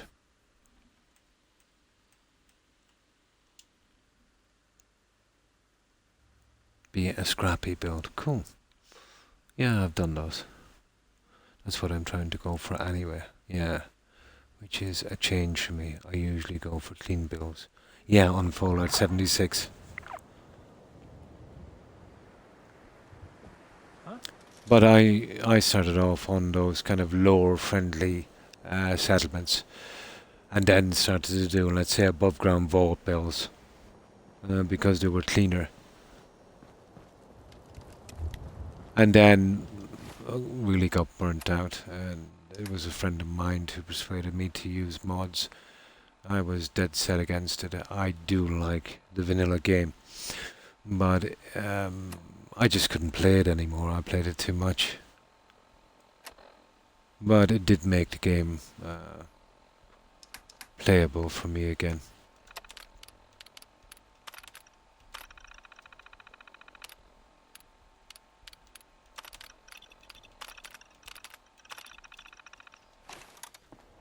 So this is what it looks like at night.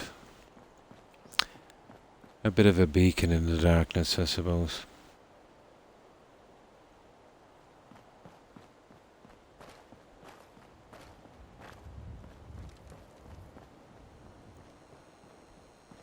Yeah. Huh? Huh? Lighting is very, very important.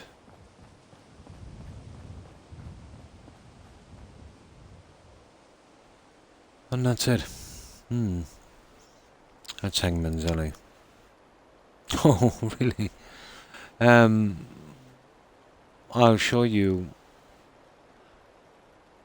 a preposterously large build, but I had to get it out of my system on Spectacle Island. And bear in mind, it's a tiny bit unstable.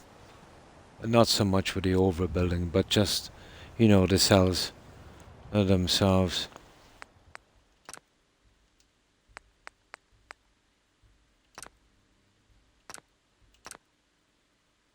But I really overdid it on this one.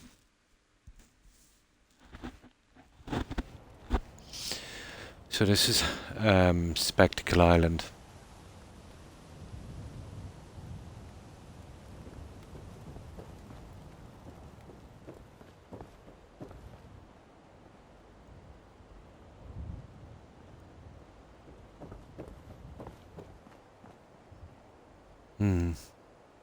That is so. I'm Welsh, but a terrible sleeper. Ah, Cool. Yeah, I'm actually based in Ireland, Lollipop, in, well, close enough to the Midlands, in County Tipperary. But yeah, most of my relatives, the vast majority, are from the UK.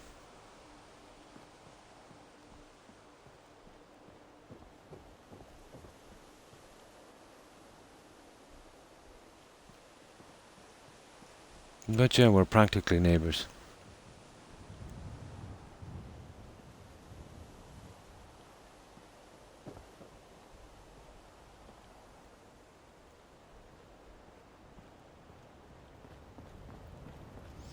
Yeah, but I have serious sleep issues. Um, I actually start my stream at 1 a.m. and probably goes to a 7 or 8, and sometimes even more. About 7 years ago, I had a work-related injury on my neck. It pretty much forced me into early retirement, and there was a lot of pain, and I wouldn't accept the medication they wanted to give me for it, so streaming really helped me, helped me focus, and it was distracting enough to go without taking any painkillers. Yes, I am Nosferatu. We are the same. And this is the channel for the sleepless. But I don't come alive till about maybe midnight. I think at this stage, if I went out in the sunlight, I would burn.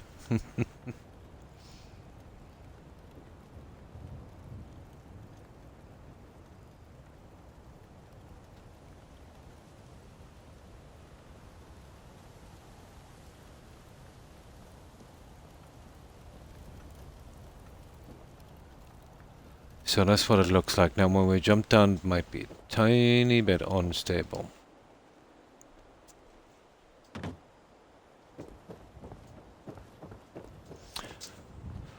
So here we went with a kind of grotto.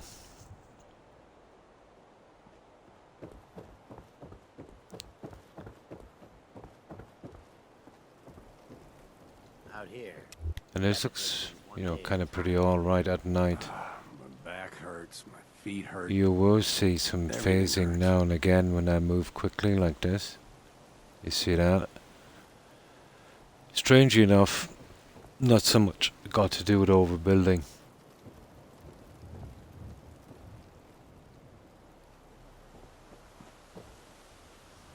But this was, pretty sound until the last day of building, and then it kind of hit the fan.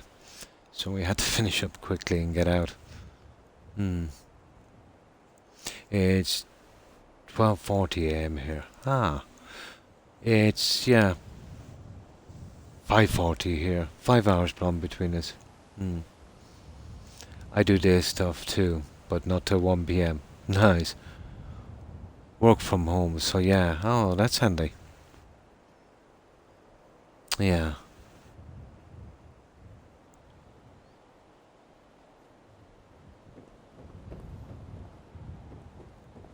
And then we just went with, lots of graves, and the buildings you see here are basically, little gardeners, janitors' huts. And the 4 of those would be exactly the same, decorations and such. And of course our gardeners. But this one is absolutely huge. I don't think I've seen a bigger settlement on console. Just had to get it done. Something I always wanted to do. A huge settlement. I could jump in the pool.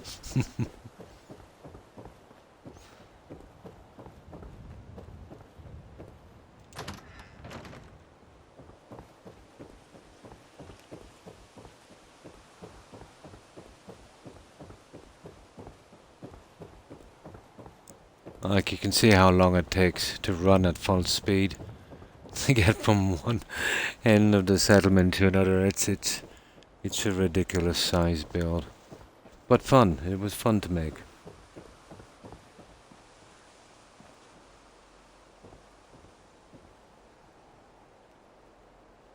Yeah, I think so. About 9 my time. So you do it about 4 your time. Absolutely massive. This is the largest thing I've ever done. But strangely enough, it's not the settlement that took me the most time to do. That one goes to County Crossing. That was a huge medical centre.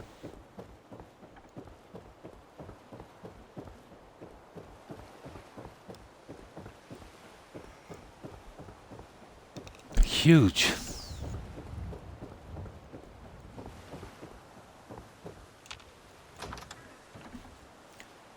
Now, if you're into Skyrim, this will probably look familiar.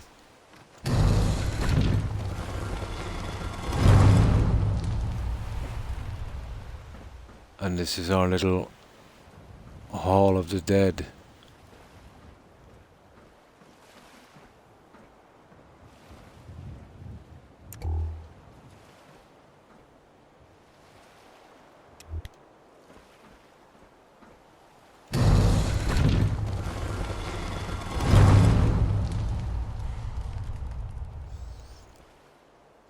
I like to be done by midnight. Cool. Guys, come here. Come on, watch me stream. Come on. Oh, silly dogs. Now, when I was building this, I forgot to remove the door. I'm legendary for forgetting something when I finish a settlement. So I'll have to come back here sometime and get rid of that door. Yeah, that was kind of inspired by Skyrim. And this is our wine cellar. Again, it kind of gives me that Skyrim feel, I suppose. Maybe it's the barrels. It reminds me of that wine place over across from Whiterun.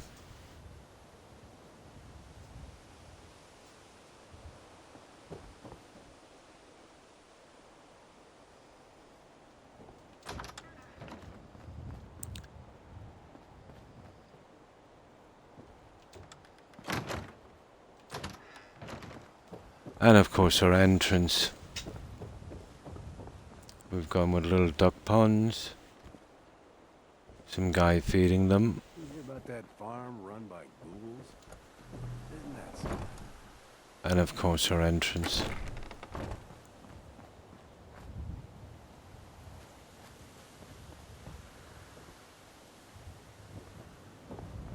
You see that?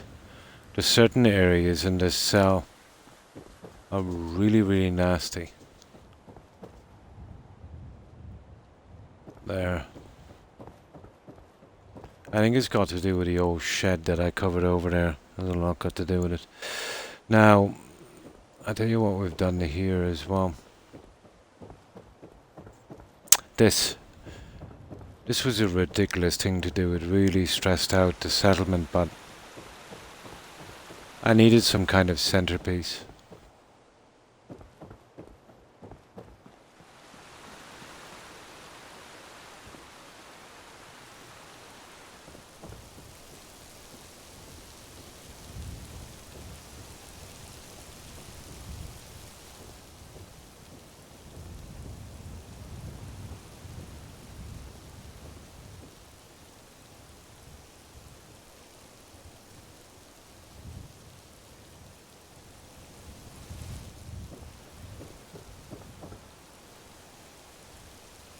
And of course our cathedral.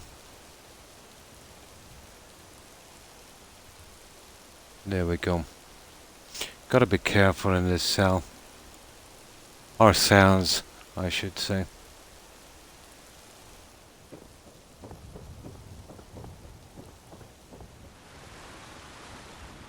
Me running around so fast is not helping either.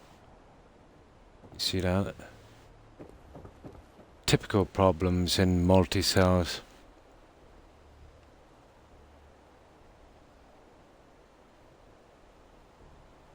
Now, of course, we've done the inside.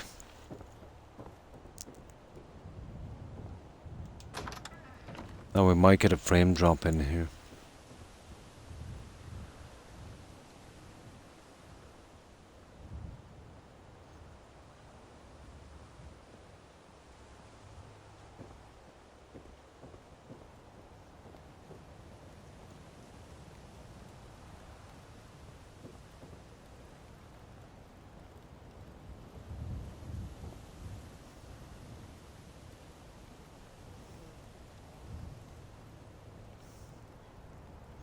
This took a bit of work.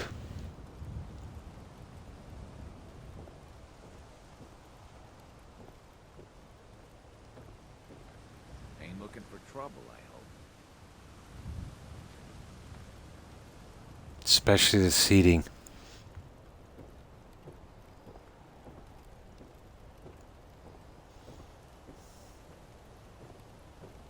These are all glitched in by hand, so it takes a while.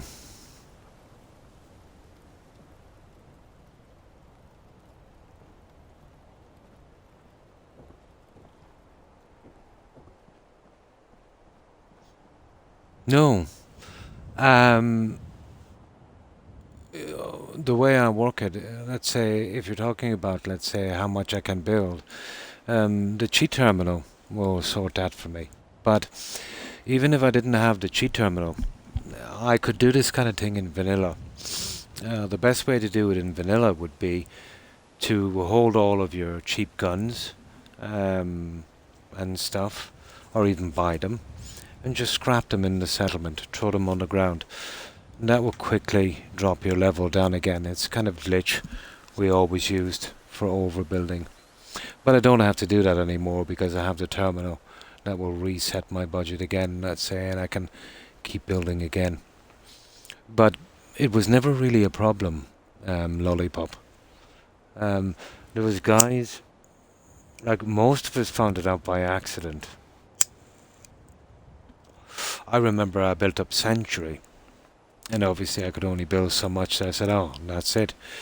So there was some stuff I had, and I had this shed or something, and I threw some stuff into it, and I think there was a gun, a pipe rifle with a lot of attachments to it, and I scrapped it by accident.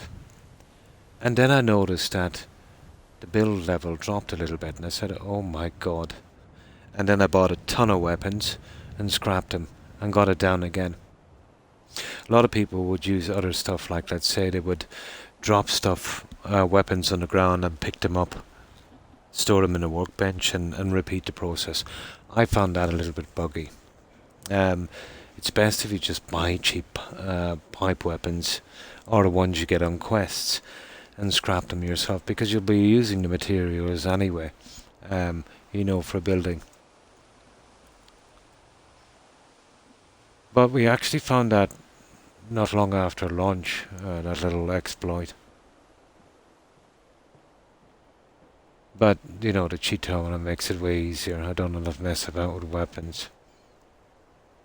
No, scrap them on the ground. Drop them from your menu on the ground, and then go into build mode and scrap them on the ground. Yeah, do it that way. Now, the more upgrades is on the weapon, the better it works. Yeah, you'll buy cheap pipe weapons, 20, 25 caps each. They're the best. Or just save them from your quests. Bring them back. Yeah, it works great. It's the bug-free way of doing it. I've often gone 10, 15 times past the build limit on a settlement, doing it that way. That was in vanilla. It's just having the terminal here and not having to do it makes it a little bit easier and faster. Yeah, yeah. There's exploits you could use in that way. Let's say where you'd store them in a workbench and keep repeating the process. I've seen kind of bugs happening from that. I've always refrained from using the workbench to do it, and do it the old way. Because you'll need the materials anyway. Because you're going to be pretty stuck for the likes of copper and stuff, and getting the advanced perks in the game. You know.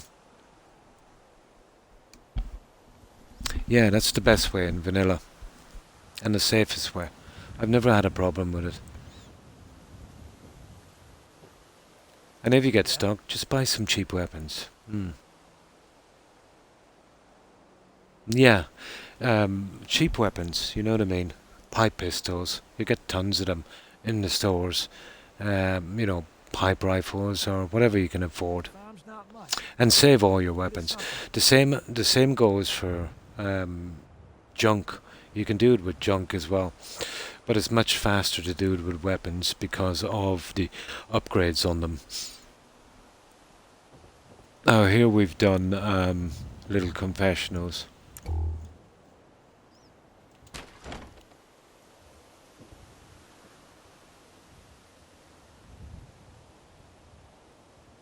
The best I could do with the stuff I have. I'm always limited by the mods I have, the pieces. The mods are great. The guys did a really good job.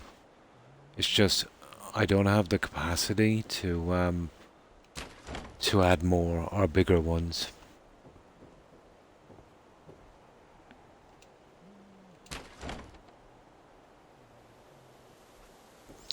And this one is just a carbon copy. It's literally the same.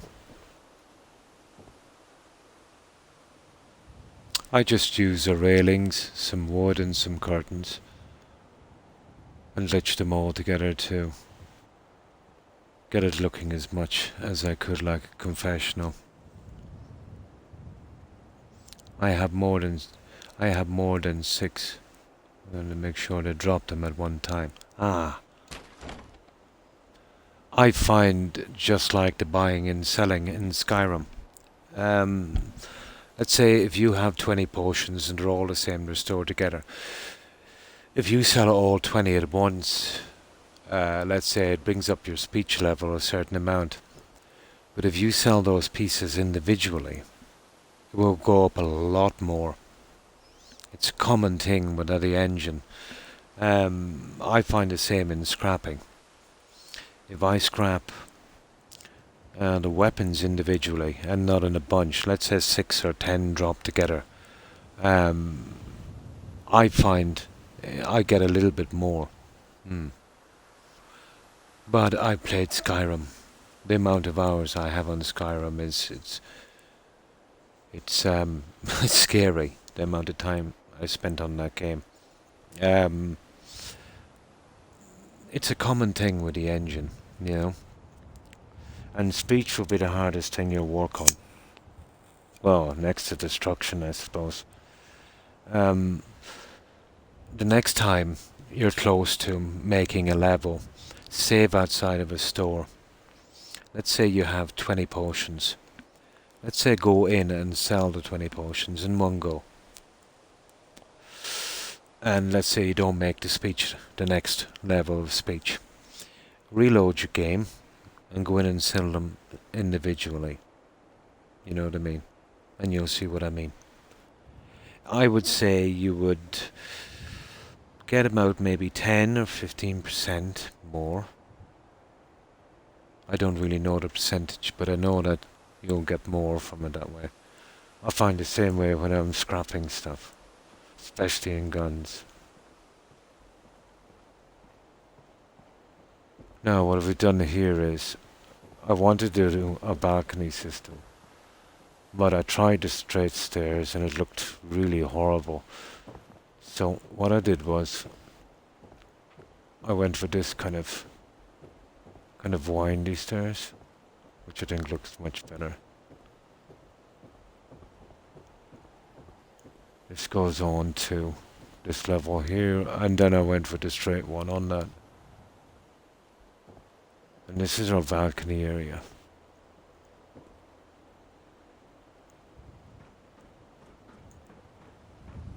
Complete with pipe organ, of course.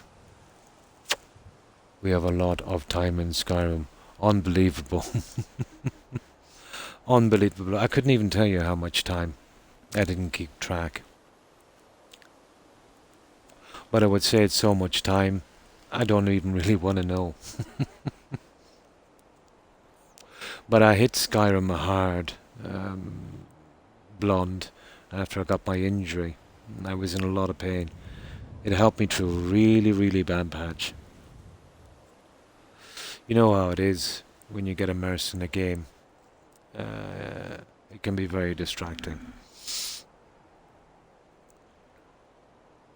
But even before that, I had a massive amount of time on Skyrim. Now here we've gone with a kind of library.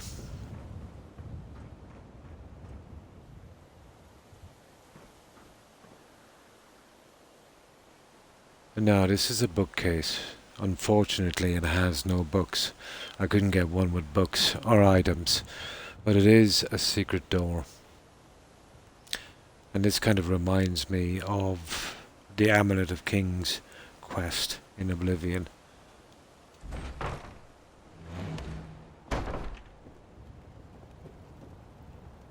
Now, this is really sparse. It's just beds. And the reason being, when I got to here, the game started to fall apart, so I had to finish up quite quickly. I did want to fully decorate it, but I had to settle for just the beds. And of course the lighting outside as well makes a little bit of a difference. It should be dark now.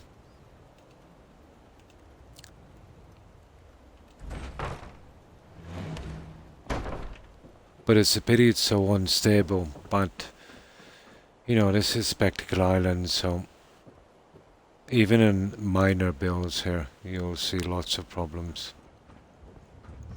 And I think it's a miracle we can still load the game. Oh, you too, yeah? Yeah. It will. We all have our little go-tos, you know? And gaming can be one. It's a matter of distraction, really, isn't it? And it's nice to get away, you know, from that. Some people will use movies or music or games or hobbies, you know. They're all good. Depends on what you like.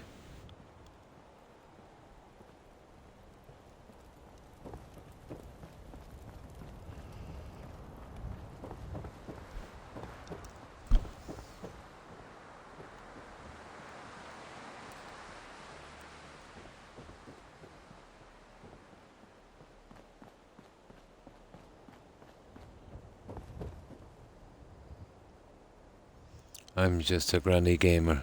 Nice. And I'm just a granddad gamer. Yeah. Yeah, it is.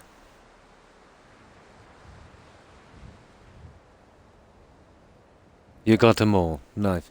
But it is good. One can keep their sanity in that way, you know?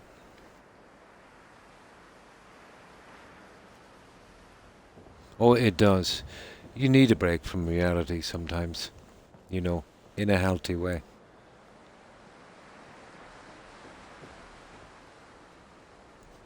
And this is the lighting we done on this one. We went with blue.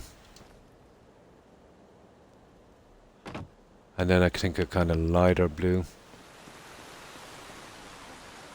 on this.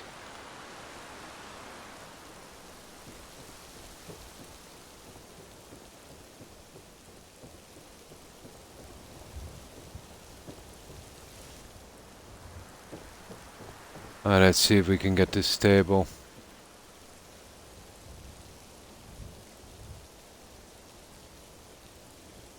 There we go. And that's our cathedral, guys. This is the biggest area I've ever covered. But you can see how unstable the cells are in this game. You're best off in a small single cell. Might not hold as much, but definitely more stable.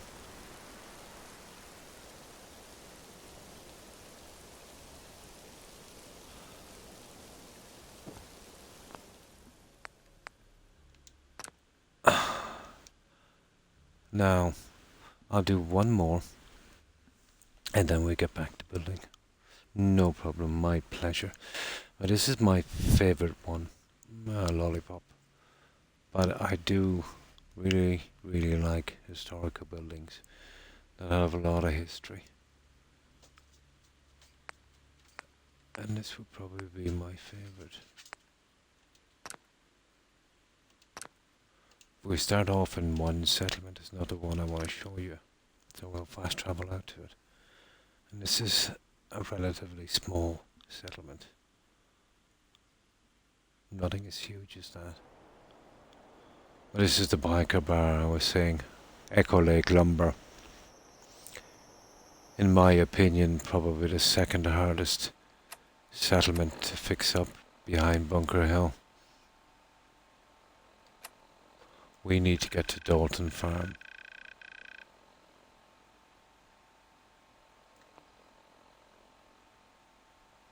Okay, where's stupid Dalton Farm?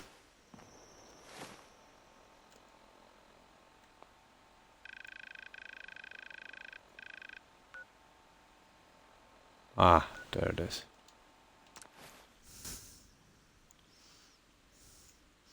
The problem with the DLCs in this game, Lollipop, is the weather conditions. It's ridiculous. So here we have our dock area.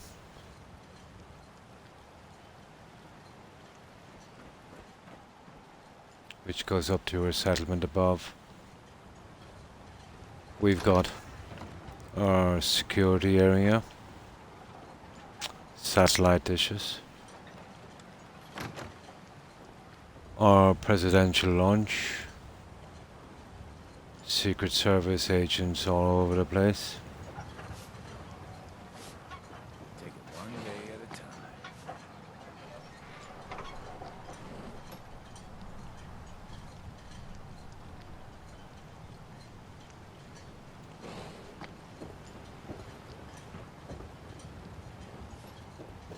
And then we go straight up to our settlement. I deleted all my Fallout 4 saves on Xbox One and was going to remod it to play it when I'm in my bedroom, but I realized, you just can't do it. I would have to do it without a lot of the mods you like. That's terrible. I'm running 84 mods in Fallout 4 and 100, my god, 62 on Skyrim. It's got to do with ground level, yeah. I do like big builds.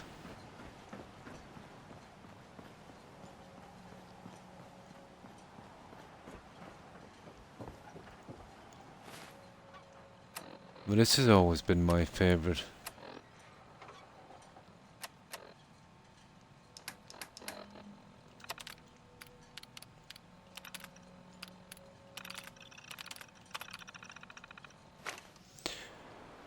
So this is Dalton Farm.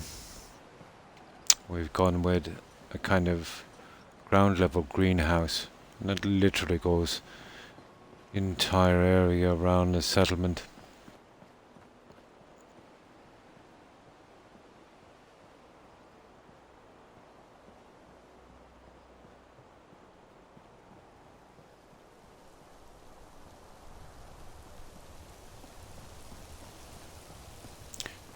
We've got our Paul Revere statue.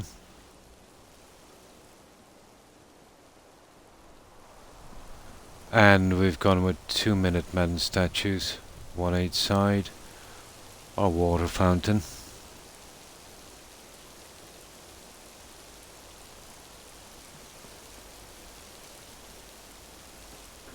And of course our version of the White House. I think it turned out pretty well considering the pieces I have. We also have the Bunker Hill Tower. We placed that at the back, and it serves pretty decently as the Washington Monument.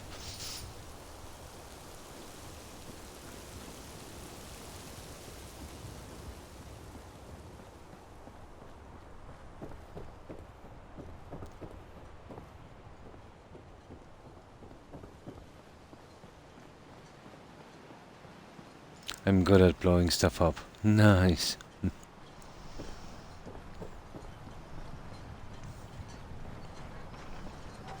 And this is an exact replica of the Bunker Hill Tower.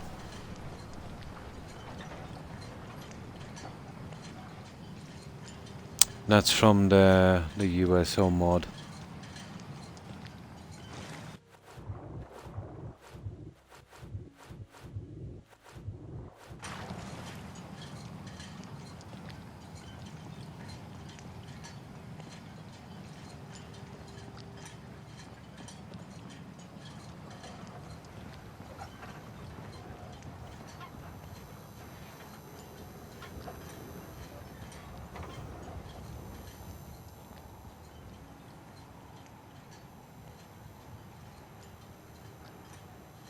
So we can still access it and get to the top.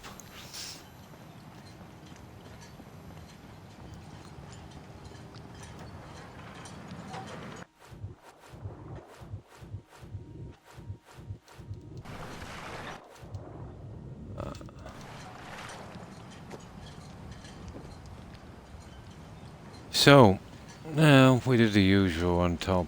Chimney stacks, smoke animation, all of that stuff.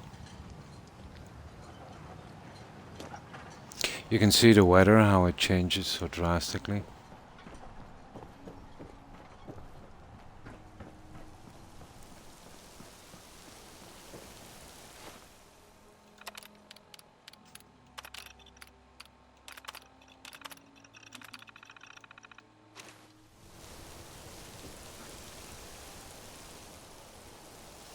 So, we've got another guy feeding fish. I'm scraping by. Well, there should be 2 guards. One guy must be on a toilet break outside. You saw some of my stream. I was kicking backside and taking names. I did blonde. Incorrect, you were. We went with more of a kind of almost Victorian version. Inside, we've got a double staircase. It leads up to 16 bedrooms. Little lounge area. And of course, our reception. And a receptionist.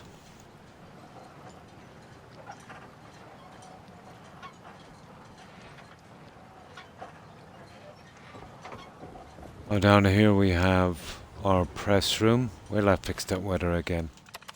Oh, annoying. You can imagine how annoying that weather was when I was building this place. So this is our press room. And we've got our president as well, waiting to greet the press.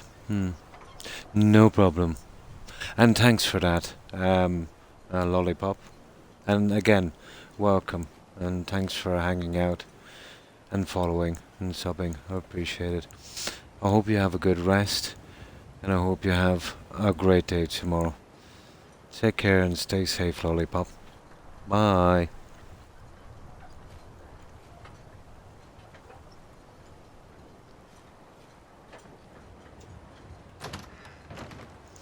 And here we have our kitchen.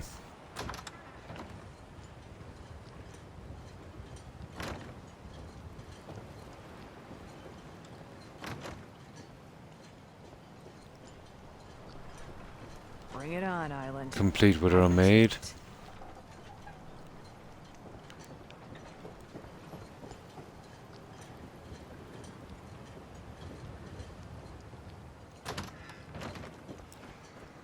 These two rooms we've got, I think, library and dining area. I will be here next time you stream, no doubt. Good night all. And good night, Lollipop. And stay safe. Bye.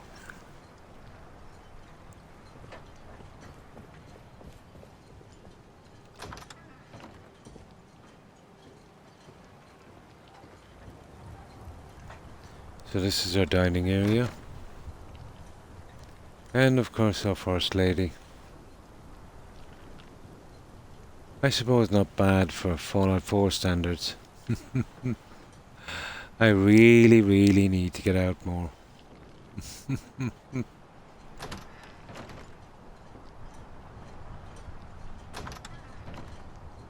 Or library. Now, these candles on the floor. I got an update from Creative Clutter that kind of messed them up, so I'm going to have to come back here eventually and fix those. But it's only a 5-minute job. Just got lazy and never got around to doing it.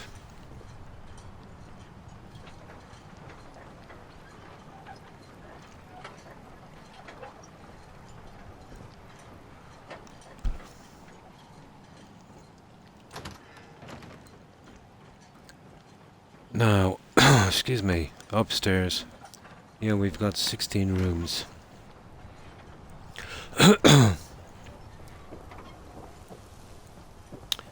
Again, kind of lounge area. Now, how I've done the 16 rooms, there's 4 here, 4 here, so each corner would have 4. Each of these would be identical. As if you just clone them. In every way, down to every item and position.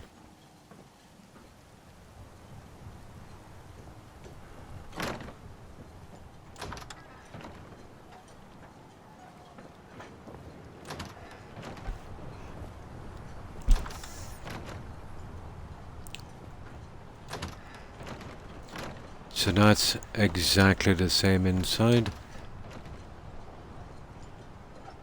And the two guys at the top are identical.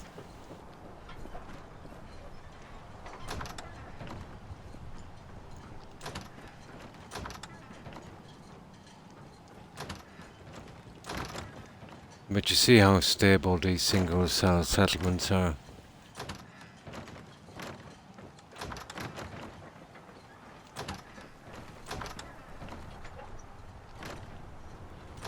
They can take a lot more abuse.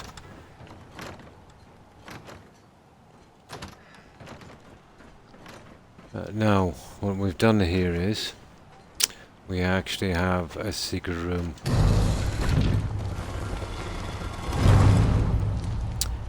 And in here we have the Oval Office. I even managed to get it, well, I wouldn't say oval, but as close as they're ever going to get it to oval. Just some seating, some tables with some books and stuff. And of course our desk. And this is just several desks that are resized and glitched together. So that desk is a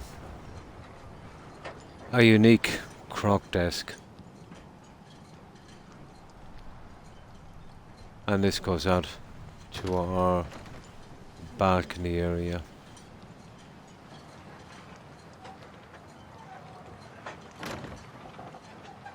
And instead of a tag sign here like I usually do, and this is our tag, and this one was for chance. But this was one of the settlements I lost, blonde, with the cloud bug. And I actually rebuilt this. So when I was putting up Chance's tag again, I asked him, what does it feel like to be a second-term president?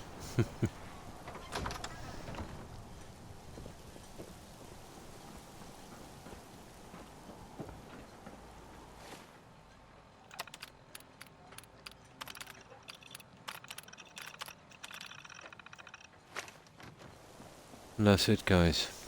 That is Dalton Farm.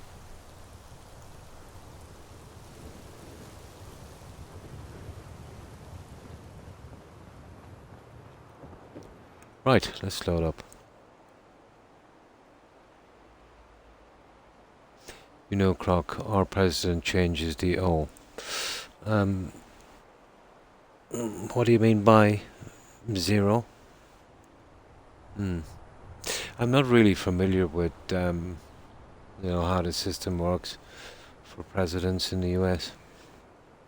But I do know that they can run again. They're only allowed 2 terms. But both terms, I think, can be back to back. Providing they win the election, of course. I think that's the way the system works, isn't it? Furniture, when he gets into the office, sometimes it's furniture. Yeah. The desk you use is the Resolute desk, it's called, isn't it? But yeah, you can have your own stuff. But some of it would have been, let's say, from past presidents, and some of the items there would have been gifts, probably, from other countries. They would have historical value, especially the desk.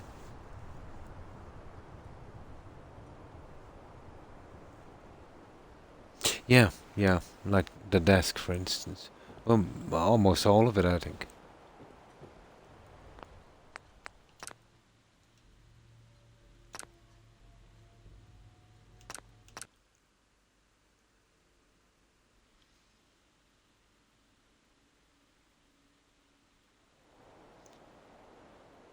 Now, we'll do a little bit more on this. I know we haven't done much today, but we managed to get to hang out and have fun. And that's what it's really about.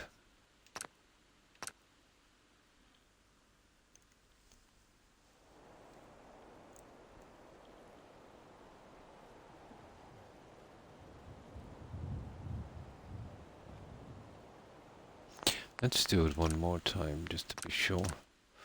You know, once you go on those tours, it gets a bit iffy. There we go. Now, what were we doing again? I hope they fumigated. Oh my god. Oh my god. I'm blonde.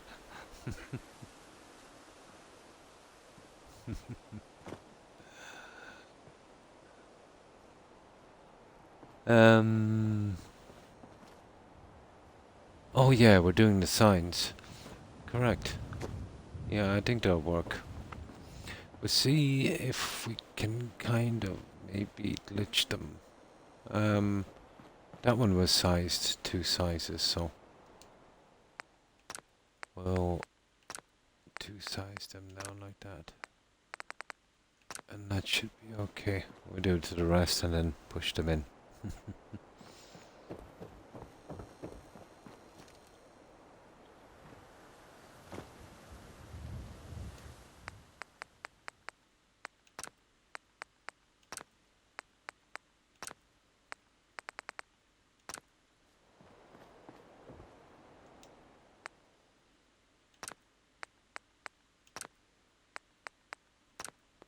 There. Now.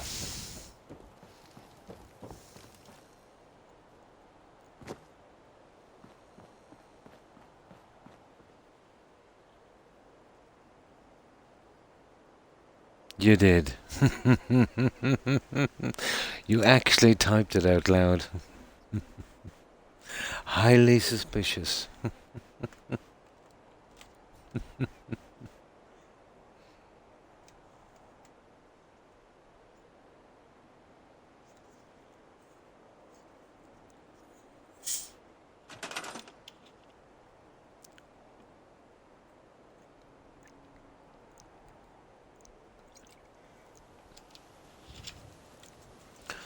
Right, let's see if we can get these little bits. The decorating can be tedious, but it's part of the whole picture, so pretty much needs to be done.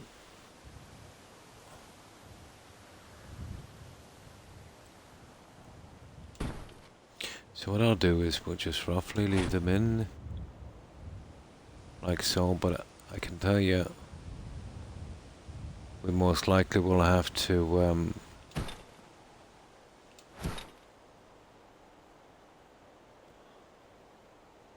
I think we might have to drop it down another size.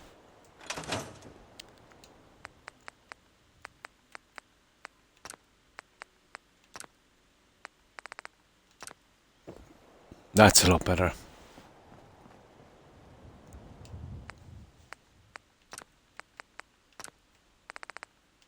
That's perfect. Then I'll glitch them in properly.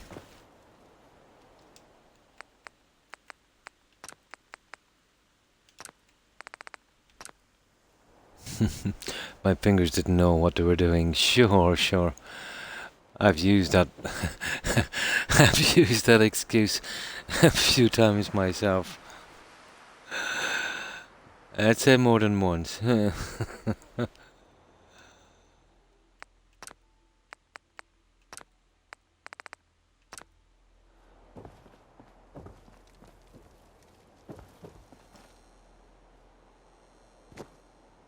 Now, this is where we see if we can get these in properly. I think we should. Not sure how far we can glitch them through, but if we can get them at roughly the same height, they should be good.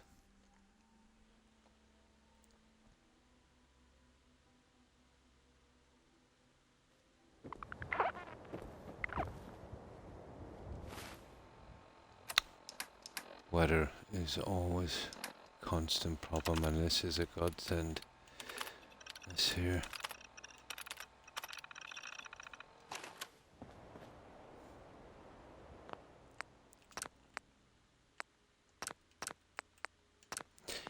I've stopped doing overwrites and quick saves.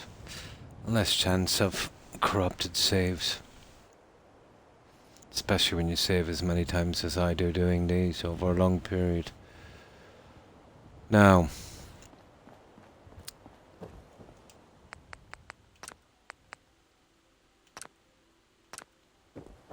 we'll try the two settings on these and see which one is best. And this might be a good chance as well to get maybe a tiny bit of neon in here. Darn, the autocorrect made me do it, sure. I believe you.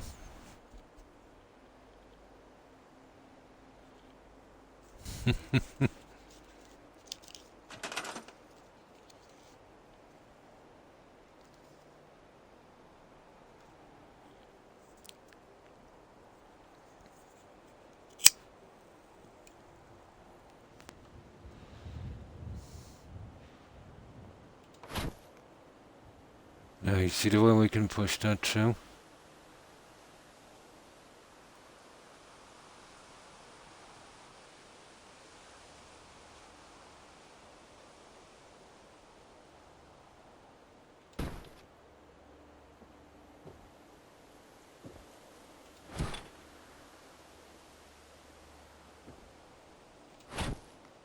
You see, our only problem would be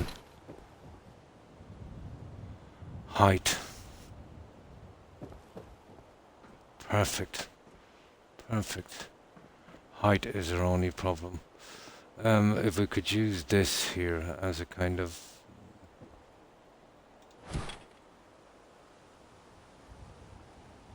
measurement. There. We try and get the edge just to that there, so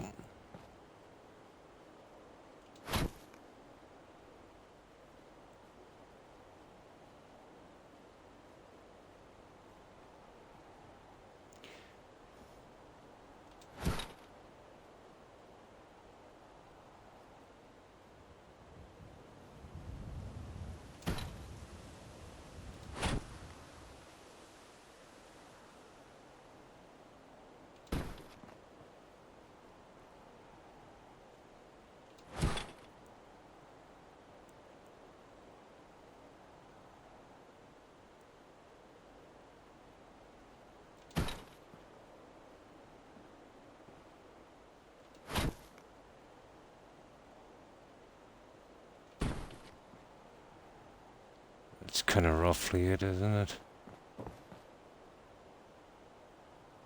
Yeah. I think we might make this work, guys. This will give us an excuse to use our purple neon.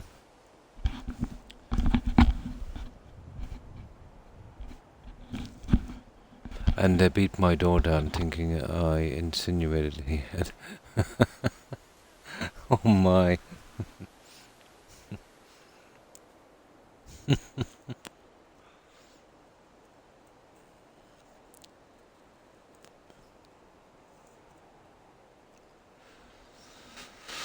Yeah, we can brighten it a little bit. We'll get these 4 in and then we'll see.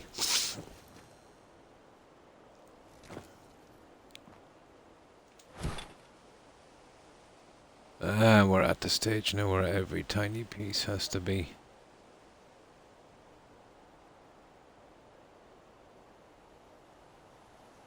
painstakingly put in.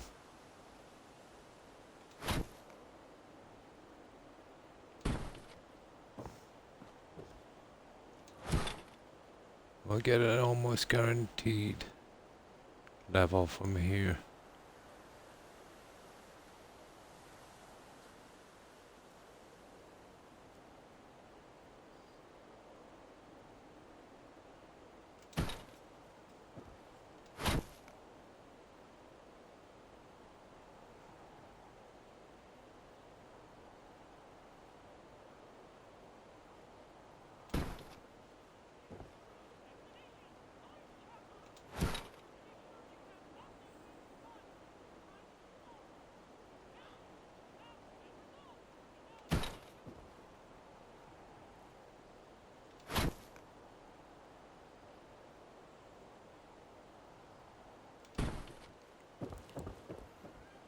You see the mistake that gets made there?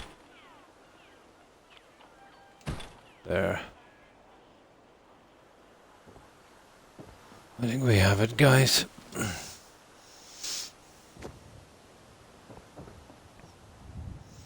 Now, let's say just to get that to blend, because... Oh. Oh. Oh. I didn't see that. There's one missing. Ew. He would have a flea circus under his toupee.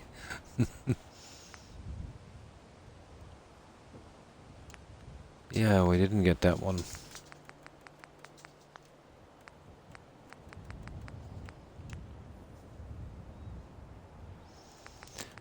Can't believe I missed that one.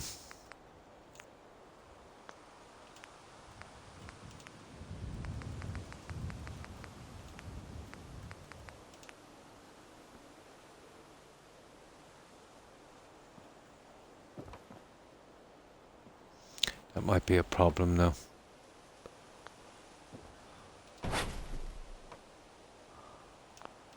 And there's a way around it, I think.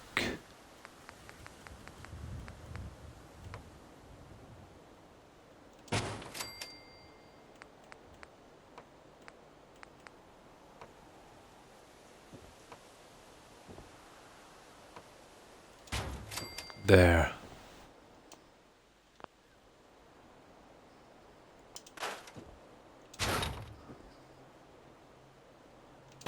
They're all solved. Can't believe I missed that. Now, this is what I'm thinking. And we'll do this at night.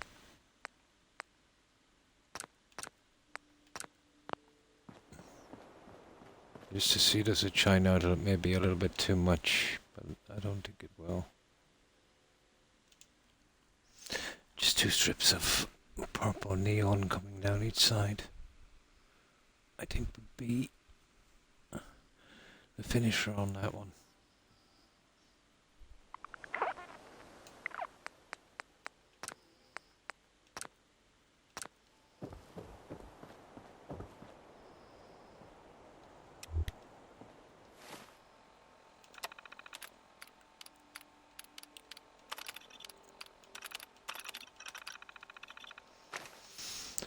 Right, let's give it a try. Even at that, it's not too bad, to be honest.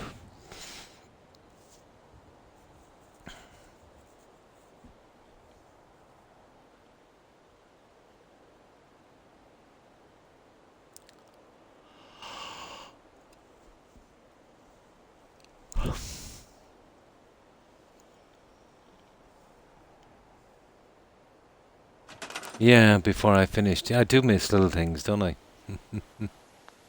Like that door I was just showing you.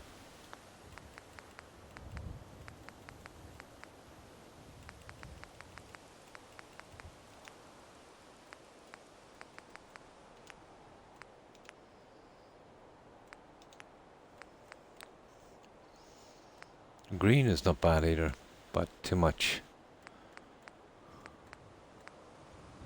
I'm thinking about the purple.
I'd have to slightly readjust those, but I think that would be it. That would do, wouldn't it? It's 1:30. I'm going to have to feed my cats and go to bed. Have a great day, stream. And thanks for stopping by, Blonde. I appreciate it.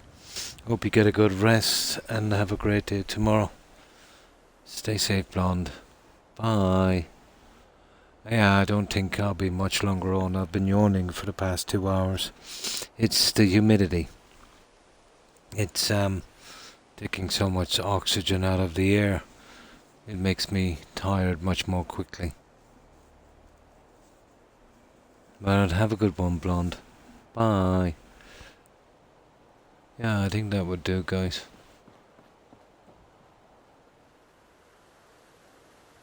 It's making sure I can get these, in correctly. So, around the bottom of the O.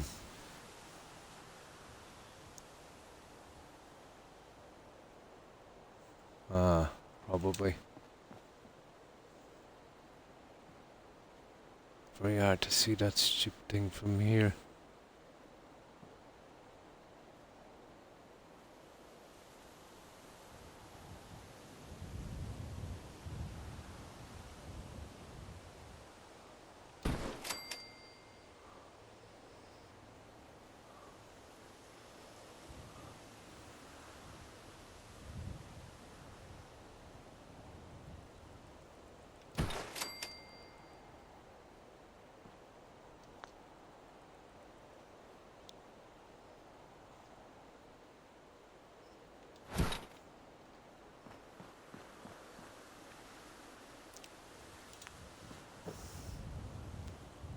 Yeah, it's kind of painstaking.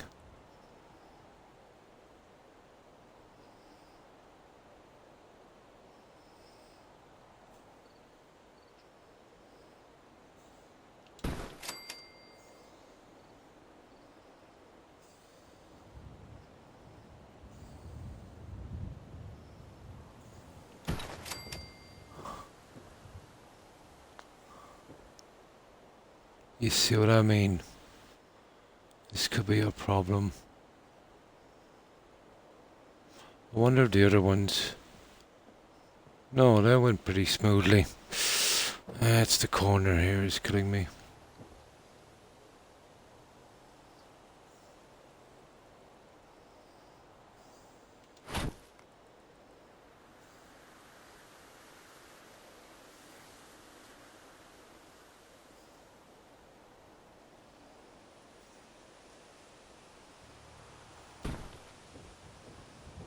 Not a hope. Not a hope.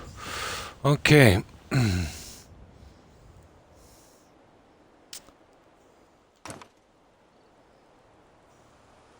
We need to get them in one go. And get one to slide on the other. Or else we're not going to get it.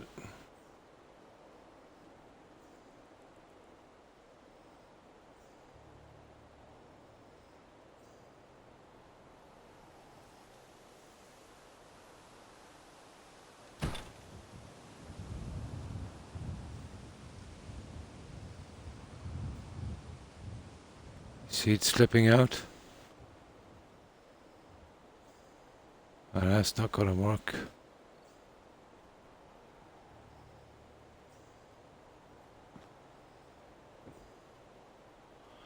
That's going to be a problem.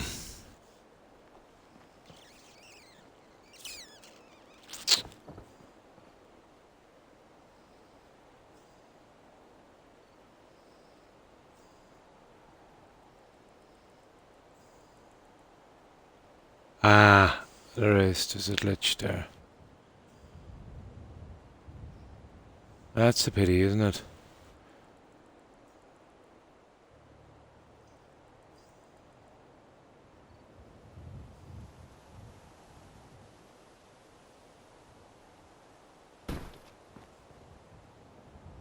No.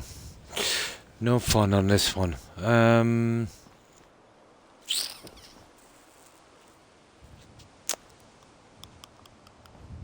I would probably eventually get it, but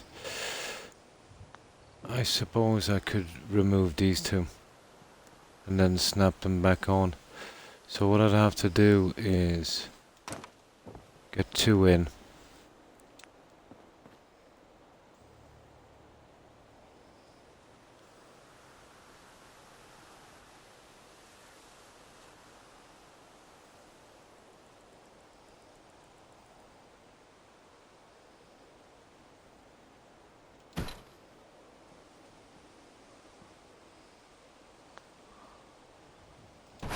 And I'm going to take a chance at this here.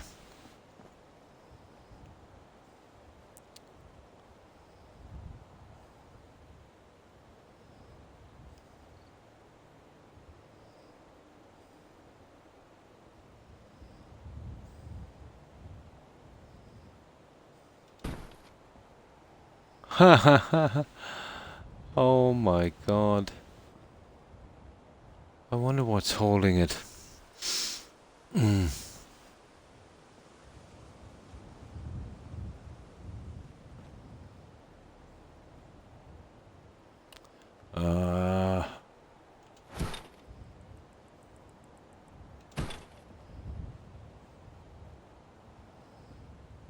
That's a pity, isn't it?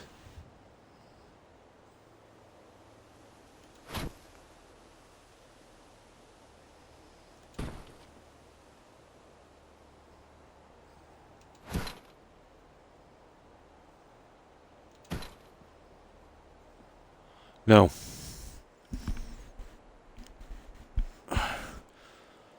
That's a fail. Now,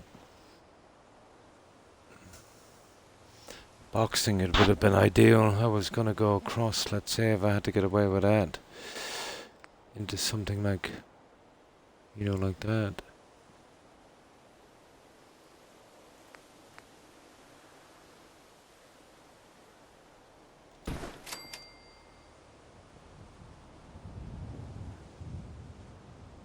That's a pity.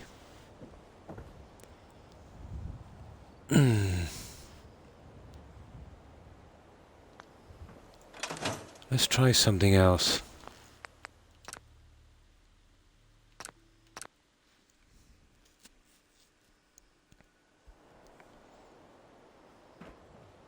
Now my problem is this is a half square, you see. I don't have anything much to cover it on this.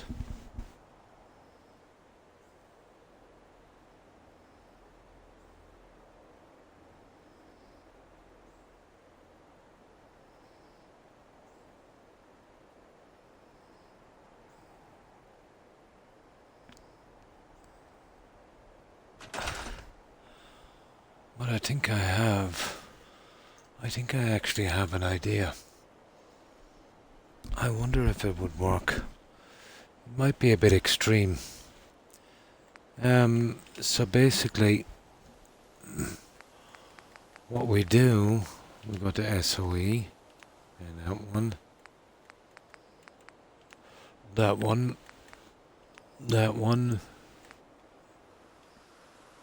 what's that, blue, green, red.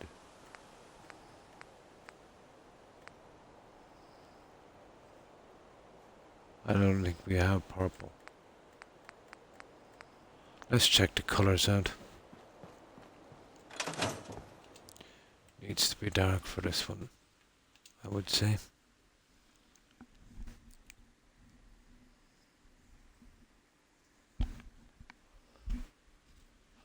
This would be different.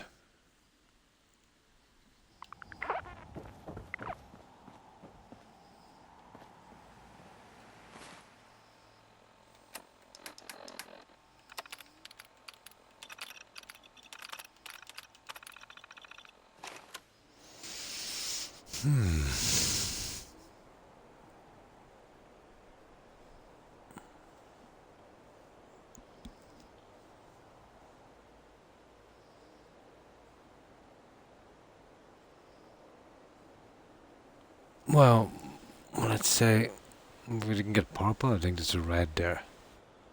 Not sure how a red would look.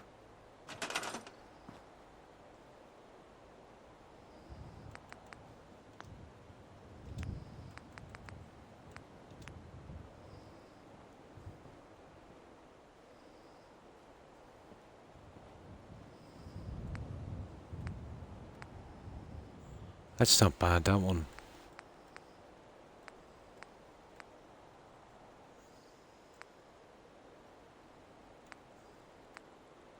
Those two colours look the same.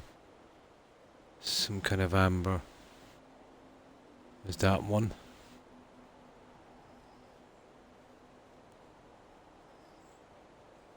Oh, not bad. Not bad. I could move the sign out a little bit. It's not the worst I've ever seen. Oh, there it is. That's cool. That one there, I'd say. Green ain't bad either, but...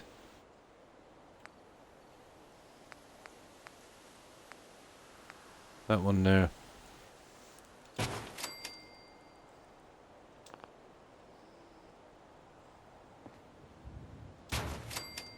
That's all we need to do is pop these in.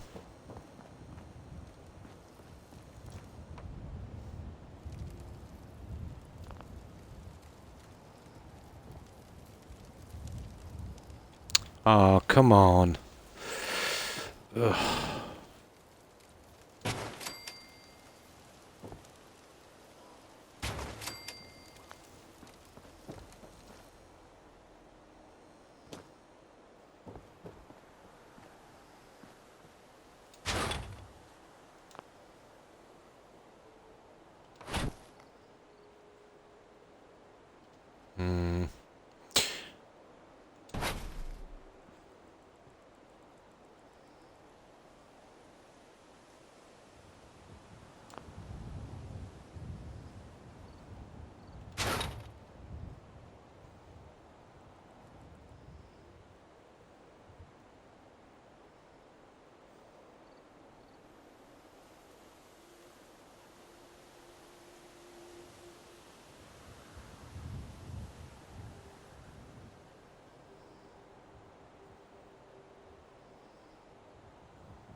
It's not bad, but it's, you see what I mean? It's not going up the entire way.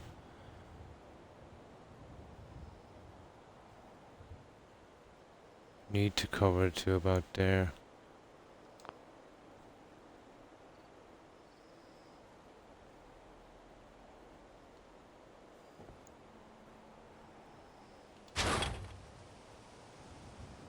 It's gonna be hard. Yes, it's gonna be hard.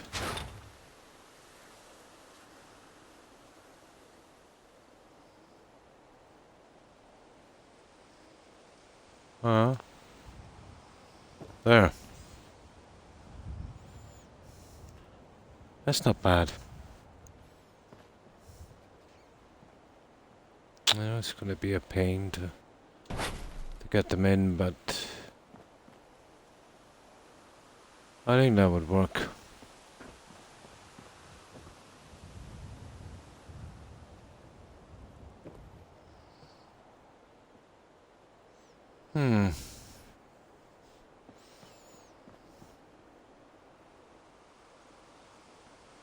Okay.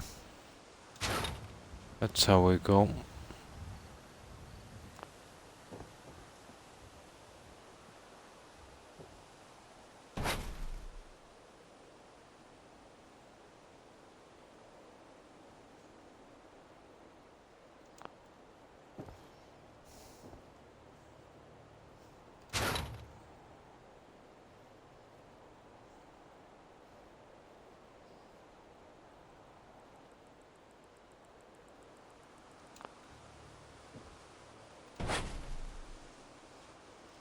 Ah, come on.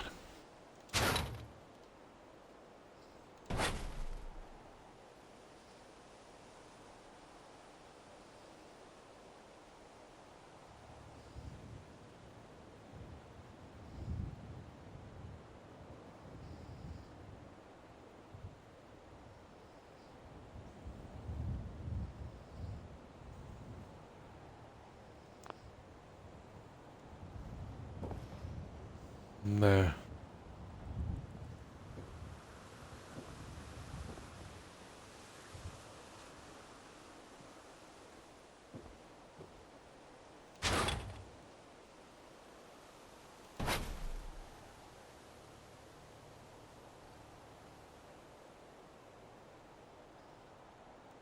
No, that's the way it would be.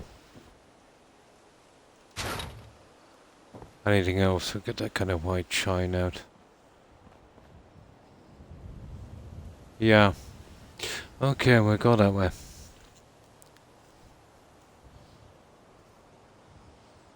Still have to walk out around there later, but I think that would work.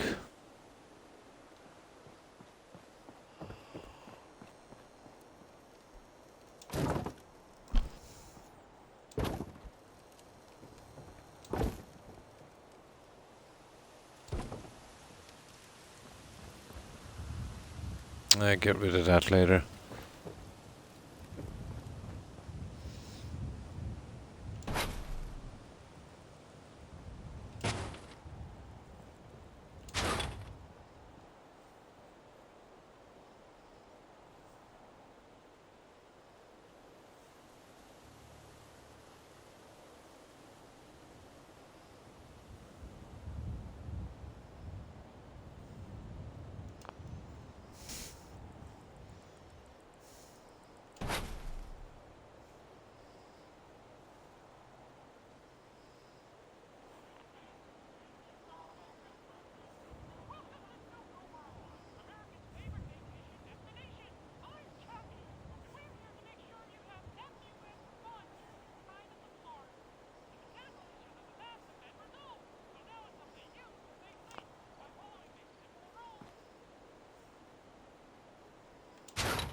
Yeah, I think we can make this work.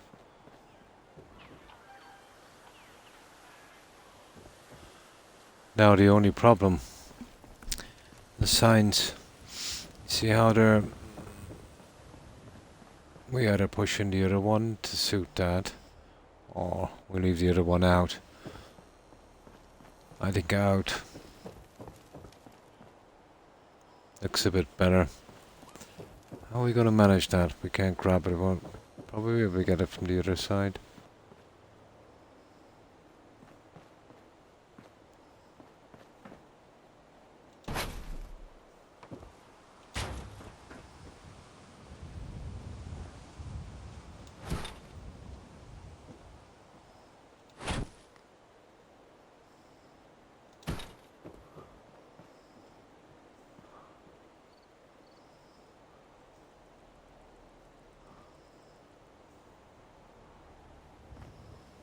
My.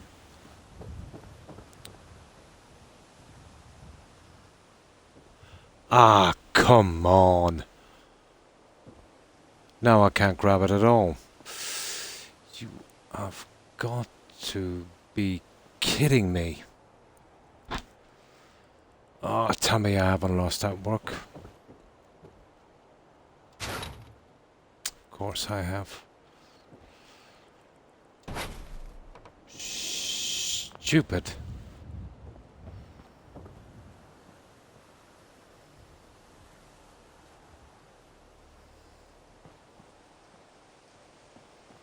Okay, we'll have to set these up at a certain level. I can't see it because the stupid thing is invisible on one side. That's going to make life very hard for me. Ugh.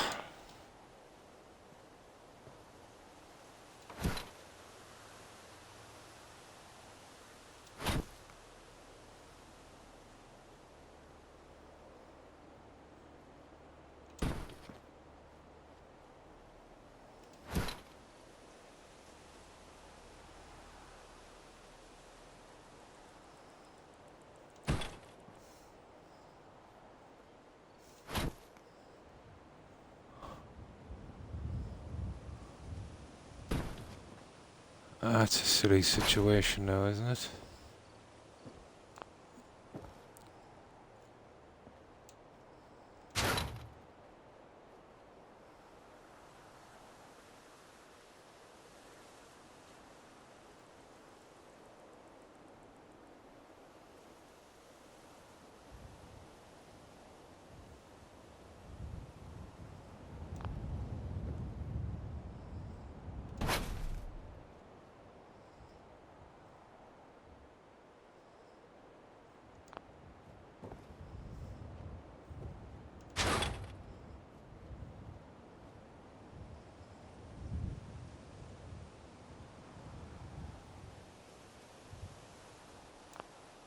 I think we go with something like that.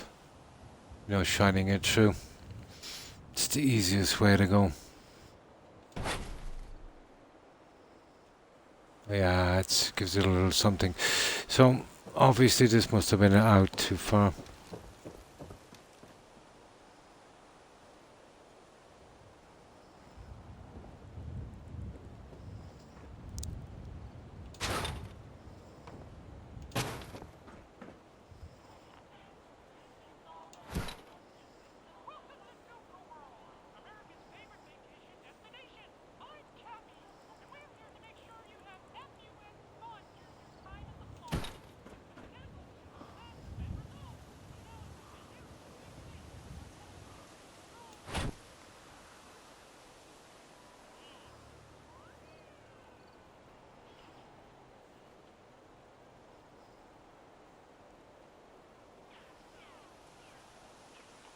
Yeah, don't ask me how we're going to get this.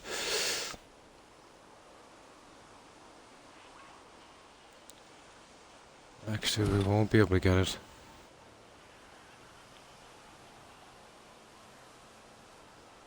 Impossible. Yeah, it's impossible.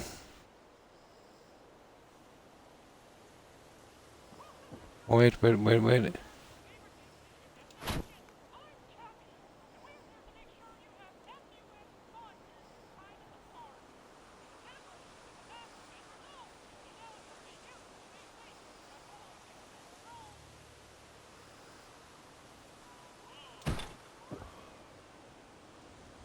There we go. And that will do.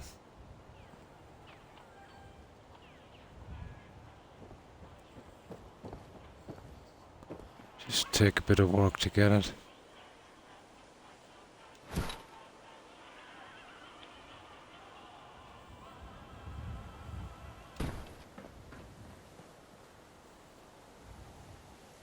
There. That's good.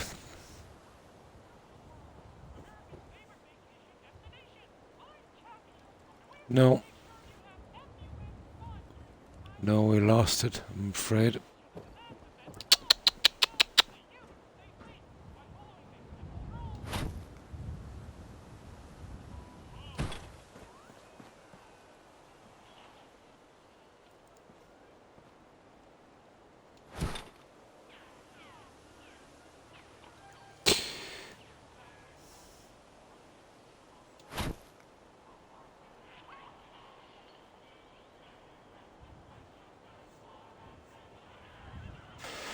It's gonna be almost impossible. It keeps moving when I...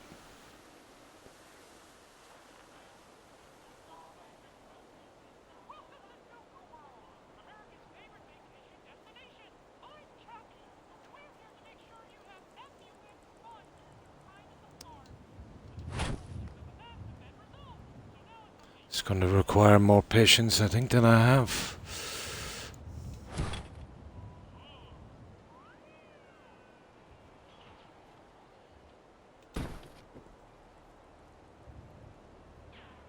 Now there is another way to solve this, I suppose.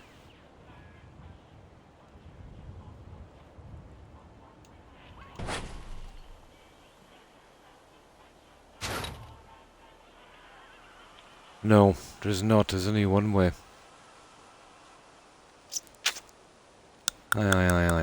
Okay.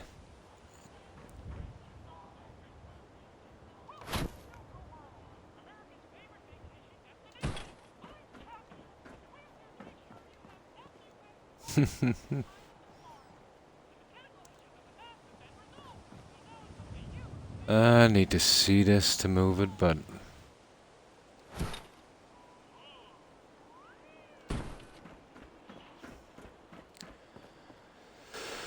It looked easy at the beginning. See if I could move it from here, but...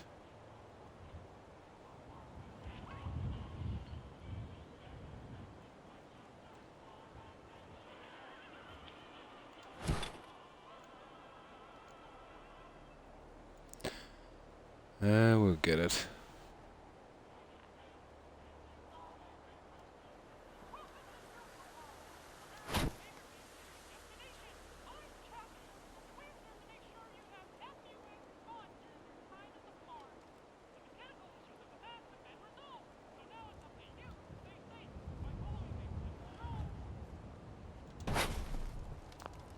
I'm not gonna let this pass me.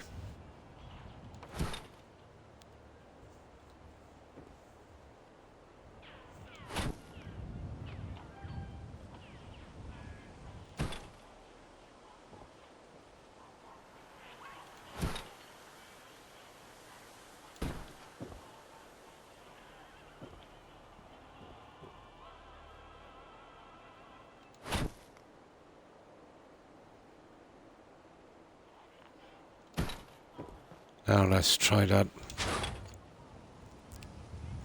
Just set the sign instead of trying to do it the hard way, I suppose.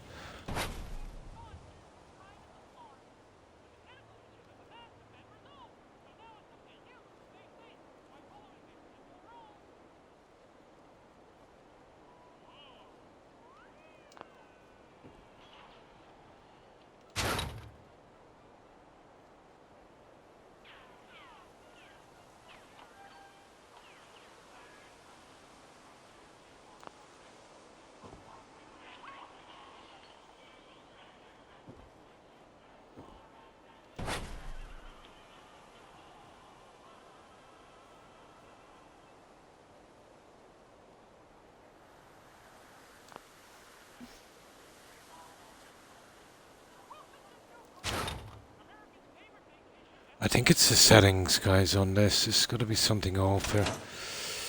I think that's what's killing me. It is. Surely that will help.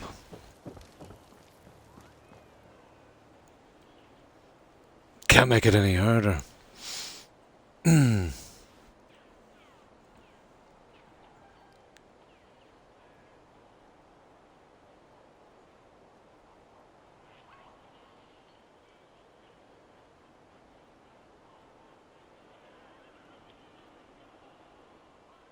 'Takes ages to get into the workbench now. There.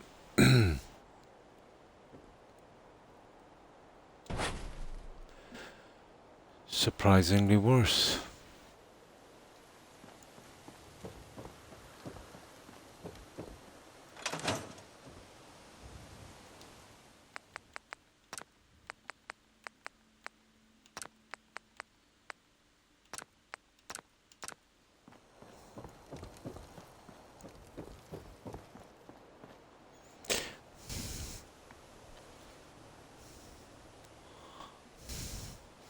This would actually work out a lot better anyway than the neon I originally wanted, but I wanted to try and avoid this.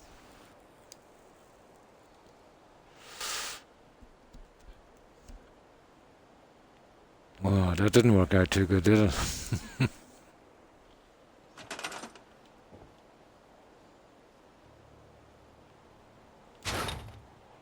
Okay, that's the way I want it to play. Come on.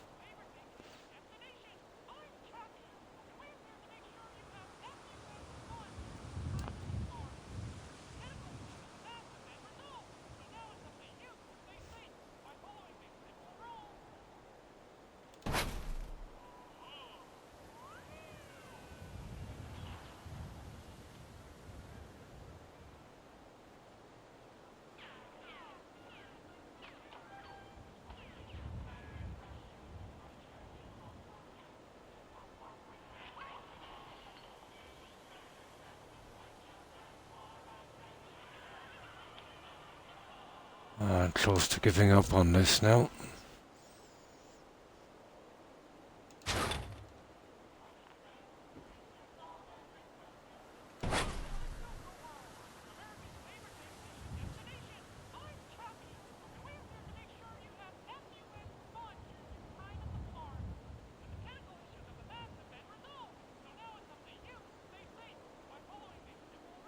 I have no system where I can step it in slowly.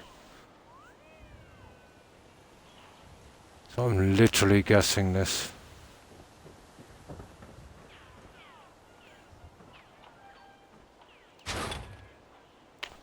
I think this is hopeless. Some kind of glitch here, something that's twisting this every time I... Of course, it's the... it's probably the hood. I'm not moving the hood.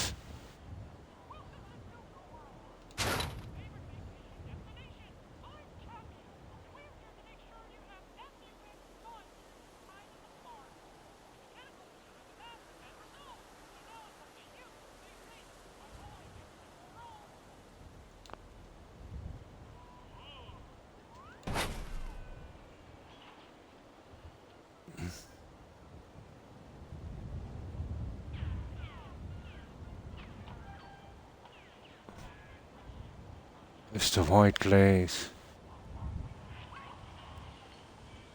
Oh, come on, there must be a way of doing this. The other two went in pretty easily. Oh, hang on. There we go.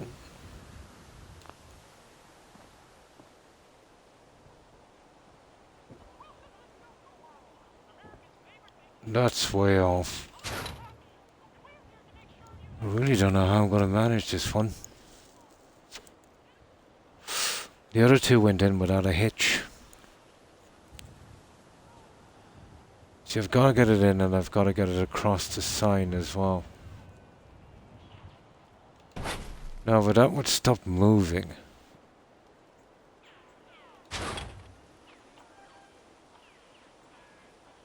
It's going to be impossible for me to fix it in 3 ways.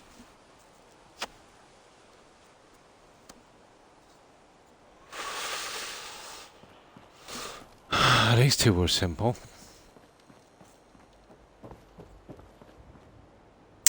That's the look I want. Didn't have that problem.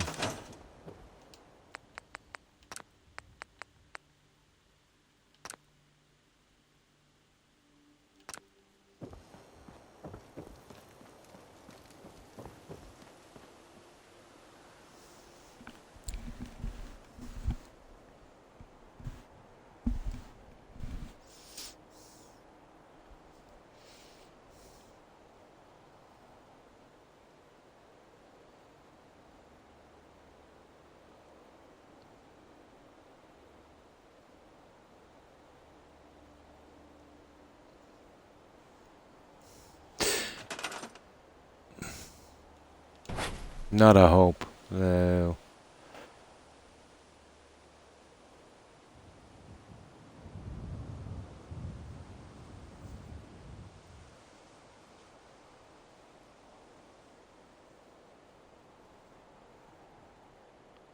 Zero hope of doing this.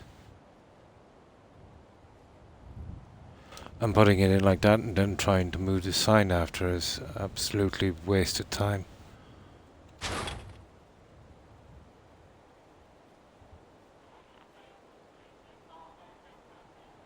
Frustrating little guy. This is...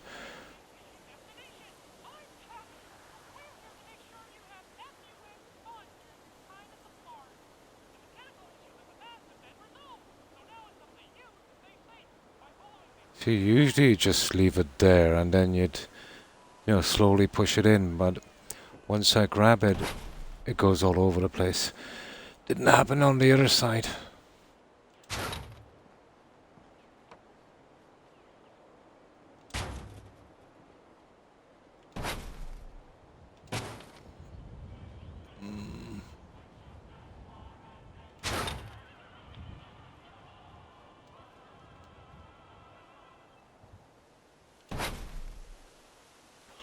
Okay, let's think outside the box here for a moment.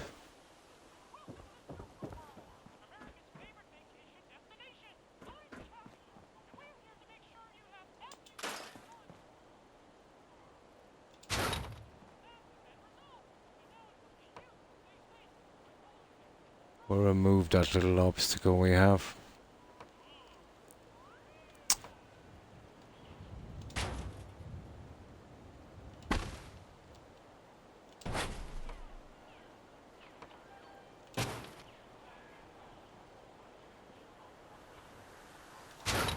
Ah, here we go. Now we have half a chance.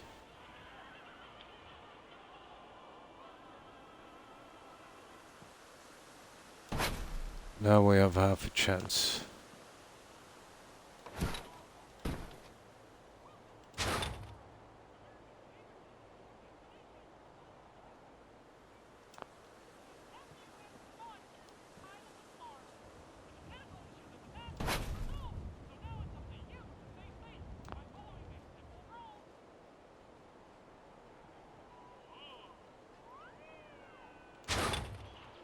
That's perfect.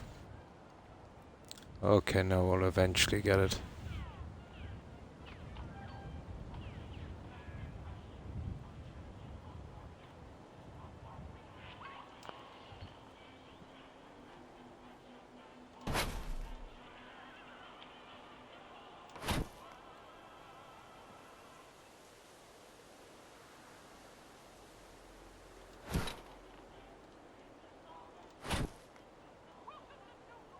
That's...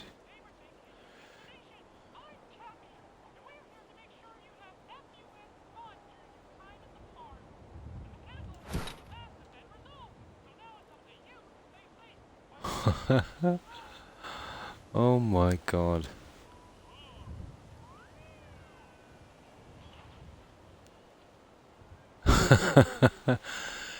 It's absolutely jinxed, isn't it?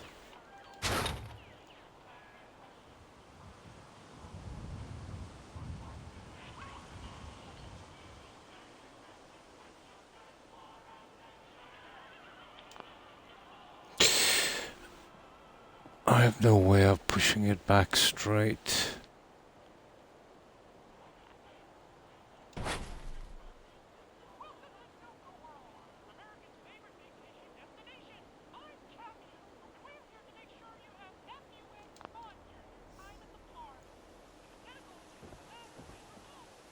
Okay, not bad. But the problem with that is, you see the white? The other one was... You see what I mean? The other one was saving me, was killing the white. That's the whole way. There's some kind of glow on this. It's 115 here. Not sure if that counts as a nail or not.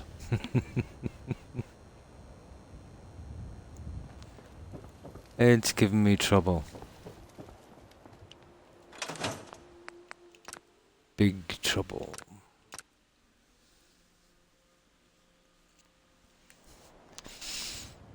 I'll go down and see if I can put those two down first. Nap. Yeah, I'll be going in about 5 minutes. I get my 6 hours even. I'll have this done by the next time I come back if it kills me. There's something I'm missing. Usually I should be able to control it, but it's all over the place. The other two went in no problem. That's what I'm telling you about these bills. You do one side, it works out perfect, and then disaster. Absolute disaster.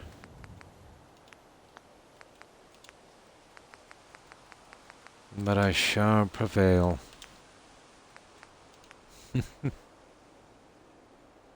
Oh, hi Das.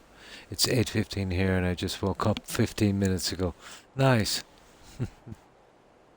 Well, that's good. Yeah, to wake up at 8.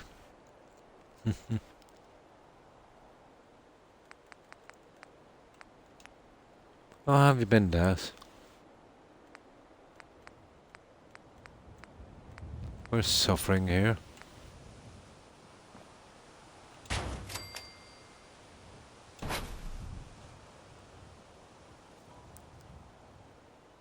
Now look at the irony of that.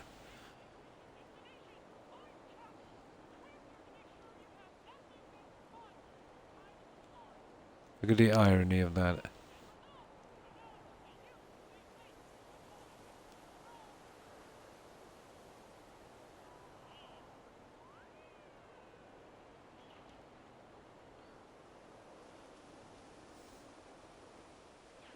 See, I need to get rid of the white glow as well. And yet bring it straight through the sign.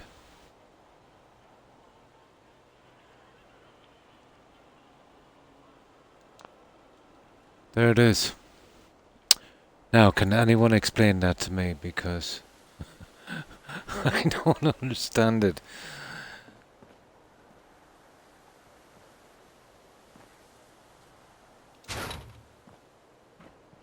There doesn't seem to be a hassle with it at all now. Unbelievable.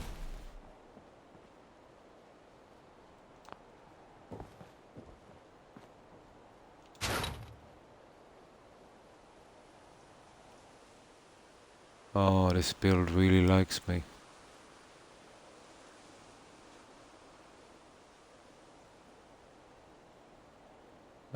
Absolutely no problem now.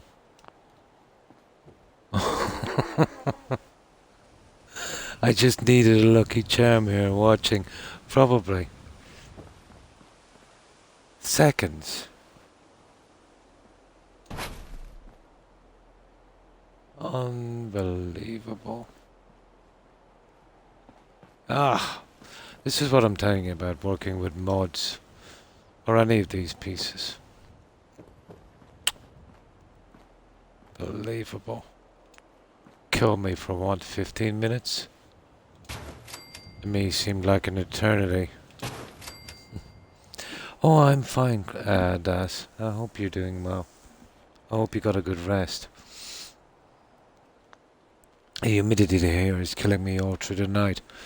It's made my voice pretty weak.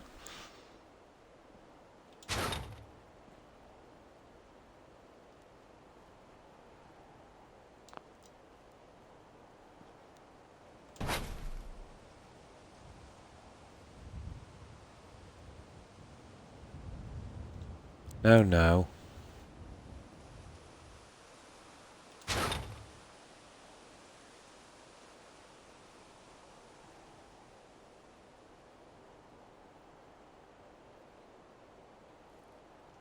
Oh, 1 second now.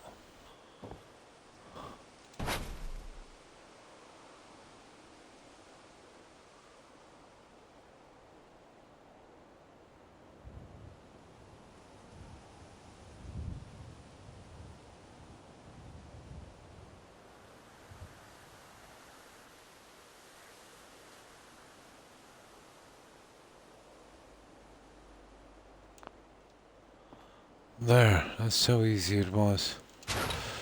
That's a sickener. Yeah, when that happens.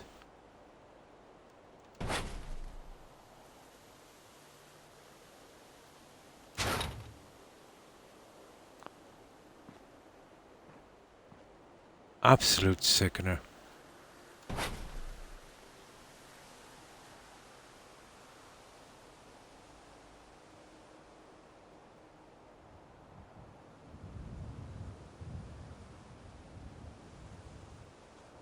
Was that asleep?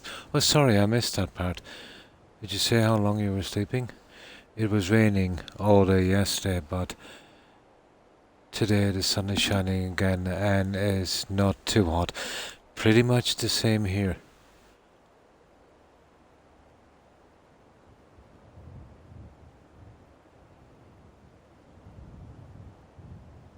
Oh, sorry, I missed it. But fell asleep around 4 a.m. 4 hours. No, not enough that. That's roughly around what I get. About 4 hours. You'll get away with it for a while. For a long time, actually. But, yeah. My apologies, Tess. I thought that was your first message. I was so caught up on this here. I totally missed it.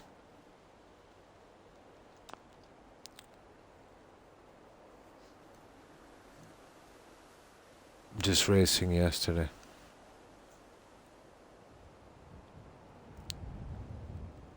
Yeah, your mind is going a mile a minute. I get it all the time.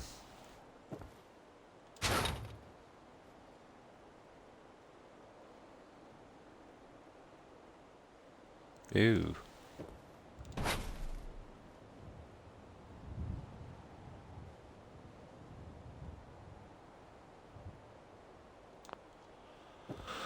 Oh, let's see if I can...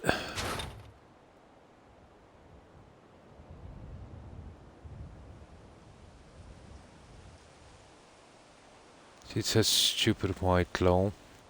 I've been using the other one to make up and kind of cancel it out.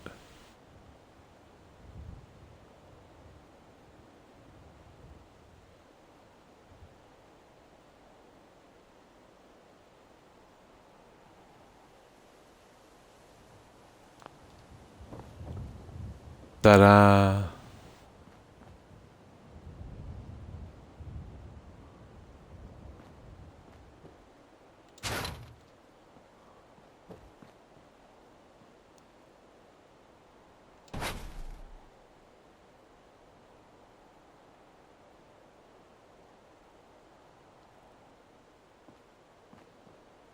There, guys. I think we have it. Well, yeah, hopefully. It's probably just the humidity, I suppose. It would make anyone anxious. You know, the same thing over and over again.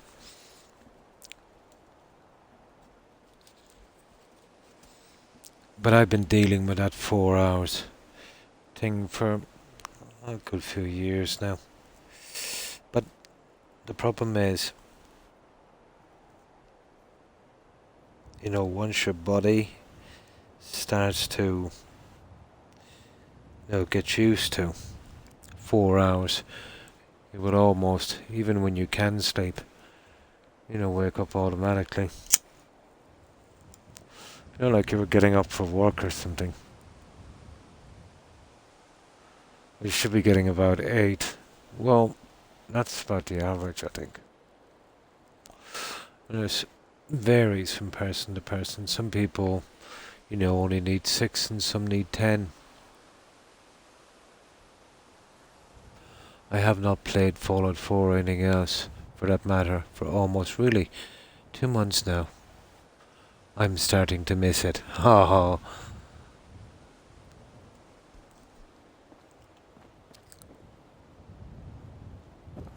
That's not bad.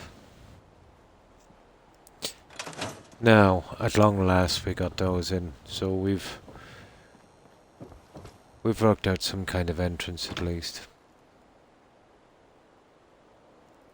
And there might be a small, slight touch I need to do on the top and maybe the bottom. And that would be it.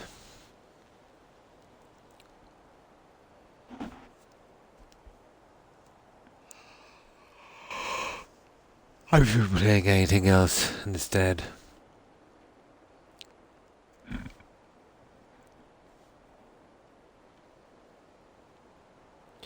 Well, for me, the only way I can sleep is I've got to keep going till I'm almost at a standstill. Only then am I guaranteed 4 hours. You know the point where your eyes are sore and itchy even?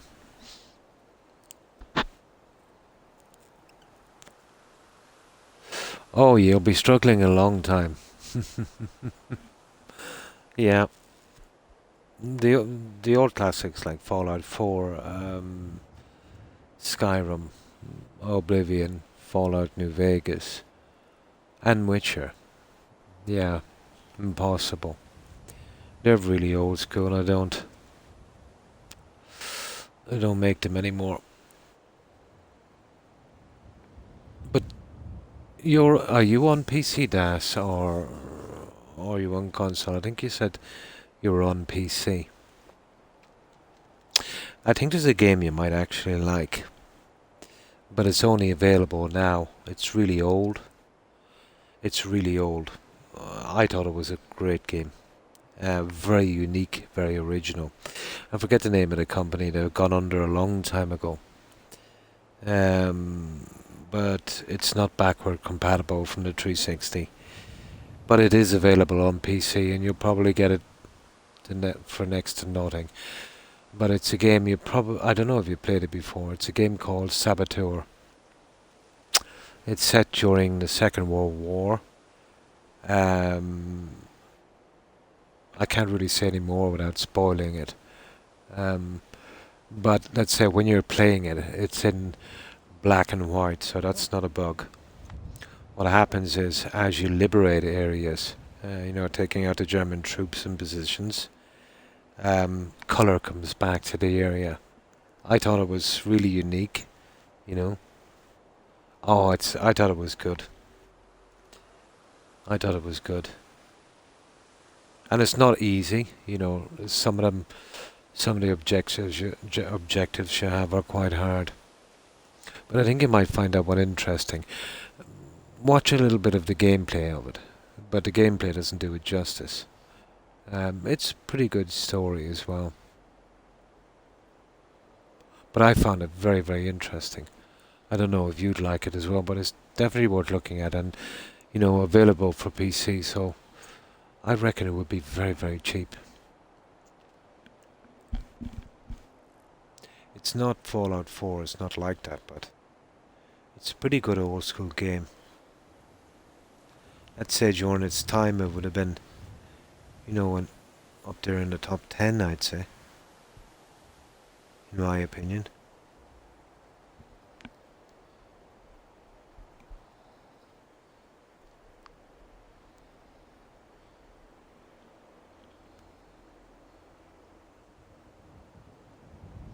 It is, isn't it? They tend to really go with those ones. and especially in the MMOs.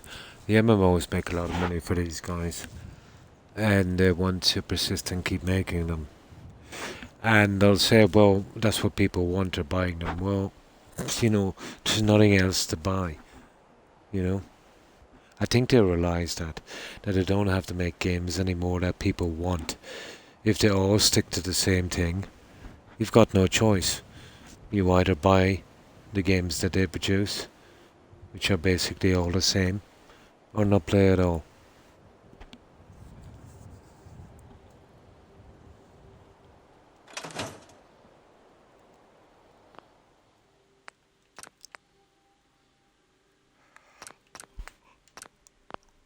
Now let's see if I can get the top and bottom trims in and we're done.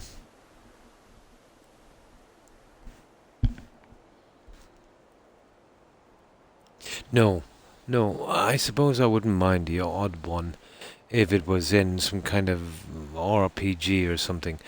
But the ones, let's say, that are MMO, you just keep shooting them as they keep coming in the hordes. Nah, I wouldn't find that interesting.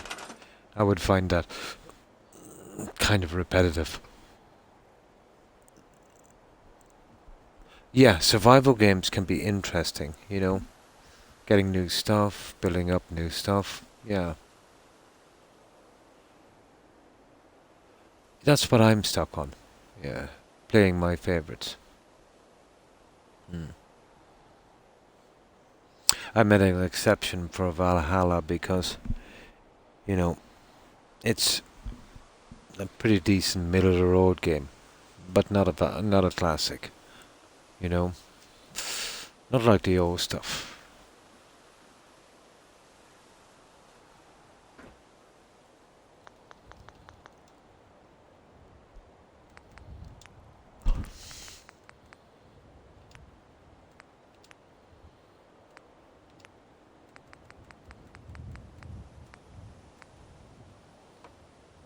Now, this is what I'm thinking, but I'll have to change the settings. We just get one top, one bottom. Bam, we're done.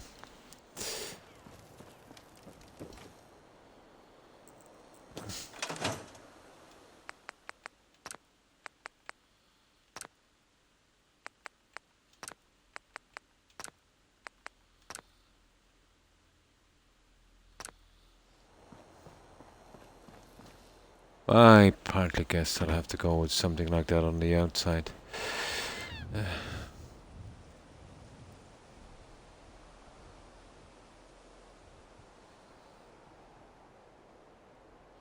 I like base building. Yeah, base building can be pretty interesting.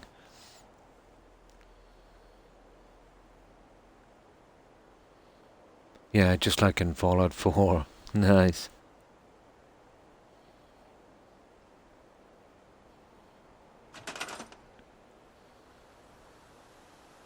Stuff like The Witcher as well. Pretty good games.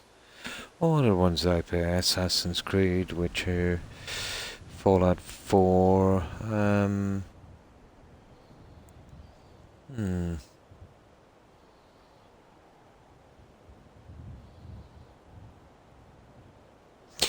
Would you believe I don't even remember? Oh, cool.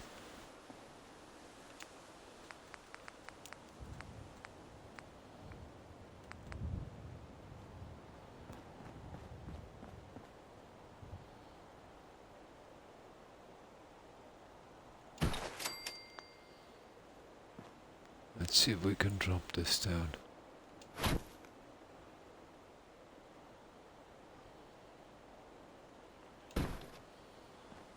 That's where I want that.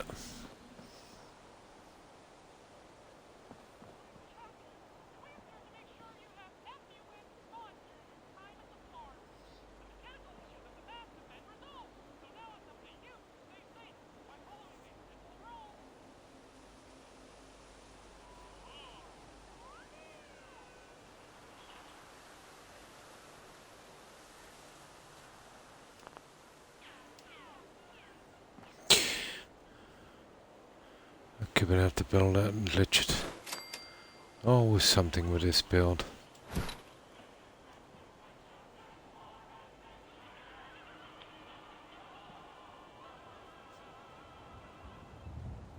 Come on now.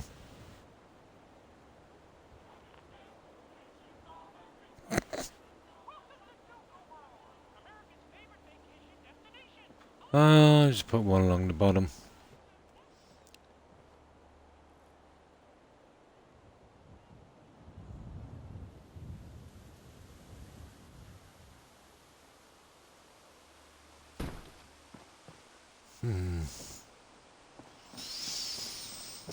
Nasty little thing.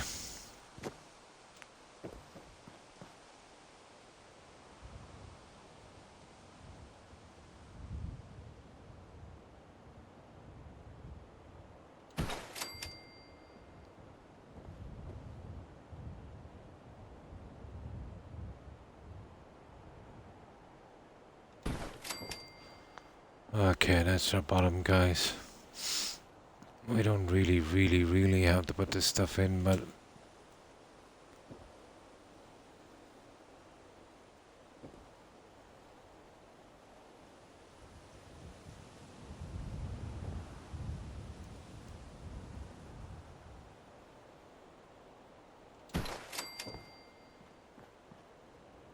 okay, that's where I want it.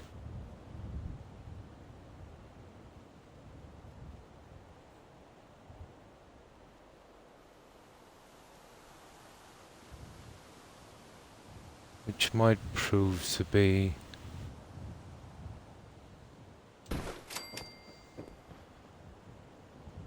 That's not bad either if I could get it to go to the top.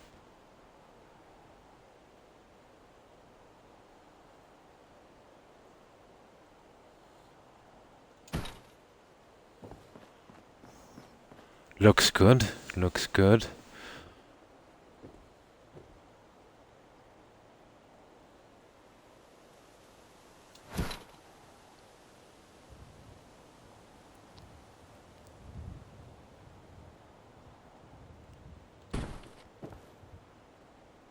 That would work, guys. Just the other two. Witcher 3 is amazing. I'm playing it right now. Nice. I'm not a big Melee fan. So The Witcher, yeah, and Skyrim are not for me. I love the story in both and like to watch others play, but not for you. Yeah, there's some like that. Me, I tend to prefer the melee weapons. I like to get up close with a big club. Take out some of my frustration during the day on some random NPC with a massive club.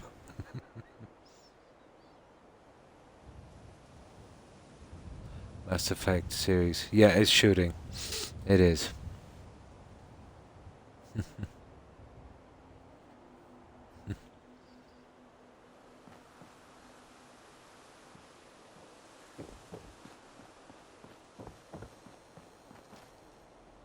Oh, there's just nothing like grabbing some bandit in Skyrim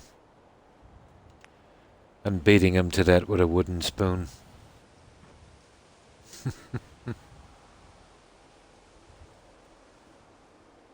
Yeah.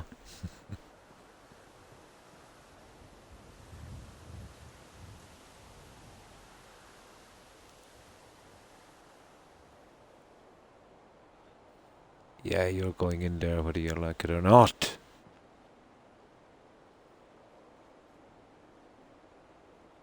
Come on.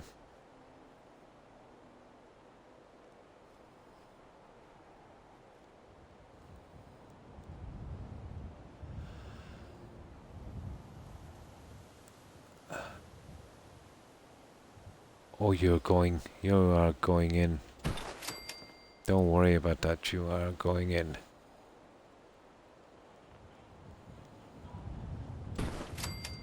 Now, let me save this and I'll have to try something drastic to get these other two in. It's probably the doorway. Although the doorway didn't affect it much on the other side.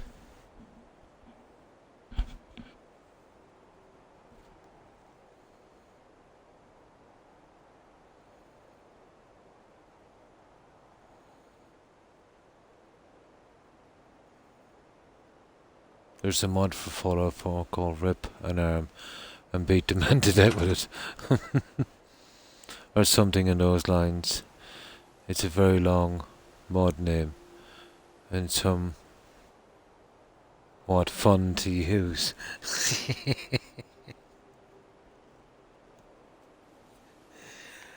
I wonder, there's even a mod which kind of appealed to me on Skyrim, but I never got it. I think it's called Kill the Wife mod. It's a kind of a fantasy mod.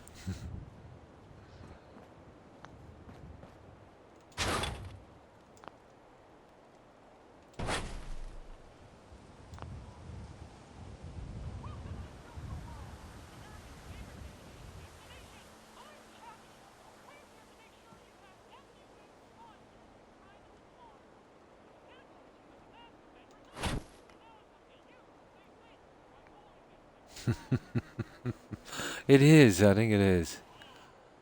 Ah, it's fun.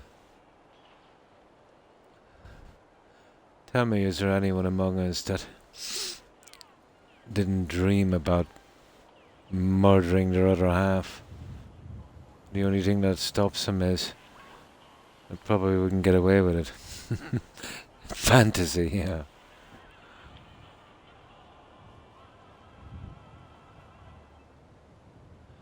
Okay, this is gonna force me to go across the top.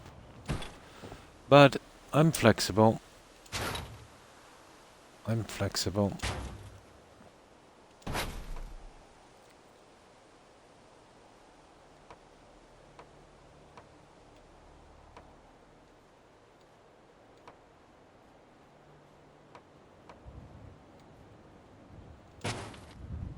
But this would test the patience of a saint.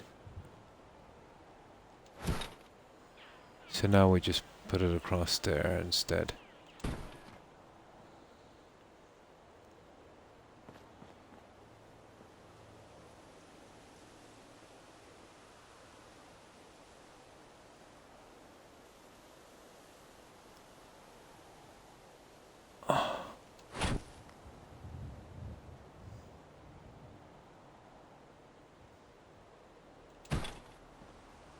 And then the bottom one.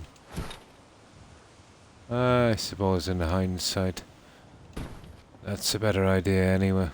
Just to cap off each one of those.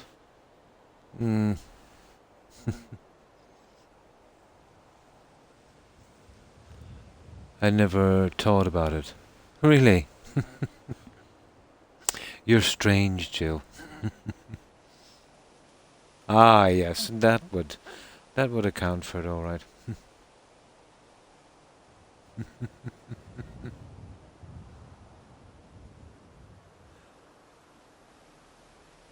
No, I'll delete this one after that. Get rid of all the evidence.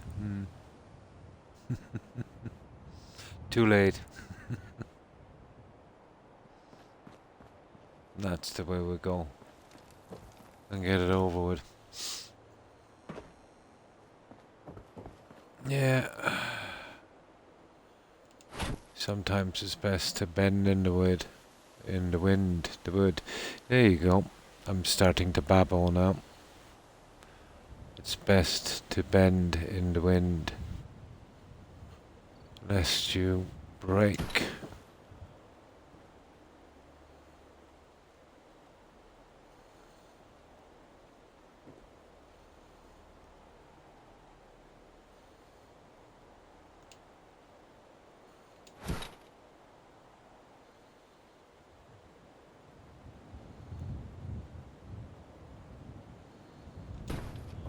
Yeah, you know, Croc is spent when he starts to babble. Babble. Yep.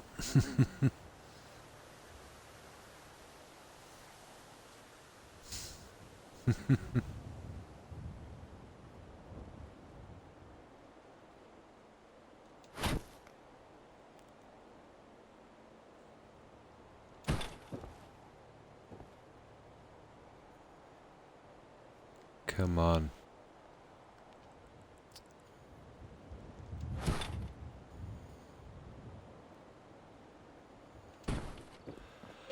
Ah, thank goodness. Okay. That's our entrances, guys. That's the best we can do. And that was grueling. Let's save up here. Ah, it's not bad. Well, it does kind of go with that there.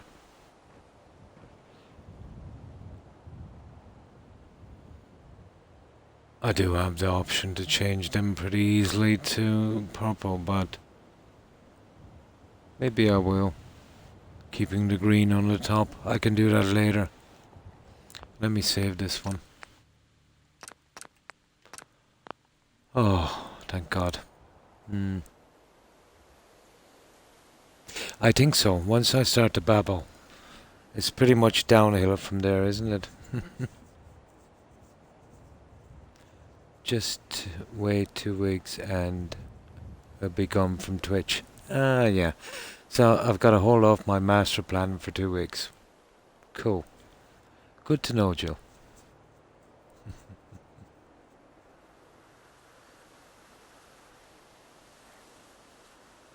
Yeah, out every few weeks, yeah. Yeah. Let's say, as I do this one tonight, the one from 2 weeks ago disappears. It holds about 14 or 16. Yeah, that's the way it works. Okay, I'll leave it here, guys. Oh my, I've even almost 6.5 hours on, but the humidity tonight was absolutely relentless. So I think I'll get some sleep, get a snack, feed my dogs. Yeah, I think that would be good. Oh, yeah. Well, they'll probably eventually bring me out in a body bag, but there is a possibility. Yeah, I could be in a body bag in 2 weeks. Any day.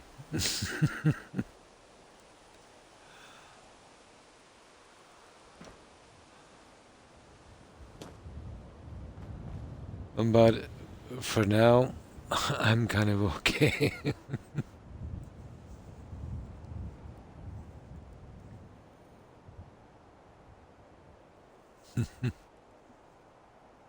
Yeah, I'll leave it here, guys. I'm starting to see double. But I shall be back tomorrow at the same time.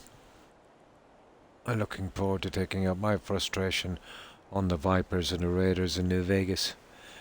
This time I'll be beating them to death, probably with a fishing rod or something.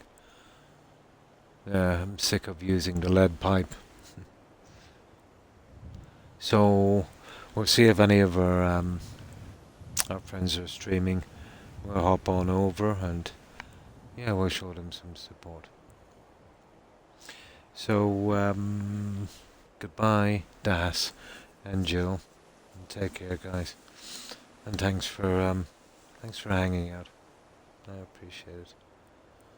English language is an endless. It is. It is. And it's kind of badly designed if you kind of think about it. The same word having multiple meanings. You know, very hard, let's say, if you're learning the language as a second.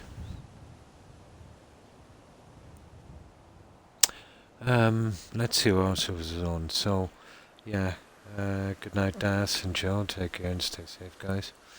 And you too, Jill. Have a good one. Also, Tigger, Hufflepuff, iRock, Brazen Blonde. Oh, nice. Yeah, I raided. Was it Cage? I think I raided Cage last night. Yeah, she's back. I raided her last night. I do, yeah. I hope you get a good rest. That. Yeah. Yeah, I think it was last night, Joe. We raided Cage. I think it was.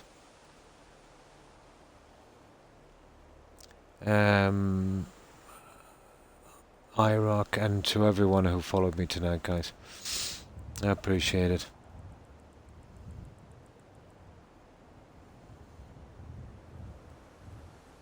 I know there was many more.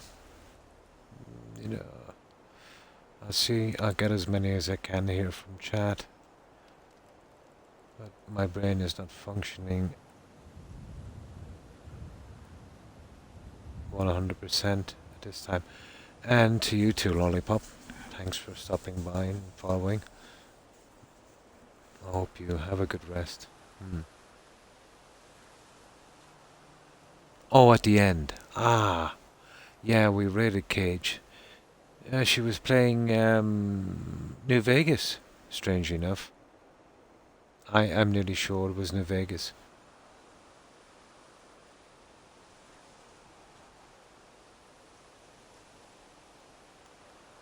Yeah. Stay safe, Lollipop, and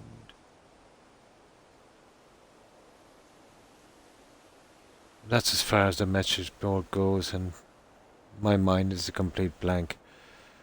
But to the 7 who followed tonight, thanks again, guys. Thanks for the follows and the subs. So, I will return tomorrow at the same time. But until then, let's see who's streaming. And shortly after that, Croc will probably retire to his coffin. So, let's see who's streaming, guys.